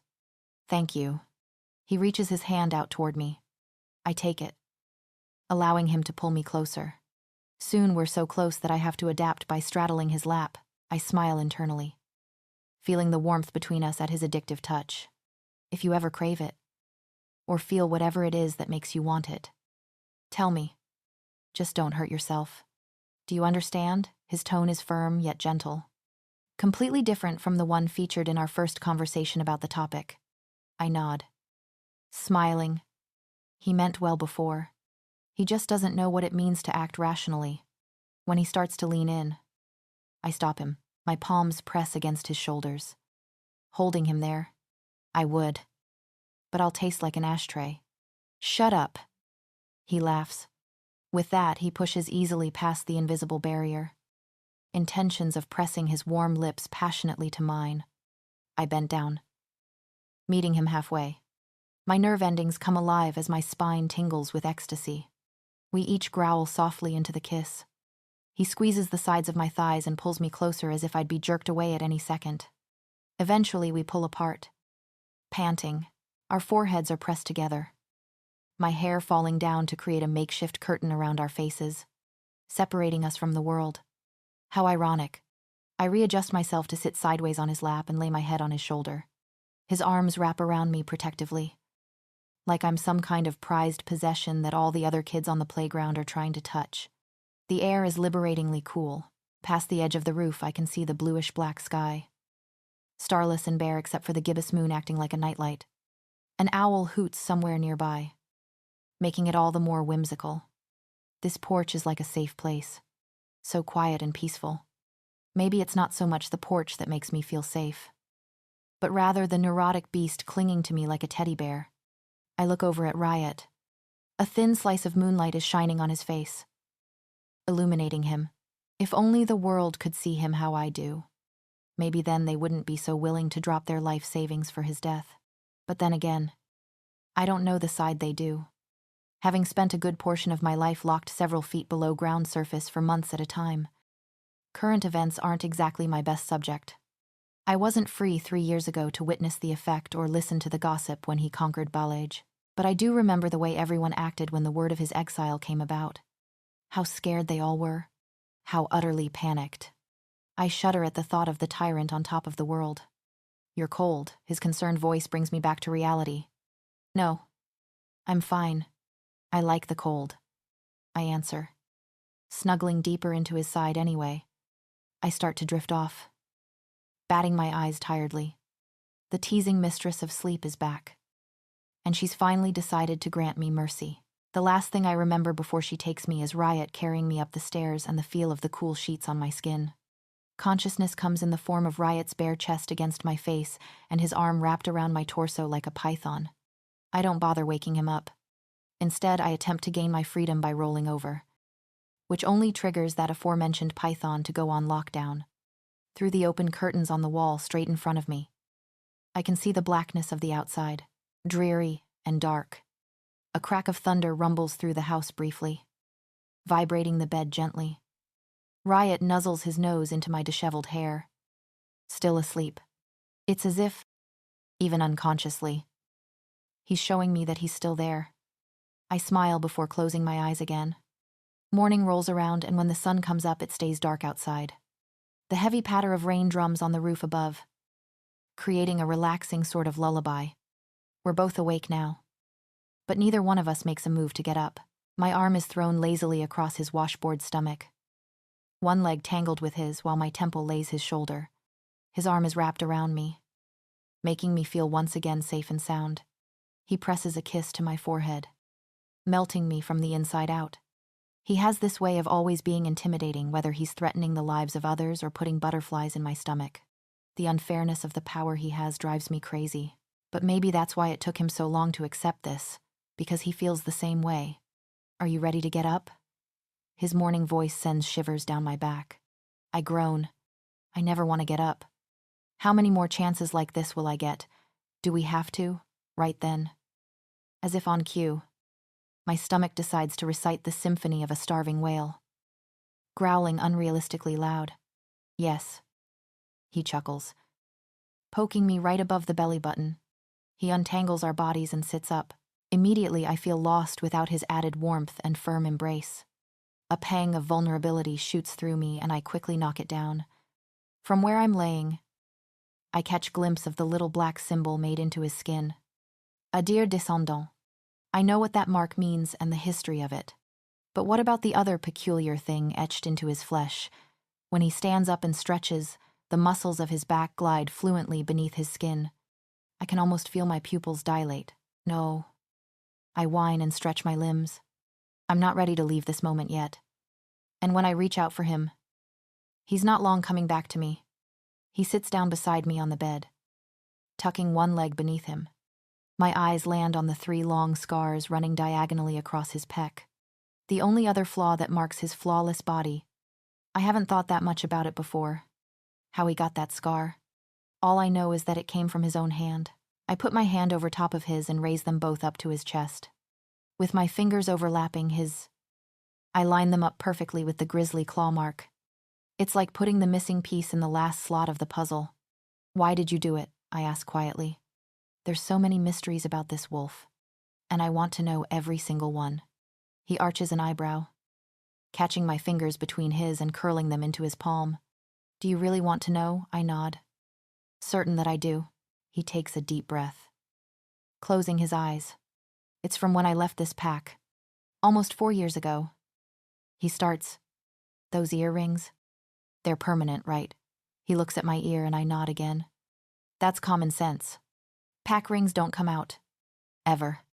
No, they're not. He corrects. I scrunch my face up. Now he's lost me.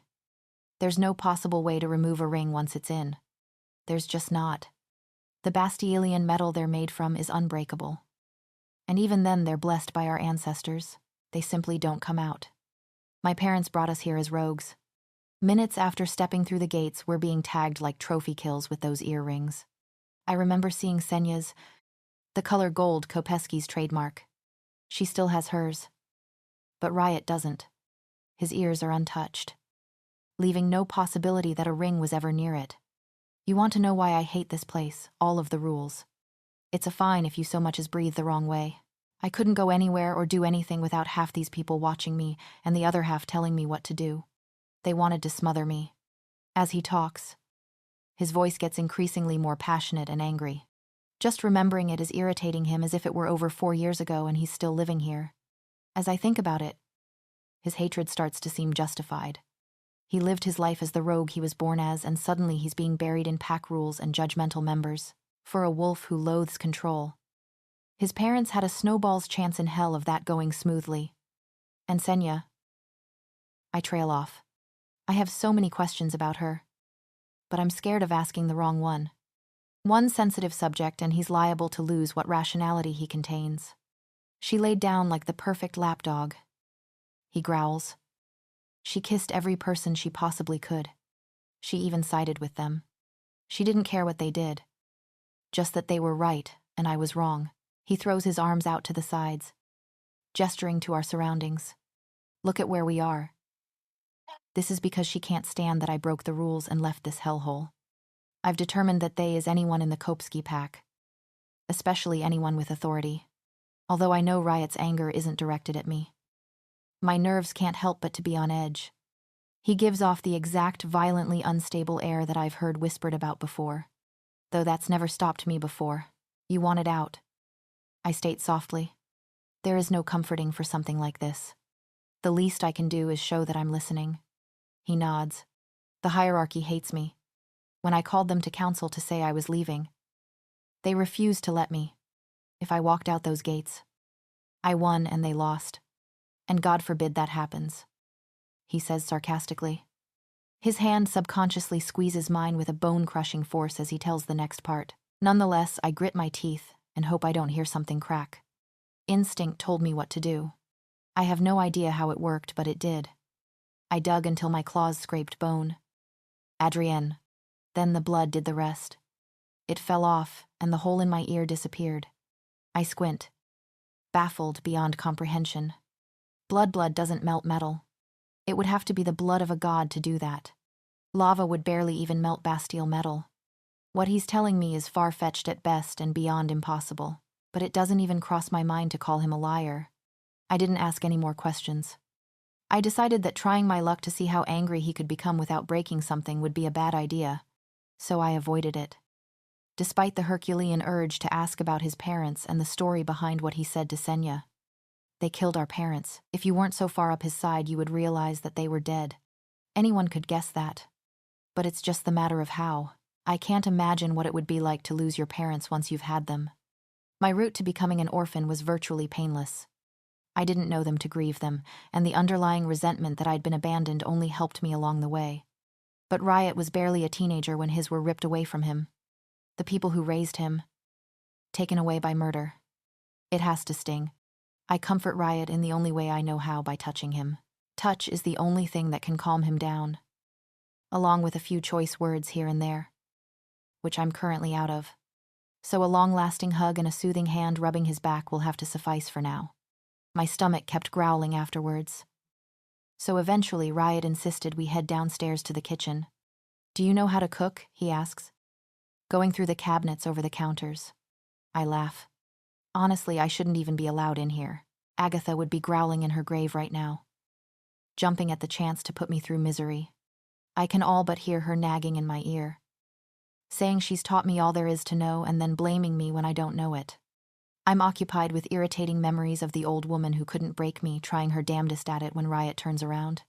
Before I know it, a bowl of white powder, milk, and eggs is being shoved into my hands. "What do you know? This is really a bad idea." He hands me a handheld device with 2 whisks and an electric cord attached. "I trust you," he says meaningfully, touching my hand gently. I raise my eyebrows in amazement. "You truly are self-destructive." With a quick kiss to the top of my head, Riot tells me he has to go pick something up in the city. Before I can protest, he's already out the door, which means leaving me to my own devices. A certain inkling tells me that he truly wants this house to burn down, and considering his very blatant hatred of Kopeski, I don't doubt it in the slightest. Minutes is all I expect it to take before everything spirals out of control. But somehow I surprise even myself. Nothing is burning or broken yet. If Nagatha's cataract blurred vision could see me now, she might even be proud. That's what I would like to think, at least. In reality, it would be a lecture about the proper method of stirring. God. I want a cigarette, so maybe the kitchen hasn't gone up in flames yet. But at what cost? It takes effort, which only gives back stress in return. Everything is beeping: the oven, the microwave, and whatever other appliance I've forgotten to turn off. It's gone to my head. I can hear the ringing in my ears, multiplying in my imagination. Why does he hate me? Haven't I paid enough for the train incident? Why would anyone put themselves through this? Our ancestors had the right idea. I would rather eat a raw carcass than go through this. 2. Out of the corner of my eye, though the thick silk curtains, a shadow moves. It's the beeping. It's driving me mad. Then, through the crackling of bacon and blaring of timers, I hear something. A sudden shattering coming from the back patio. The chance to leave the kitchen and all of the beeping behind is a golden opportunity I can't pass up. My senses tingle in alertness the closer I get to the glass door with the shades drawn. Whatever is on the other side, my wolf instincts don't have a good feeling about. I jerk the door open to find nothing but a clay pot shattered on the ground, the plant and its soil strewn across the patio. As soon as my foot crosses the threshold of the house, my mistake is confirmed. An arm loops around my neck, dragging me backwards into a body. "Get off." "You pee!" A rag smashes against my face. The smell of chemicals smothers me. My vision tunnels. Caving in, the last thing I pick up on is that goddamn beeping. Except it's more high-pitched, more shrill and annoyingly persistent. Like a smoke detector. Cold stone against my skin. Ropes tied tightly around my wrists. Those are the first things to welcome me back into consciousness. I sit up, bones popping with stiffness.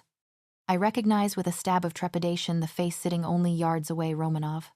He's sitting cross-legged across the room, staring at me with the intensity of a scorned animal. His face is unreadable, yet somehow I can read it just fine. Having had plenty of practice with Riot, I have an idea as to why I'm here. But I don't want to believe it as true. "She's awake," Romanov calls, not breaking eye contact for even a second. "Bring him in." While we wait in silence for him to arrive, I take the chance to stake out my surroundings. The room is large and circular, with floors and walls made of cobblestone. The ceiling comes to a hollow point above in the shape of a turret. Small windows dot the walls, like that of a medieval watchtower. Outside the windows, the sky is a dark gray, an abyss of angry storm clouds brewing over the white and gold city.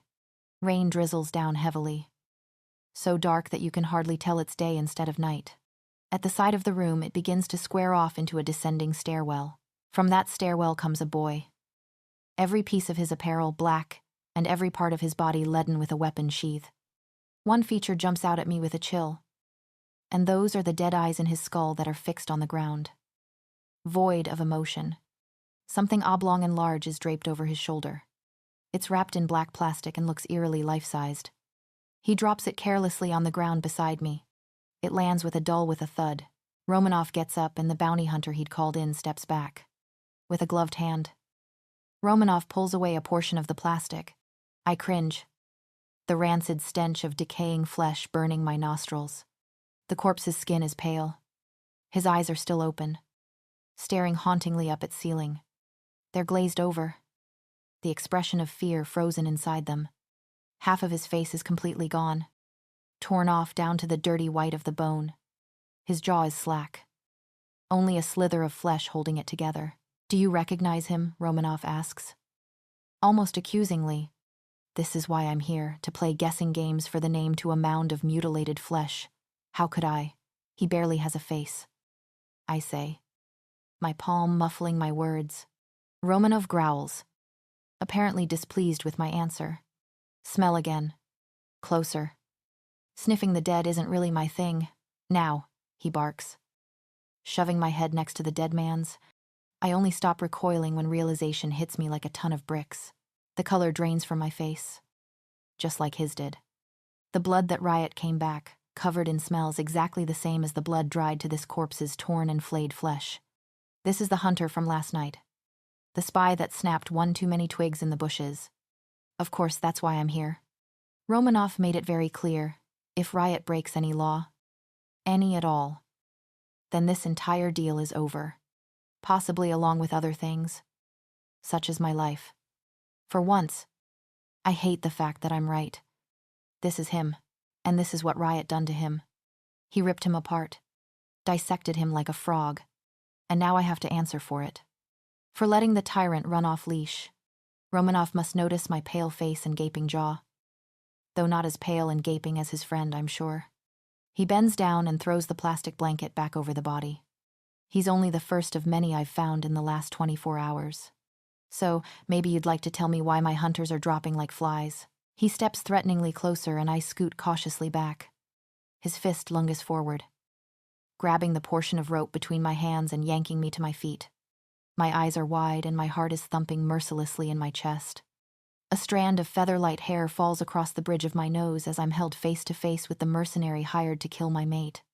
I'm so close that I can see every one of the pores in his skin and each singular hair that makes up his beard. I shake my head, not trusting myself to answer and keep my throat unslit. His hand shoots up, gripping my jaw with an iron claw. He tilts my head up, squeezing tighter as if with a vengeance. I told you to keep him under control. He snarls through gritted teeth. His dark eyes are hot. Boiling, in fact. He spits his words at me like they're venom capable of burning me.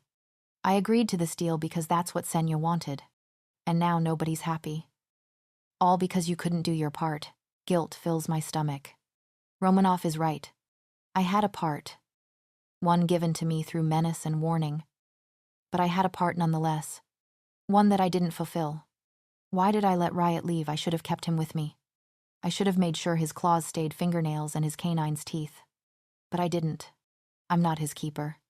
So why the hell am I feeling guilty over this? Then I realize what Romanov's doing. He's manipulative. He's the kind of person whom controlling others comes easily to. Somehow it reminds of Senya. Which makes all the more sense. I have an inkling that they're close.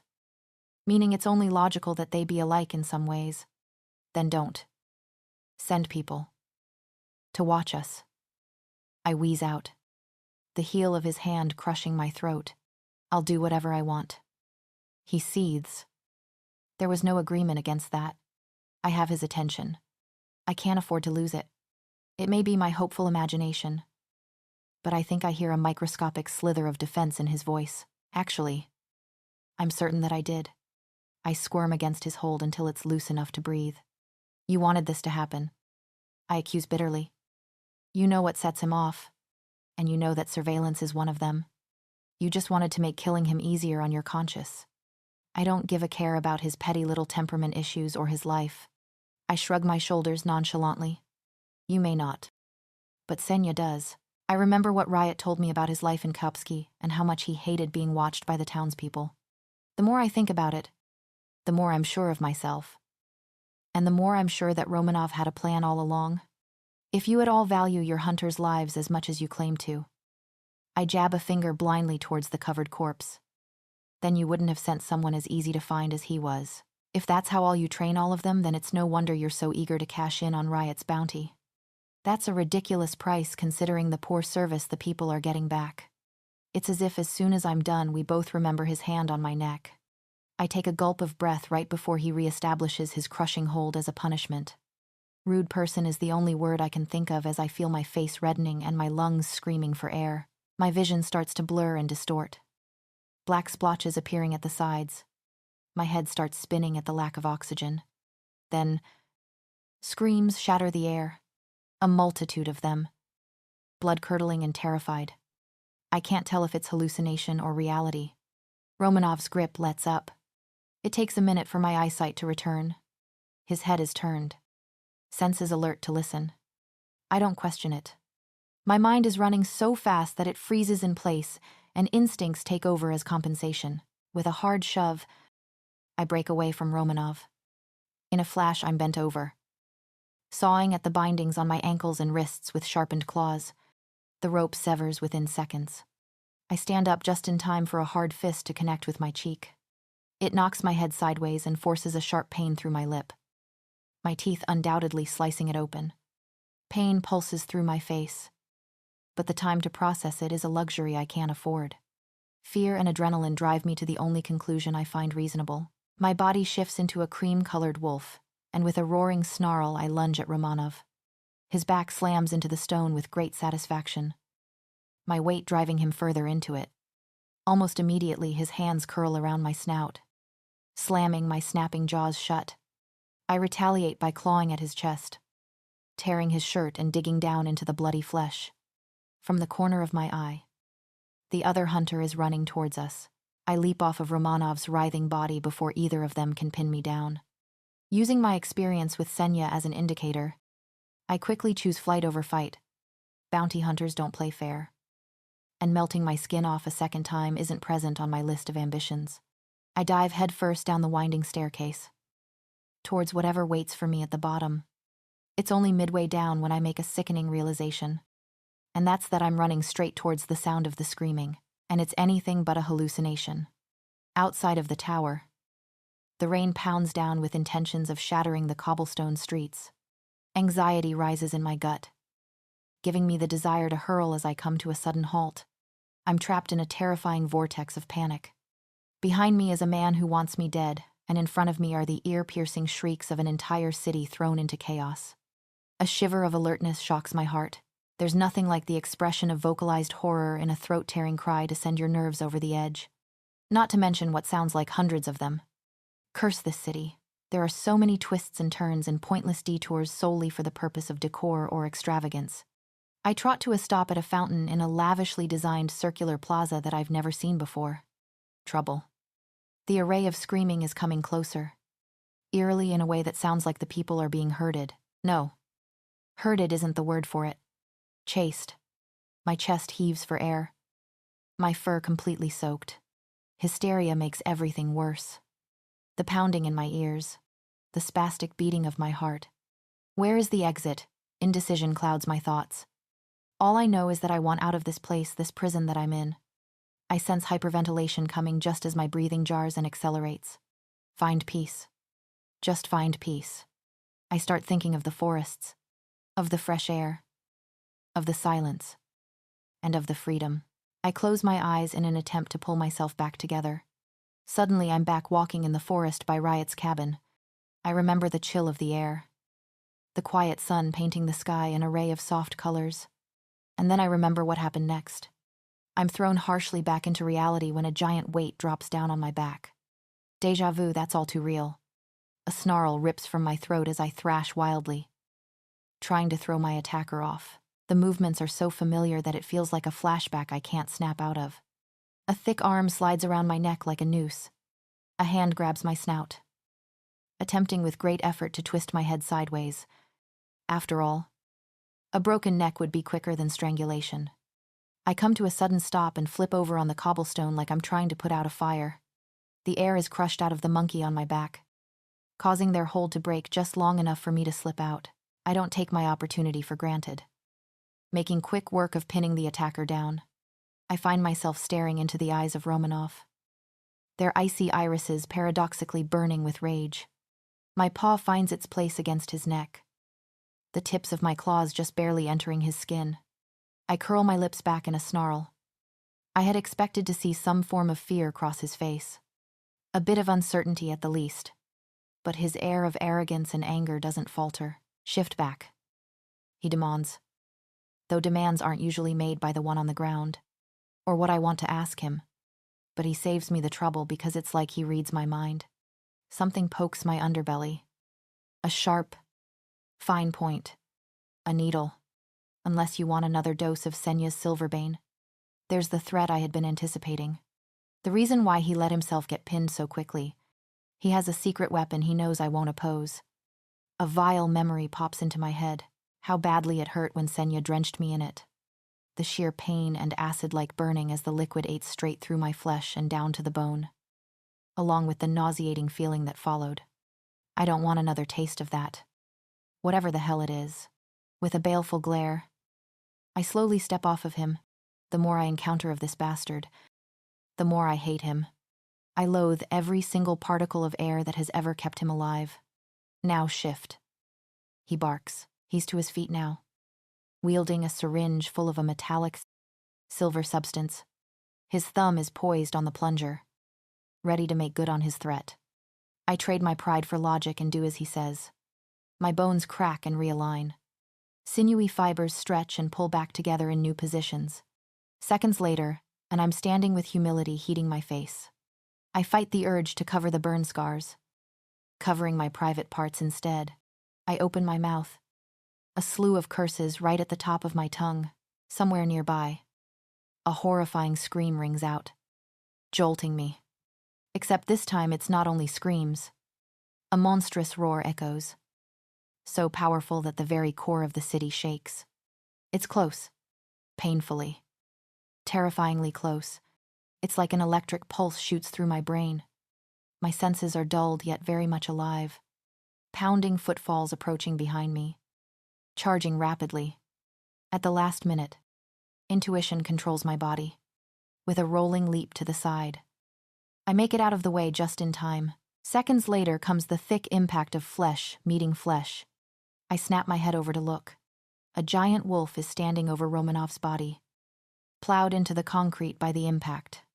Its dark fur is spiky and wet from the rain. The hairs bristled to a point on its back. Riot. I watch, speechless, at what unfolds a few meters away from me. Riot's canines sink into Romanov's shoulder right before he's turned into a life-sized rag doll. My eyes are widened like saucers as I observe. Romanov is flung across the plaza as if he were weightless. Threads scream as his shirt is clamped in Riot's jaws, fabric tearing as its wear is sent slamming into the ground. In that head-jerking movement, I catch a flash of Riot's eyes. It turns my blood cold. Red. A flash of glowing, ruby red. My heart throbs in my throat until I swallow it back down. He's lost control. A ripple of panic surges through me like an unrelenting tidal wave. I've only seen those eyes twice before, the fourth and final stage. The eyes that incite raw terror in their onlookers, no matter how brave you are. The eyes that raise a survival hysteria within you, building and building until you break and the predator takes its prey. The eyes of a dire wolf's descendant. Thunder cracks simultaneously, as if to deliver that very omen of ill will. Riot's wolf is at the surface, and it's out for blood, the very thing that now splatters all of the gold in Kopsky. Romanov crashes into the street, impossibly cracking the stone pathway. He bounces back to his feet with a slight stagger. Crimson streaks run down his partially bare chest, soaking into the torn fabric. In the blink of an eye, his form takes that of a wolf, his fur a hint blacker than that of his opponent's. The two beasts clash again, this time in a more equal match. The vicious snarls and barks drown out the dull roar of the storm. A voice at the back of my head nags me to get off my butt and do something. But I remain frozen in place. It would be suicide with a loathing if anyone stepped foot in front of that monster. It goes on like this for half an eternity. Claws and teeth drawing blood and potential death bliss being traded like cards. I want it to end so badly. Clumps of fur scatter across the ground, mixing with blood and rain. A shrill whimper breaks above the rest of the noise, the kind of whimper that makes your stomach drop due to the finality of it. The fighting has stopped. Amidst the rain bouncing off the street lays one of the wolves. Its dark fur blurs its shape. I take a shaky step forward. Hesitant. The smell of blood is weak in the air, diluted by the rainfall. The smell of riots, however, is what makes my cry catch in my throat. He stands above Romanov's body. Riot in human form now. Scarlet streams roll down his back, looking more like weakly dyed water rather than blood. A giant lump of flesh is missing from his shoulder blade. Where the hole is a grisly, gaping bite mark. I resist running to him. Everything worried thought my wolf is screaming at me is drowned out by other things cluttering my head. Uncertainty, awe, fright, disbelief, but most out of all, curiosity. Because he doesn't look like he's done just yet. He kneels down beside Romanov's canine shape, rolling him onto his back. I'm surprised when his seemingly dead body comes to life, clawing and kicking at Riot with frantic ferocity, while his body writhes. His head never moves. It's as if he's been strapped down from the shoulders up. A broken neck. How ironic. The bastard tried to snap mine twice within the hour. A part of me is pleased to discover that karma is so petty, though another part tells me that karma had nothing to do with it. I watch unwaveringly as Riot, with a clawed hand, reaches forward and flicks his wrist at the base of each of his foe's limbs, oddly in a slicing motion. Directly afterwards, Romanov stops struggling. Then, Riot's hands move to his enemy's chest. I can't look away. Nor can I hide the shock on my face. He claws his way through the pelt, through the flesh, and through the very cage of bones meant to prevent this. As he does this, Romanov's mouth opens wide as if to scream in agony. But nothing comes out. Riot reaches forearm deep into Romanov's chest. He murmurs something as he does, though I can barely hear it. I shudder at the pure hatred dripping off each syllable. I'll give it to my sister. She can watch it rot. He suddenly jerks his hand back, setting off a shower of blood spewing from Romanov's torso. Riot's hand is painted crimson, stained and dripping. In his palm is the very thing that life revolves around, the most vital of organs. In his hand is Romanov's heart, a distorted, oval-shaped lump of tissue and valves, leaking blood like a waterfall. It hits the stone with a callous thud, landing beside its owner. I can do nothing but stare at Riot. His entire body is flawed with various gashes and bites, claw marks and wounds still bleeding. My chest aches at the sight, though I'm sure not nearly as much as Romanov's does. My eyes meet those of the monster bathed in blood. My breath catches in my throat. There they are. Those ruby-red eyes glowing like demonic candles in the hapless night. The aura they give off makes me want to run, to cower and scream until the nightmares go away. But I'm not scared. In fact, I'm the complete opposite of scared. A sense of pride swells in my chest. That's my mate. He's capable of all this. He's a savage killer, an infamous tyrant, and a rogue as heartless as an inanimate object. Yet, by some miracle, I get to live on his good side. It's a privilege I'll never lower from the pedestal I hold it on. As he approaches, I don't move a muscle. I stand perfectly still as he embraces me, wrapping his arms around my shoulders and pulling me into his mauled chest. I try to avoid hitting any of his wounds, but it's physically impossible. Instead of wincing, he breathes a sigh of relief. He pulls away to inspect my throat, gently turning my head side to side as if he were a doctor checking for swollen tonsils. It's then that I'm sure my guess was correct. Romanov's broken neck wasn't simply a coincidence after all. Once he's satisfied with what he sees, no bruises, or even a trace of a hand having ever been there, he gives a small growl of approval. I feel like I should speak or say something. Anything. But no words come. His black irises are still present, the red glow still illuminating them. The rain lets up, lightning streaking through the sky. We should go, Riot says, running the pad of his thumb along my jaw. He's never been so soft before. It's like he's afraid I'll crumple at his touch. I nod, remaining speechless. What is there to say, after what I just witnessed? Silence seems appropriate. As soon as I look up, I realize we have an audience. The streets branching off from the circular plaza are swarmed with citizens. They all stare at us, their mouths gaping widely. All of their eyes are unblinking. Disbelieving, I study their expressions further, expecting to find fear and distress. Instead, I find their faces surprisingly blank, landing somewhere between shock and awe. At the head of one street is a group of bounty hunters trademarked by their sinister black apparel and deadly tools strapped to every body part. They stand out from the rest of the crowd for more reasons than their clothing. They're visibly distraught, the first expression they've ever portrayed in front of an audience, and it's one of grief. The hunters' shoulders are slumped, gloved fists balled at their sides. Some of their mouths are twitching, lips quivering as they try, in great effort, to keep the poker faces they were trained to. Rather than going into a blind rage from looking upon their leader's dead body, they seem shattered. Romanov was their kingpin while they were just numbers under his control. That's what I had thought, at least. Looking at them now, standing frozen in place with shock. Maybe I was wrong. Senya. She's a bounty hunter just as they are. But her distress-tinged face isn't among them.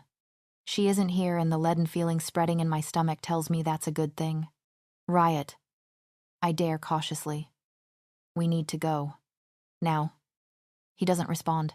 My mate is standing just as statue still as the bounty hunters staring at us across the diameter of the plaza. Except his countenance is achieving exactly what the hunters would covet: a cold, unreadable expression. It's as I look between the two opposing parties that I realize I'm not the one being stared at. Just like the punishments back in Visari, my presence isn't even acknowledged. No, they're staring at the wolf standing tall beside me, poised and ready to achieve his bloody feat all over again. He remains stoic-faced, despite a whole city's worth of werewolves' eyes staying glued on him. The same eyes of the people he's expressed so much hatred for, in front of all of us. His ruby-red eyes start to fade. The red glow dies out, leaving obsidian irises surging with wisps of deep gray. Like a monochrome fire burning inside them, he's unaffected by the attention, completely emotionless, possibly even a bit disdainful. It's the exact same demeanor he carried in Visari, and undoubtedly the same he had when he dominated Balage. And with it, he turns and walks away. Never did I think I'd be so relieved to be sitting back in this giant hunk of iron and steel ever again. This time the train car is empty of anyone else but us. The night hours, Riot explained, aren't as popular among humans. With a heavy sigh, I let myself sink down into the cushioned seat, for some reason thinking that it might be able to massage away the reality of it all. Exiled isn't a strong enough word to describe what Riot is anymore, nor are the thousands of death warrants on his head enough to describe his public image. I followed Riot out of the city as if we were going on a casual stroll. He was as calm as a dead man while I was an overly anxious bundle of nerves waiting for a flaming arrow to stick into his back.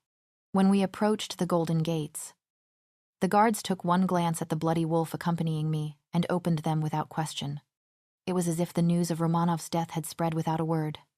Everyone feared the exiled Alpha before.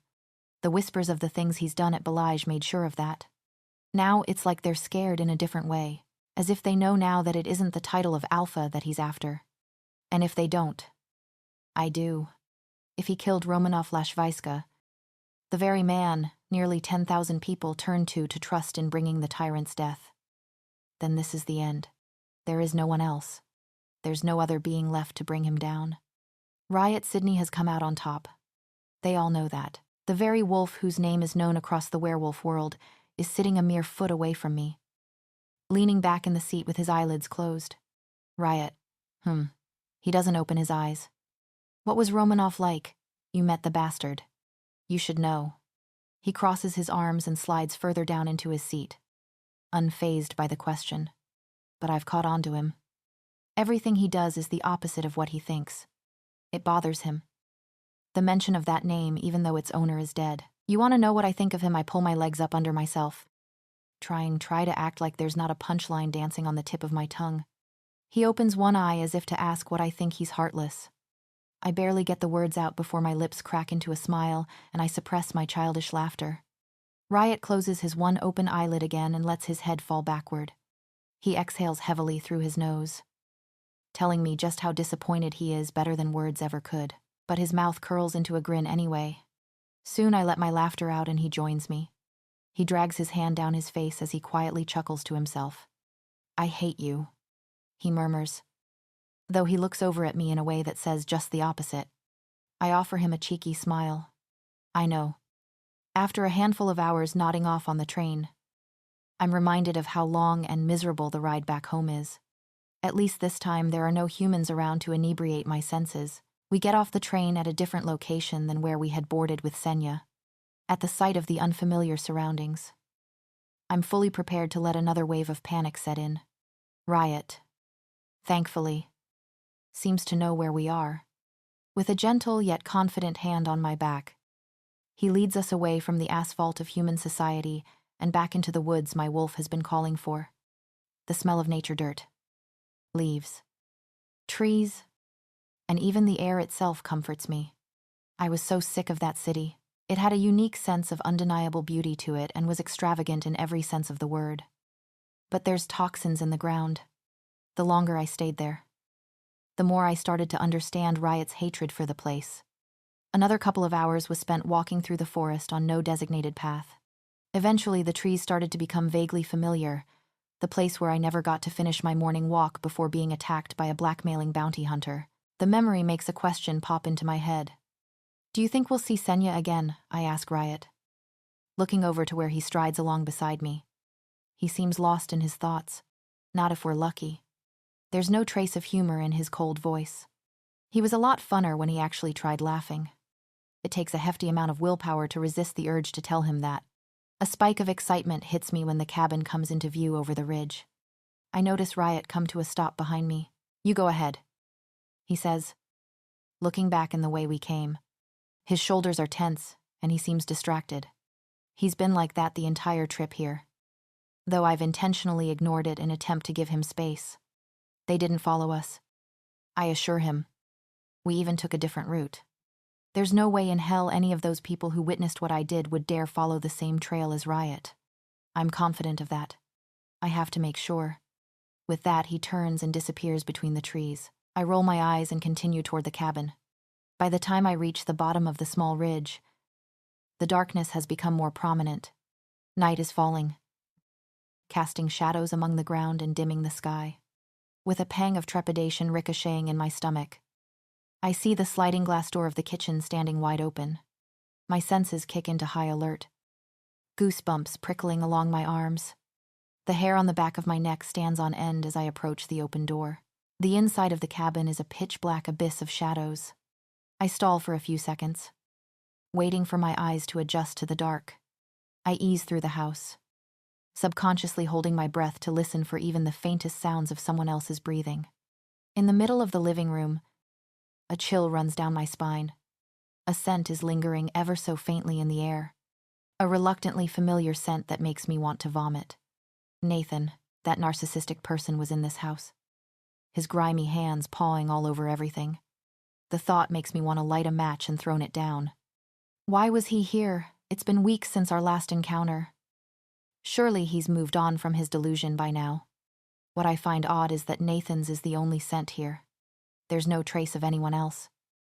No pack members that might have been drug along with him to ambush us. He came alone. He really is an idiot. After a quick trip around the entire cabin, I'm irked to find his smell in every single room. I quickly start opening windows and doors, waving papers as fans and trying my best to air the place out before Riot arrives. I remember all too well how he reacts whenever anything about Nathan is mentioned. He hates his guts more than Romanov's, possibly even more than the entirety of the Kopsky pack combined. If Riot picks up his trail here, I'm afraid he won't stop until he follows him all the way back to Vasari. Ripping Romanov's heart out was one thing. His hunters were too grief-stricken and shocked to react. But if Nathan somehow ends up with a morbid death, the story won't be the same. Alpha Andre isn't the grieving type. He prefers revenge instead. Out an open window in the corner of my eye, I see Riot's figure approaching, sprinting down the stairs as fast as I can and nearly wiping out at the bottom. I manage to reach the back door just as he's about to come in. "Hey," I greet, only slightly breathlessly as I place myself in front of the doorway. "Find anyone?" He shakes his head before looking at me suspiciously. "Why are you out of breath? Damn him. I fell on the stairs just now." Which isn't totally a lie. "Don't worry about it. I'm fine." He seems to accept the answer as he goes to take a step inside. Immediately, I block his path, masking the action by slipping my arms under his and turning it into a hug. Once again, I earn the same suspicious expression as his eyes scrape over me and around the inside of the house. Why are the windows open, despite the suspicion? He absent-mindedly returns my hug, like a slow-motion football tackle. I push him further out the door as I answer. There was a musty smell. Once again. Not a lie. "Come sit with me on the porch." He stops me dead in my tracks, like a boulder not about to move another inch. The length of his index finger under my chin forces my gaze up to him. His, however, is locked on my lips. "Gladly," he says before softly pressing his mouth to mine. Lighting the fireplace, I watch the flames burst from the tinder. Dim orange light flickers on the walls, parting the darkness like the Red Sea. I sit cross-legged on the floor, staring into the fire as if it would somehow bring peace. My eyes go out of focus, the colors of the room blurring together. The exiled Alpha so famous, yet so unknown, so feared and hated, yet simultaneously respected. He toppled an entire pack single-handedly. He cut them off from the world and kept it that way for 3 years until they finally exiled him. How did he do it? Is what every werewolf across the globe has asked at least once. I'm mated to him and even I still don't know. Although I have some theories. Having witnessed his rampage through the pack of Kopeski, the terrible screams are still stuck in my ears. Never have I felt the same terror and dread as I do when catching glimpse of those ruby-red eyes. A dear descendant. That's the biggest mystery about him. There's no doubt that it ties closely into his personality, his impulsivity. The reasoning behind what makes him tick. What does make him tick? He was born a rogue and remains one at heart. Rebellion is in his blood as much as his feral ancestors are. Any type of control is a massive set-off just asking for a consequence. The only question being how many. So what drove him to overtake a pack if he hates them so much? The answer is simple: because he could. He felt controlled in Kopski, judged and suffocated. He felt betrayed by his family for taking him out of the woods and throwing him into a cesspool of rules and laws and expecting him to lie down. So, that was his statement. He makes the rules. 2 legs wrap around mine from either side, joined by a pair of arms wrapping around my torso from behind.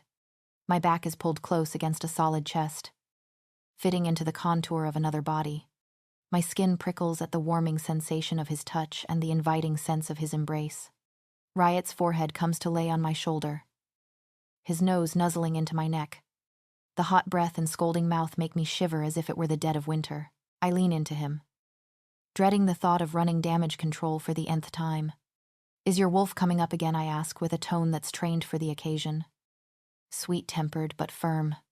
A flare-up is the last thing I need right now. I'm too exhausted to put up with another episode from him and his wolf. If only he would stop fighting. "No," he murmurs into my neck. Realization hits like a cold mist.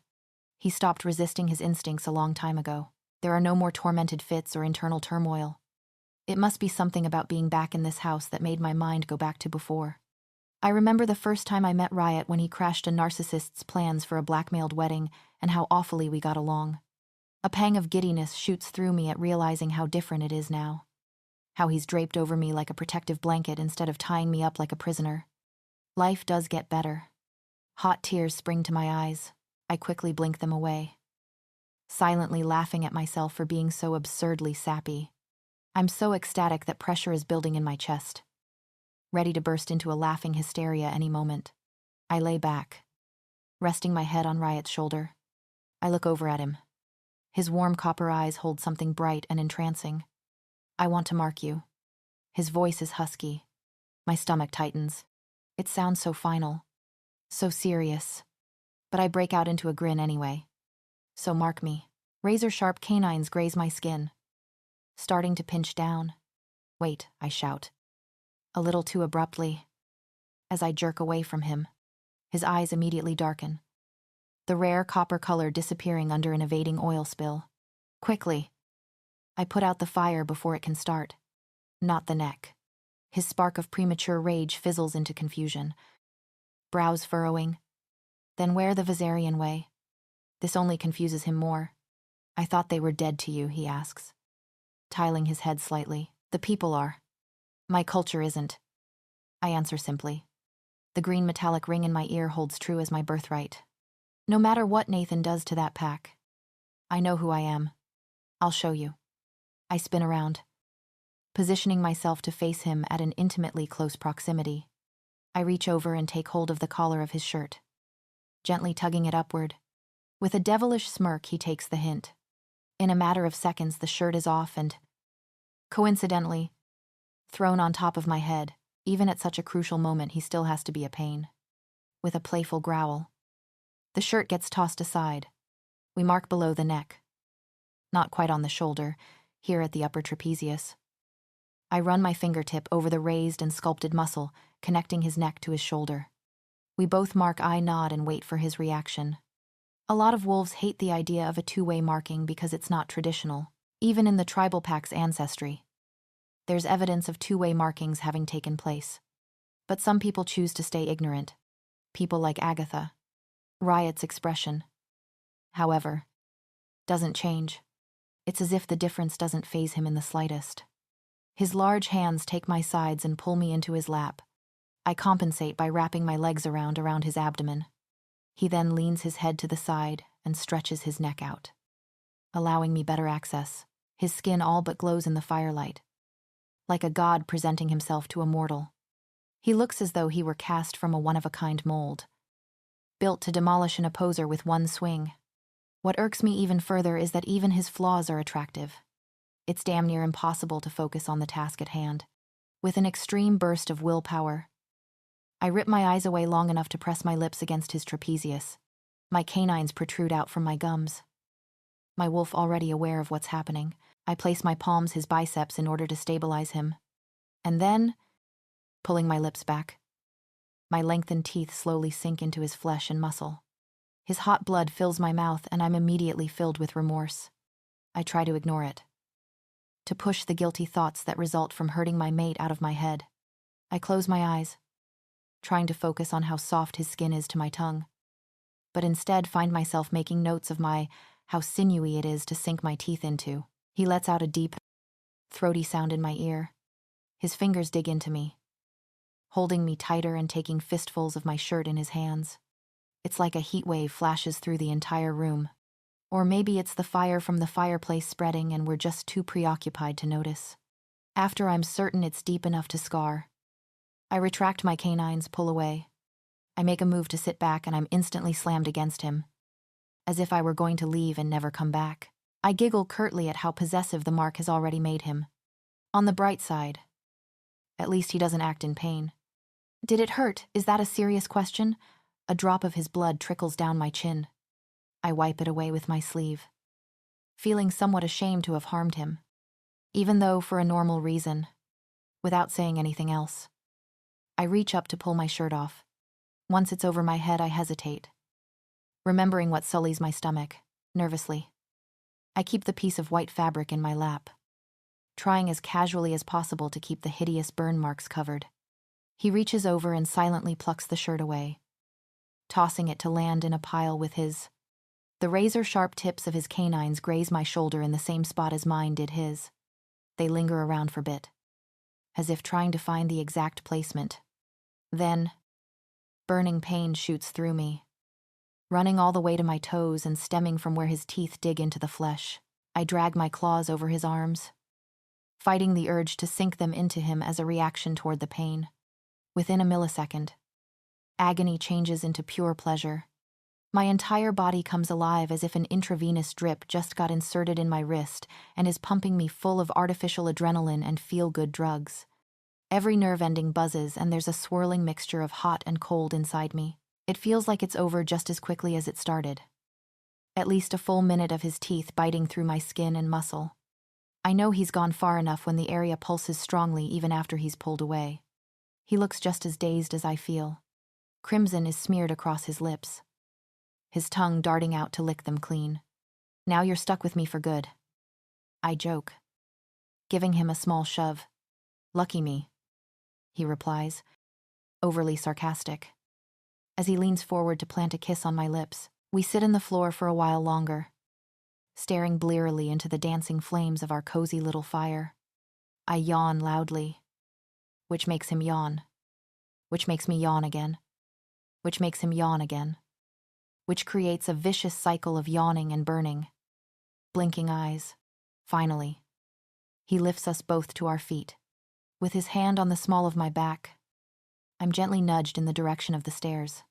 "Go to bed. I'll put the fire out." I don't object. I can barely keep my eyelids open at this point, and dragging my worn-out body up the stairs is hard enough as it is.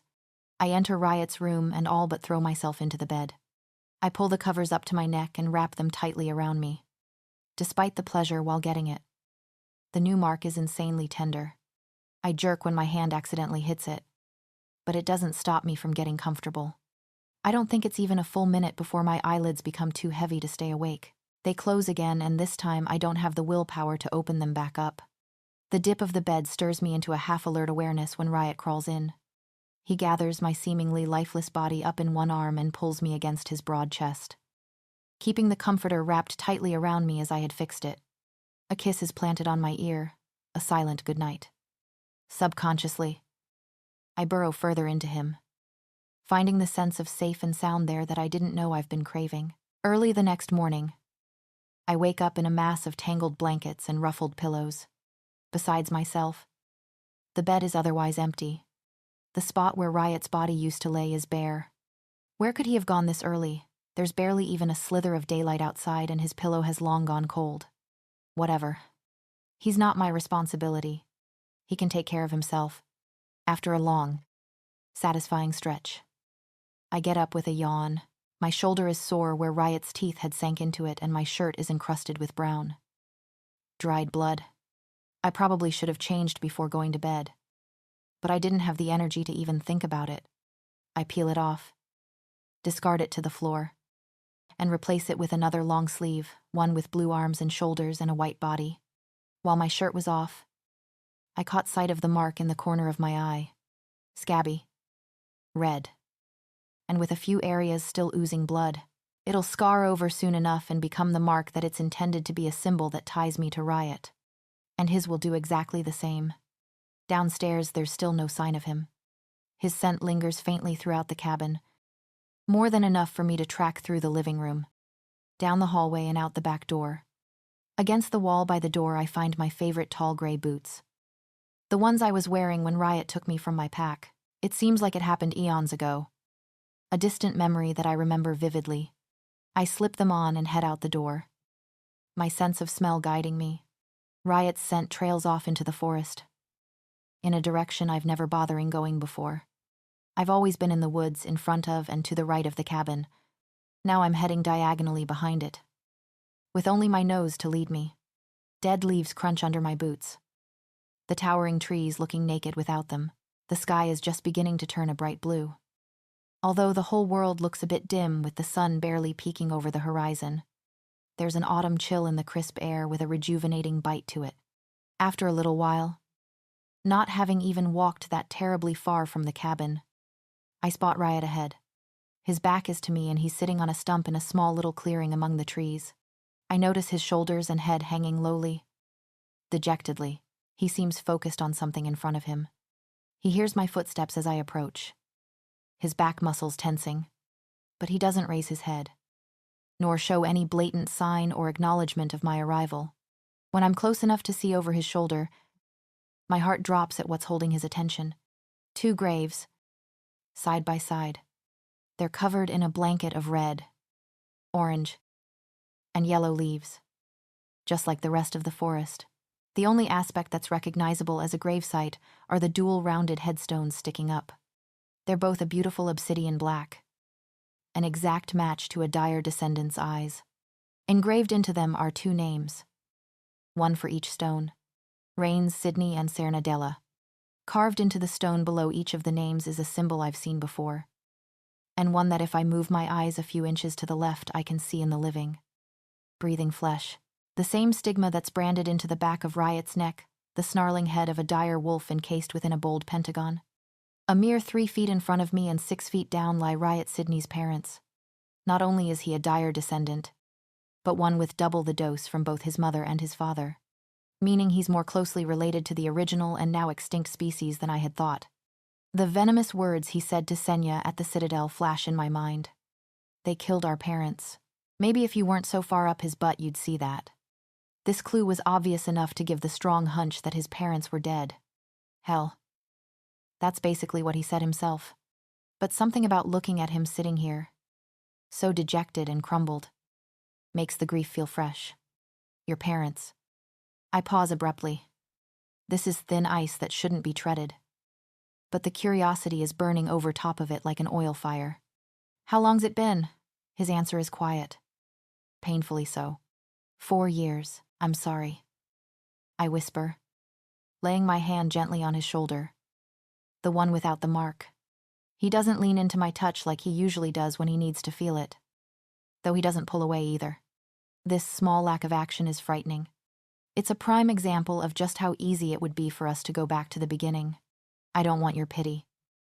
He grumbles bitterly, his hostile tone, not to mention the rejection of my sympathy, snaps something small within me. I wasn't giving you my pity. I was being a decent person, is what I want to say. But the teeth clamping down on my tongue stops me. He's hurting. And badly. I can almost feel the ache of loss in my own chest due to the phantom touch of the mate bond. It's unimaginable. The sorrow he must be feeling. Instead of lashing out, I try in vain to comfort him. You avenged them. I move around to his side, stepping closer to him. Romanov got what he deserved, although I guess that still doesn't make it I didn't do it for them, he says abruptly, cutting me off. I pause, furrowing my eyebrows. What the hierarchy killed my parents, not Romanov. He talks in short sentences, as if each piece of vague information should be explaining it to me perfectly. My forehead creases with even more confusion and frustration. He acts as if it would kill him to say a word more than the bare minimum. I stumble over my words, not even knowing where to begin. Wait. What? The hierarchy. If Romanov didn't, then why did? He turned my sister against me. That's why you killed him, I ask. Not skeptically, but quizzically. No. I suppress the urge to let out a loud, angry groan. My voice is a bit shaky in order to keep it level. Then why? He turns and looks up at me. His eyes are on the edge of a dangerous, surging black. I know that he threatened you. Those dark irises find mine, and the sense of vulnerability they evoke make me want to shrink backwards. It's like he can see straight through my skull and right into the very thoughts stored there. But I don't let myself crumple under his gaze, no matter how badly I'm tempted. Yeah. So I counter, sincerely hoping my air of nonchalance is believable. He stands up and squares his shoulders with mine. A faint shadow is cast over me, his body standing in the way of the rising sun. It makes me feel small in comparison to him. I can't decide whether I hate that or cherish it. He threatened your life if you didn't make sure I obeyed. I could have gotten you killed. Adrienne, he growls, raising his voice an octave. The edge he had been balanced on is unbalanced now, and it tipped in the direction of anger. Shame settles on my shoulders like gravity is pushing it down. I did nothing wrong, and yet I'm being scolded, which in turn results in watered-down flurries of pointless guilt. My gaze drops to the ground to study a peculiarly orange leaf. As if realizing that I'm not going to feed his flame, his voice softens. Why didn't you stop me? You knew what would happen if I stepped out of line. I meet his eyes again. And for once, sarcasm or a snide comment isn't the first thing I want to say. It's something sincere this time. I'm not going to control another person's life. I state firmly. I know what that feels like, and it sucks. As I continue. Passion and pent-up hatred from the past seeps out. You should know what that's like. You said that the entire city acted like babysitters toward you. Well, I had babysitters. Two. One was a fickle alpha, and the other was a hard-ass guard that didn't speak a single word to me and whose backside I can still remember to this day. So no, I'm not, nor will I ever, tell you what decision to make.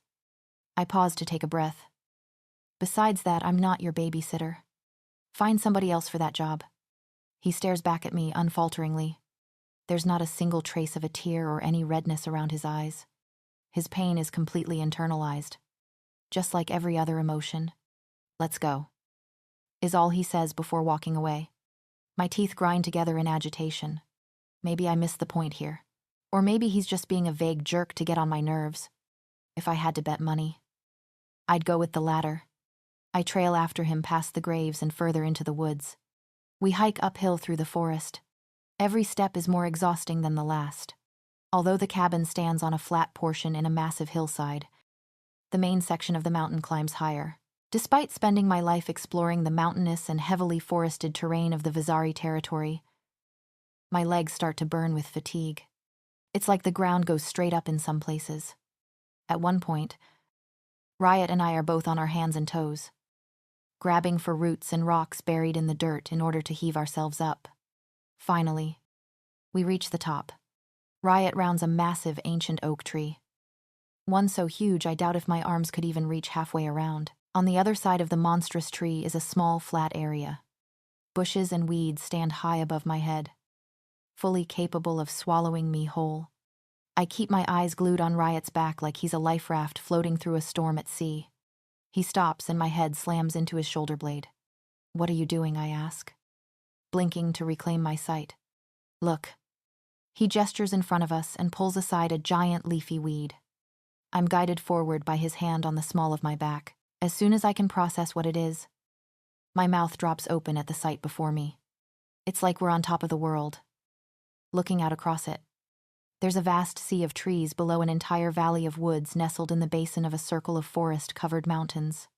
It's as if those mountains were hiding this place from the rest of the world. An impressive feat considering it's a world all its own. It's beautiful. I finally manage. At a complete loss for words, beautiful doesn't even begin to describe it.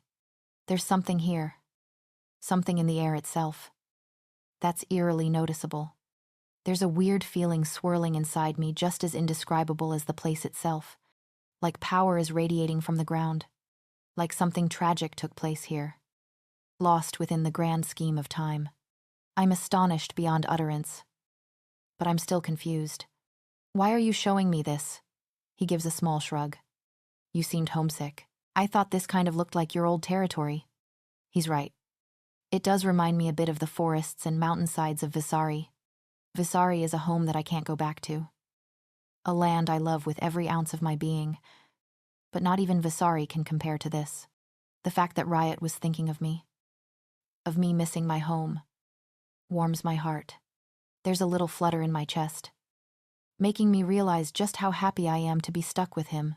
I may miss the place I grew up, but I would trade it for this any day. For a cabin hidden away in an unclaimed forest with my mate, I smile and move toward him, wrapping my arms around his torso. "Thank you." I breathe into his collarbone. He hesitates a little before returning my hug, as if he didn't expect me to appreciate the gesture. Over his shoulder, my eyes land on a massive strip of natural debris.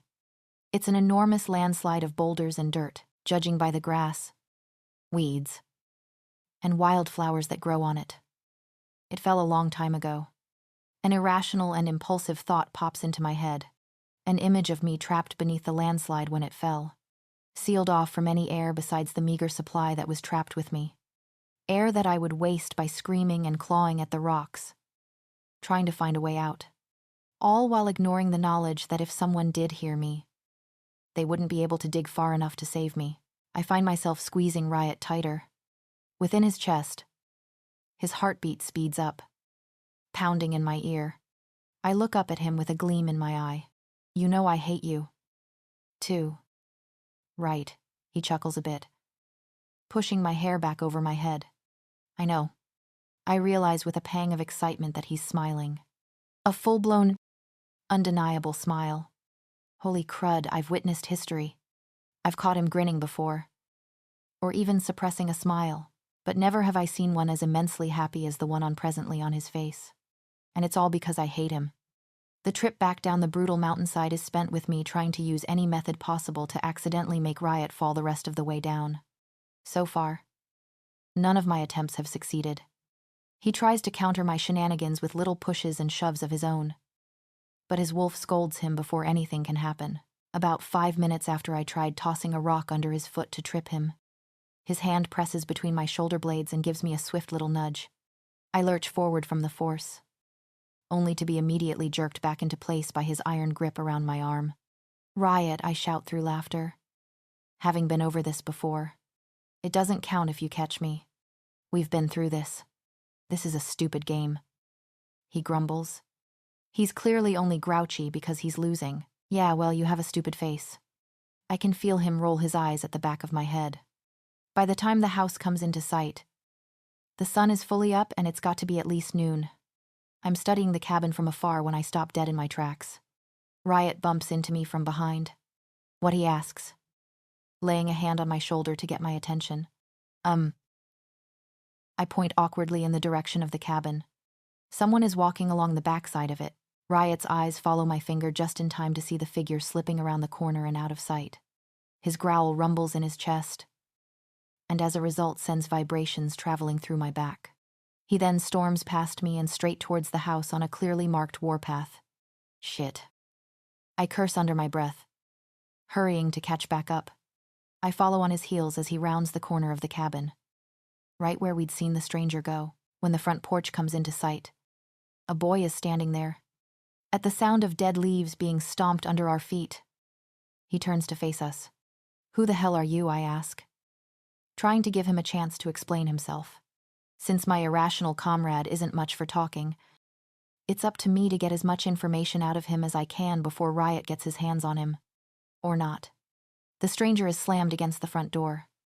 Held there by Riot's fist clenched around his collar, fear flashes across the boy's tanned face, and the bit of dirty blonde hair across his eyes does nothing to hide it. I'm a rogue. Riot finishes with a low growl. He loosens his hold on the rogue, as if somehow that vouched for his innocence. He nods at Riot in confirmation, silently thanking him. I join them on the porch, coming up beside the both of them in order to inspect the rogue closer, to attempt to read his intentions through his eyes. Why are you here? Riot snarls, stepping back to give him room against the front door he was previously pinned against. I heard what you done to Romanov. Everyone has. The boy seems to get a bit more comfortable now that canines aren't snapping in his face. Riot looks at him skeptically, as if asking, so what? He truly doesn't realize how revered he is, be it through fear or admiration. And if he does, he doesn't care. You're the only wolf that's ever beaten him. You killed him. He speaks with awe in his voice, almost like he idolizes Riot, like a little kid with a gleam in his eye while meeting his childhood hero. I audibly snort, earning a sideways glare from Riot as I try in vain to hold in my laughter. This has to be some kind of joke. Riot and idle never. Despite my skepticism, he seems serious. The longer he goes on, the more passionate he becomes. That asshole has been hunting and cutting down rogues for years. He got what he deserved. What's your point? I interrupt before he can praise Riot further. If he's not careful, it'll go to his head. Then I'll be the one listening to his ego. I'm sick of having my self-worth measured by how well I grovel at some alpha's feet, he says. And if I have to be in a pack, then I don't want some mightier-than-thou prick at the top. You're a rogue. You should understand. Like me. Riot snorts, almost laughing at those words. Did you miss the exiled part of the exiled alpha? Entering Belige territory means death. No other pack smiles at me, either. There's a bitter lining to his tone. Bitterness towards having to admit the power he lost. No, I never said take over another pack. The packs have nothing to do with this. You don't need on their territory to run your own. The rogue replies slickly. He's thought this through, and thoroughly so. Riot's eyes are cold as they gaze down on the boy standing on our doorstep seeking out his leadership. He can't be any more than 14 years old. The very age Riot was when his parents took him to Kopeski. They have undoubtedly faced the same prejudices that come with being a rogue. The only difference is that one embraces it and the other wants out. Find a different alpha, Riot says. And with that, he turns him away. Ever since we watched that boy walk away, Riot has been quiet, more so than usual. For the past 7 days, his eyes have often been blurry, lost in his own thoughts while I try to guess them. He's sitting on the leather couch. The very same one that's been put through the wall and flipped across the living room countless times. The fireplace burns brightly in front of him, giving light to the entire room. I roll over the back of the couch. Plopping down in the seat next to him, I finally fix the claw marks in the hall upstairs.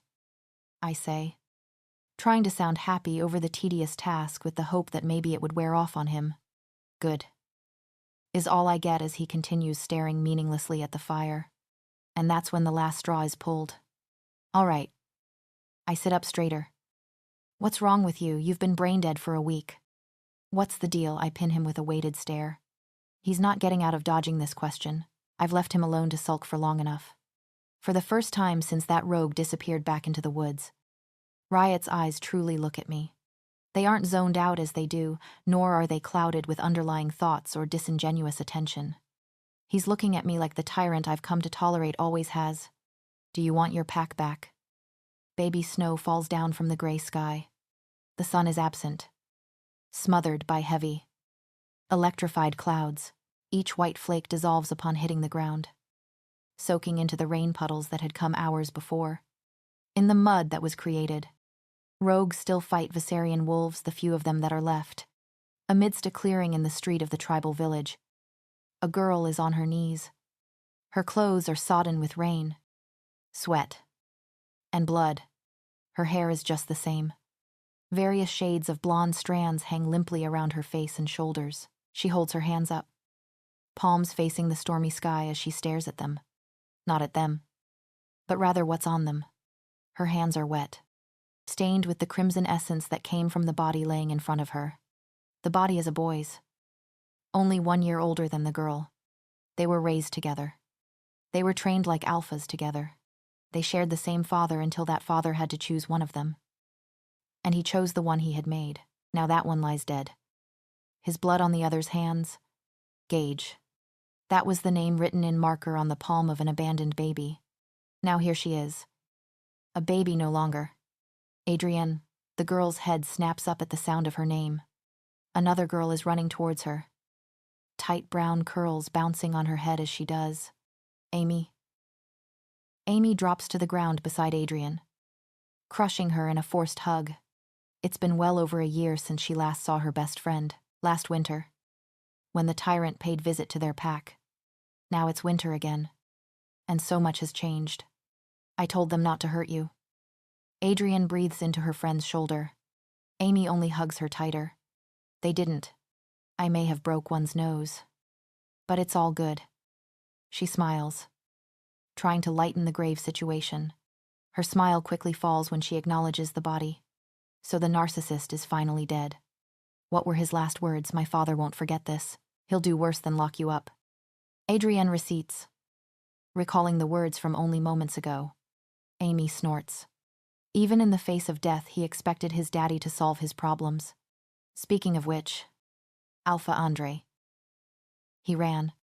Adrienne's slumping shoulders are suddenly pulled up straight. He ran. That cowardly person ran, her fists ball in her lap. Claws extending. She chuckles bitterly, lividly. I hope the wild rips him apart. She senses a presence approaching when she turns to find it. Her eyes land on the very tyrant that made this all possible. He taught her what freedom is. Freedom beyond the gratefulness for the downtime between punishments. Amy grins in the satisfied way she always used to when she was proven right and Adrienne wrong. What was it, I said? She feigns ignorance, flaunting her victory for all it's worth. That Adrienne Gage would find somebody attractive one day. Who says I find him attractive? Adrienne asks, failing to hide her smile. Yeah, okay, Amy says as she stands back up. I'll leave you two alone then. Come find me later, with an ornery smirk plastered on her face. She turns on her heel and goes. Adrienne gets to her feet to meet her mate. Relief floods her chest like a broken dam. He's okay. He may be blood-splattered with the face of a walking massacre, but he's been worse. Having single-handedly conquered an entire pack twice before, he's more than experienced by the third occasion. He takes her head in both hands, pressing a kiss to her forehead once he reaches her. "It's yours now," he tells her, looking into her eyes with an unreadable deepness in his own, the same deepness that hides all the thoughts she can never decipher. Her brow furrows, confusion growing on her countenance. "What do you mean mine? I'm not the tyrant here." He shakes his head. "This is your pack. Adrienne, your father figure may not have meant for you to be the alpha of it, but whatever ancestors or gods it is you look up to do." Her face falls blank, mouth falling slightly open. Those aren't the words of a wolf who has just secured himself a new pack, nor the tone of an exile gaining back power once lost. No, it's the tone of someone who doesn't want to say what they have to next. "Spit it out," Adrienne demands, driven mad by his silence. Anticipation isn't something she values, especially when caused by the person in front of her. His hands find their way to her waist before he obeys her order. "I'm leaving." She blinks at him. That simple phrase registering into her brain is like water mixing with oil. It doesn't. They have went everywhere together. From the day he took her away from the people who caused her so much abuse to the day they gave those people what they deserved. Leaving doesn't exist between them. The world turned on them both. So they become one. It's for your protection. He explains when her gaping mouth fails to form words. "You know what happened in Kopeski. People hunt tyrants. I'm not putting their attention on you. This place is small enough and hidden enough to keep quiet. If I'm not here, it should stay that way." Adrienne scoffs, shaking her head in disbelief.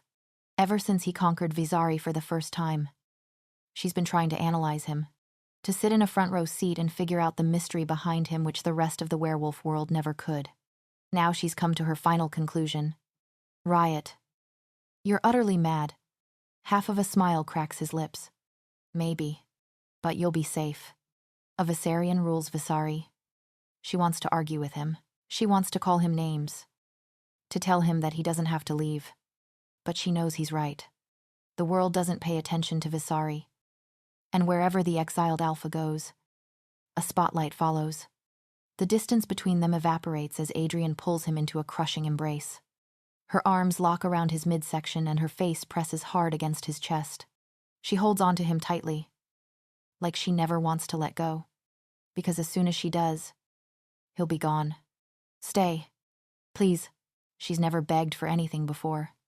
She's held her ground and taken whatever punishment is to come. But this is worse than any punishment she's received.